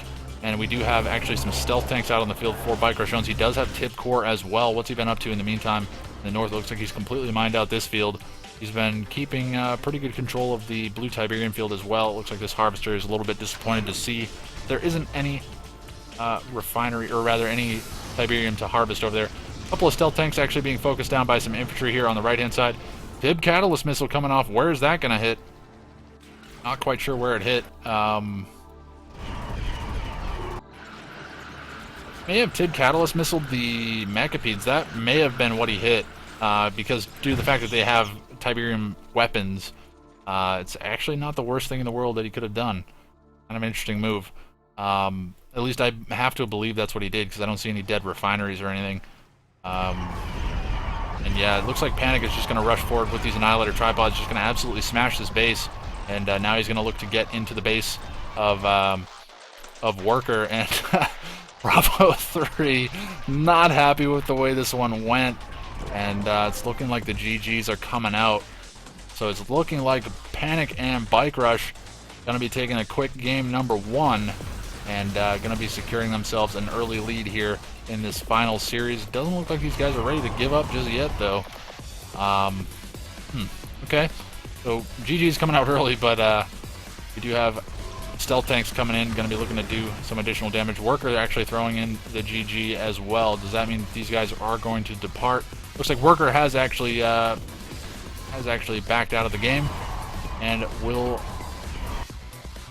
Bravo follow suit? Yes, he will. There he goes. So Team Bike Rush and Panic going to be picking up game number 1.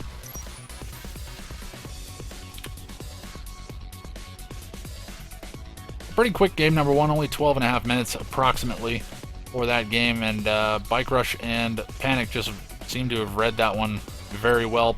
Bike Rush actually taking a significant amount of damage, but Panic actually coming through in the clutch and going for some really nice hard counters with his units. So very nice moves there from Panic, and that will pick them up an early lead here, and we'll have to see if they can manage to capitalize on that by picking themselves up a game number 2. But game number 2 is going to be coming up right away, so be sure to stick around.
Alright, I was gonna say welcome. Never mind. Never mind. It looks like these guys didn't pick the positions correctly, so this game is null and void. So we'll have to remake the game. Okay. Full start, everybody. Sorry about that.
Alright, and with that, we are brought to game number 2 of this final series, and that brings us to the map Forgotten Forest. And it's surely not forgotten, but spawning on the left-hand side as the green screen, we have Panic. And his teammate just to the north of him as the red Steel Talons, we have Bike Rush Owns. That's going to be rounding out Team Bike Panic, and then on the right-hand side, as the blue screen, we have Bravo 3. And his teammate down in the bottom right corner as the orange Black Hand, we have Worker. So it is 1-0 in favor of Team Bike Panic, and it's not do or die for anybody just yet. It is only game number 2. It is a best of 7 series, so it's 4 games to win it all. And we'll have to see how it ends up shaking out. Bike Rush and Panic can end up picking themselves up another win here and putting themselves heavily in the lead for a game number 3, or it could be evened up here by Team Orange and making it anybody's game coming into game number 3. So we'll have to see. It's looking like it is going to be some early scout engagements here. It's going to be, I believe, Worker managing to clean up the Rifleman squad of Bike Rush. So nice job there just to deny that scout in his base. And I'm not sure where this Rifleman squad is headed. Oh! Okay, so we've got MRTs out on the field. And it's looking like it's going to be an MRT rush of some description. Is Panic doing anything to support this? It doesn't look like it. What's being produced to actually jump in with this? Not quite sure. Okay, there is a portal here. I didn't see that. So it's looking like it's going to be Disintegrator flying MRTs. That should be really, really interesting to watch. Will it be spotted, though? That's the question. And I'm sure these guys probably saw Bike Rush went Steel Talons, and they're probably like, well, it's more than likely going to be fast aircraft. But oh, man, this could be really bad, actually. Bravo 3 is going to expand towards the middle like he did in the last game that we saw on this map. And that didn't necessarily work out too well for him early on. got punished pretty heavily by that. Actually, I think they ended up losing that game as well. But in the meantime, Worker is expanding down to the south, so a bit of a split expansion here. It's kind of a risky move, but these flying disintegrator MRTs have been spotted. It looks like they've been split into two groups. One is going to go down south, and then one is going to hit up north. But there is, oh, the Reckoner. Oh, the Reckoner's been found by Bike Rush Owns. I saw Worker. He was trying so hard to keep that hidden, but he's not going to be able to. And now these flying MRTs, if nothing else, they've cleaned up the early game infantry, or rather the early game flame rush from Worker, so that's going to be pretty irritating to deal with. What else do we have in the meantime? Looks like maybe a refinery was sold off. I'm not quite sure if he built a second one. No, I don't think he did.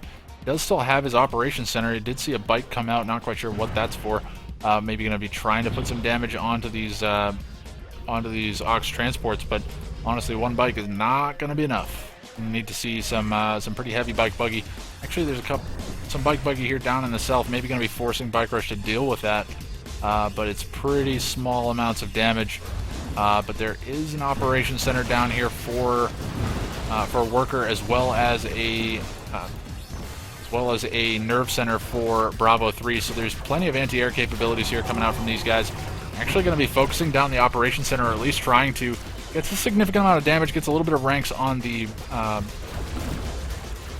disintegrators. Now he's going to need to try to kite away from the SAM turrets. Going to be losing one of the Ox transports.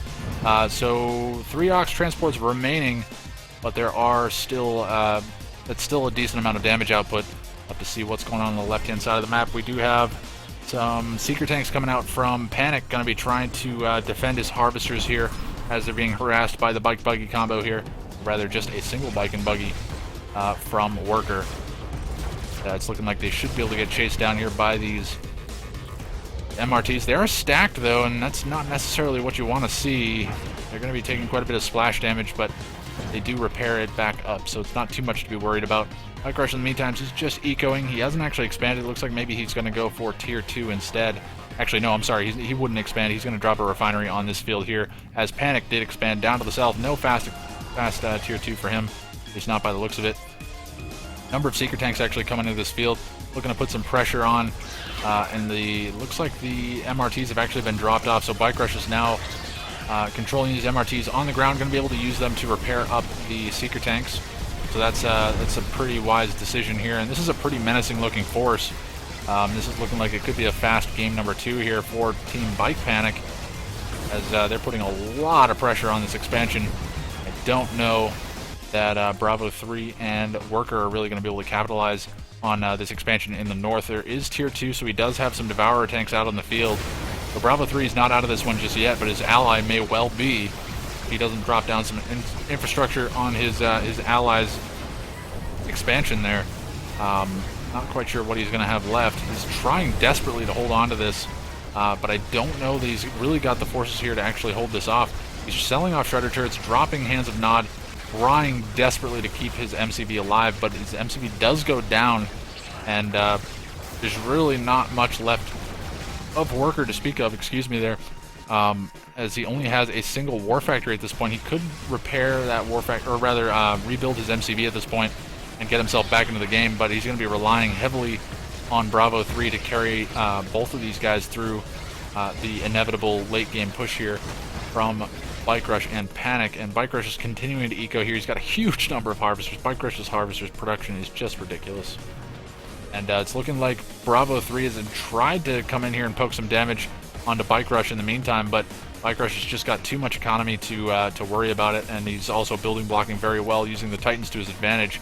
And now it's looking to be going very, very heavily in favor of Bike Rush and Panic. Looks like actually Workers managed to hold this off with the support of some disintegrator drops here from Bravo 3, but he did lose his MCV. He lost the majority of his infrastructure. He doesn't have tier 2, so he's more than likely queuing an MCV off of that War Factory right now. But the question is will he be able to get himself back into this game quickly enough to actually be of any use? Looks like actually this growth accelerator that's been built on the blue field is going to be focused down here. Maybe Panic getting a little bit cheeky. Oh, actually drops the Buzzer Swarm support power right on top of these Disintegrators. Cleans up the majority of them, actually. Wow, gets a lot of kills. I thought, based on the positioning, that they'd get focused down pretty quickly. Doesn't appear to be the case. Panic, he does have a number of Mechapedes out on the field, but he doesn't have any segments on them just yet. It looks like he is building them all now. And Bike Rush owns in the meantime. He's joined by the Shielded and Shard Walker, or rather the Shard Launcher Seeker tanks here in the north, and this is a very scary looking army right here. That's a lot of mixed damage output and quite a bit of anti-air, so that's going to be very, very difficult for Team Orange to deal with. There are a decent number of Devourer tanks, but honestly some Juggernauts, or rather Behemoths at this point in the game for Bike Rush would not necessarily be a bad thing, and I could definitely see that coming out for him in the near future. Looks like these guys are just trying to maintain control of the middle of the map at this point. That's not a bad idea whatsoever. Looks like Panic is pretty content with holding off this army down in the south with just these Mechapedes. It's going to be forcing Worker to actually pull all these units back. And in the meantime, Worker, he's producing Scorpion tanks. He does have his MCV back out at this point. He's got Scorpion tanks out on the field. What does Bravo 3 have in the meantime? He's trying to push in and do some damage. He's focusing down mostly just tertiary structures, nothing too serious. We do see a Harvester go down in that mix, a couple of Wolverines being killed off as well. That was actually a pretty nice trade there for Bravo 3. He didn't lose anything in the process, at least not from what I could tell. Nothing significant, that's for sure. And now these Devourer tanks should be able to kite these Wolverines pretty easily, even with the AP ammo upgrade. What else do we have going on? Mechapedes, it looks like they've taken a bit of damage, or maybe they just don't have the upgrades just yet. But the forces of Worker have actually managed to make their way all the way into the expansion of Bike Rush and Panic, and they're going to be cleaned up very, very quickly here by the AP ammo Watchtowers from Bike Rush, as well as the Mechapedes from Panic. And in the meantime, what else do we have going on here? It looks like all of the Seeker tanks, the upgraded Seeker tanks from Panic, have made their way all the way into the base of Team Orange, and they're just going to continue to run through and just try to get eyes on what's going on here. We do have the Rift Generator here down somewhere, not quite sure where it is. Oh, actually there's another drone platform as well for Panic. There is a Rift Generator, where is that?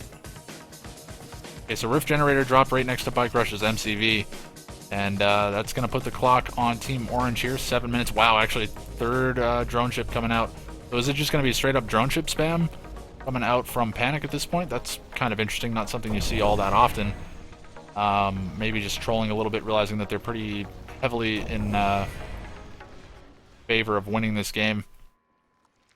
You have the Devourer tanks still just kind of chilling out in the north.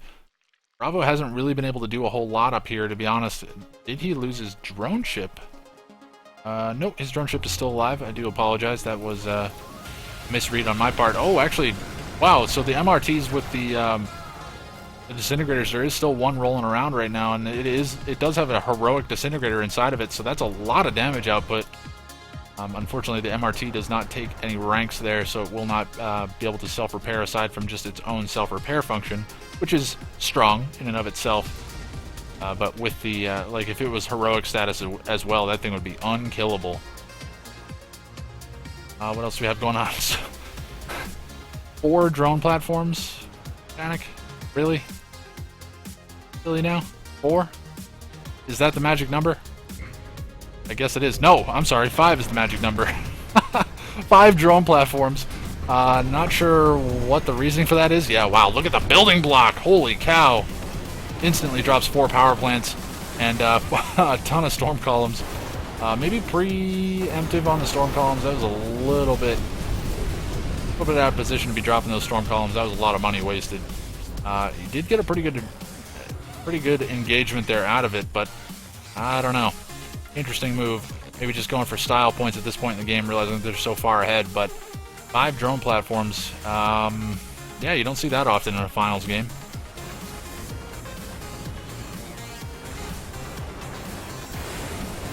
And not quite sure what Holden McGroin is talking about, saying that the Nazis would have shot me for this kind of incompetence. Not sure what the incompetence is, to be honest. I don't know if you guys are having like a hard time hearing me or what the deal is, but everything seems to be functioning on my end of things. But anyways, Phase Field came off on a number of the Titans. They are still just running around, doing what they do. And Sawsdoddle has been defeated, so it's looking like that's gonna be game. Did the game just freeze for me?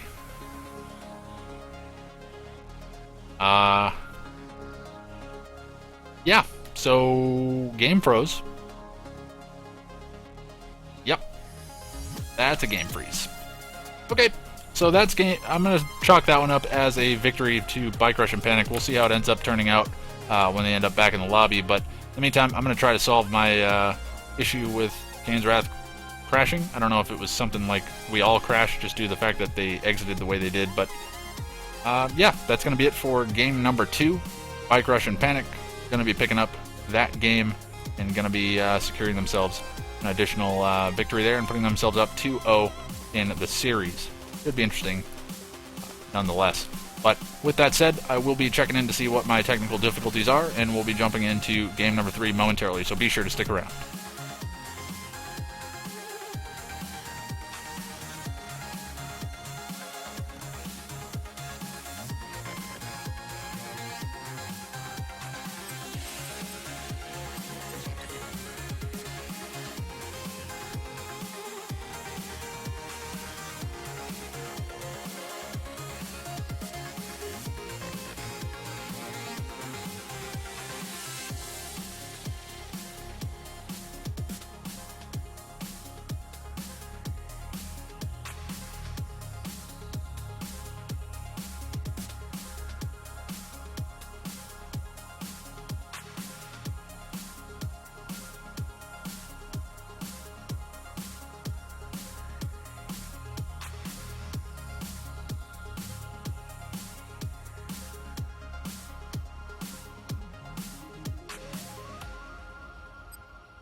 Alright everybody, I do apologize for the inconvenience. I am actually going to restart my system real quick because I can't seem to get my game to actually work right now. I don't know what's going on today. Somebody's screwing with my internet or what the deal is, but definitely struggling right now to actually get connected to the online lobby. I don't know if there's some issue with the server or what the deal is, but I cannot connect right now, so I'm going to give it a hard restart, get everything back up and running. You will see the technical difficulty screen pop up for a moment, and then once I'm done with that, it will be all back up and running. Once again, I apologize for the inconvenience. Obviously, this is stuff that you can't really anticipate moving on. But yeah, we'll be jumping back into the set of games as soon as we possibly can, so be sure to stay tuned.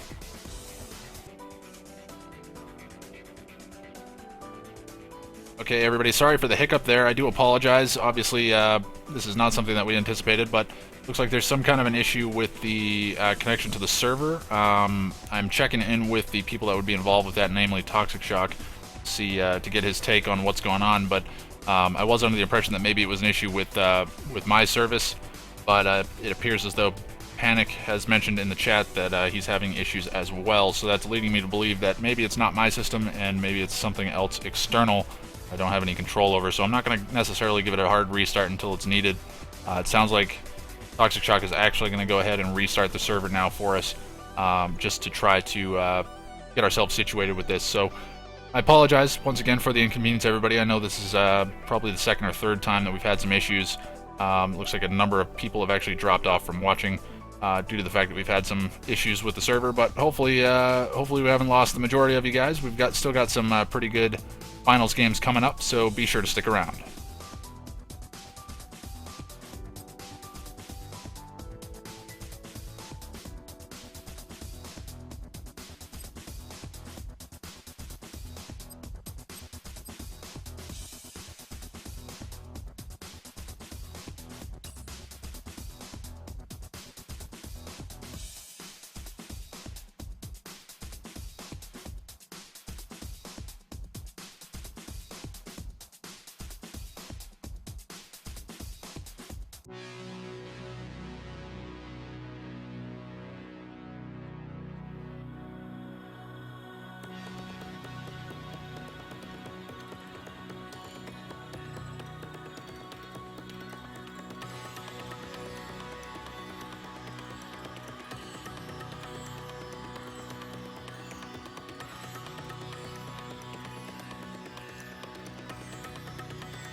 All right, everybody, I do apologize to be the person that has to be the bearer of bad news, but the finals have concluded. It's been a number of different things that I could get into more in depth, but the long and the short of it is Bravo and Worker, I guess it is 3:30 in the morning for them there, and they've just become so fatigued that they don't feel the need to continue, and I mean, they'd be down at an 0-2 deficit to begin with, so there was a proposition to allow them to play the finals out next weekend, Sunday GMT, but they declined the offer, so it is what it is. The finals have been concluded, Bike Rush and Panic taking a victory there, and we do see both Worker and Bravo 3 taking a second place respectively, so a little bit unfortunate that it is over, but we had a pretty good tournament here today, guys.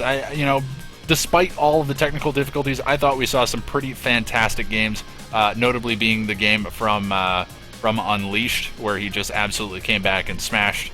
I can't remember which team it was, but keeping them alive in that tournament. So, actually, I think it was the Future is Black, to be honest. So, good set of games, good tournament. I hope you guys enjoyed the cast, despite all of the hiccups. I know I've been kind of keeping an eye on chat, seeing what you guys are talking about. It doesn't seem as though everybody's too concerned about it, but it is a little bit of a bummer. I will admit I'm a little bit bummed out about not seeing the remaining matches, but we've been going for a long time now, and we've had a number of hurdles to overcome, and but that's okay. We've worked out the kinks, and we should be geared and set to go for the 31st, which will be the 2v2 $500 tournament. So be sure to keep an eye on GameReplays.org as well as my channel, as we will be releasing a tournament coming up very, very soon. And if you guys are interested in taking a shot at the cash prize for that tournament, be sure to sign up on GameReplays.org. Get yourselves involved in the tournament. And wow, my YouTube just freaked out there for a second. But yeah, get yourselves involved. Be sure to jump in and play in some matches. Who knows? Maybe you'll get yourself a cash prize. That would be pretty cool. If not, you'll certainly have a ton of fun. I know I certainly have. Throughout the course of the day today, and I know we're going to have even more intense matches coming up on the 31st, so I hope you guys have all had fun. I know I certainly have.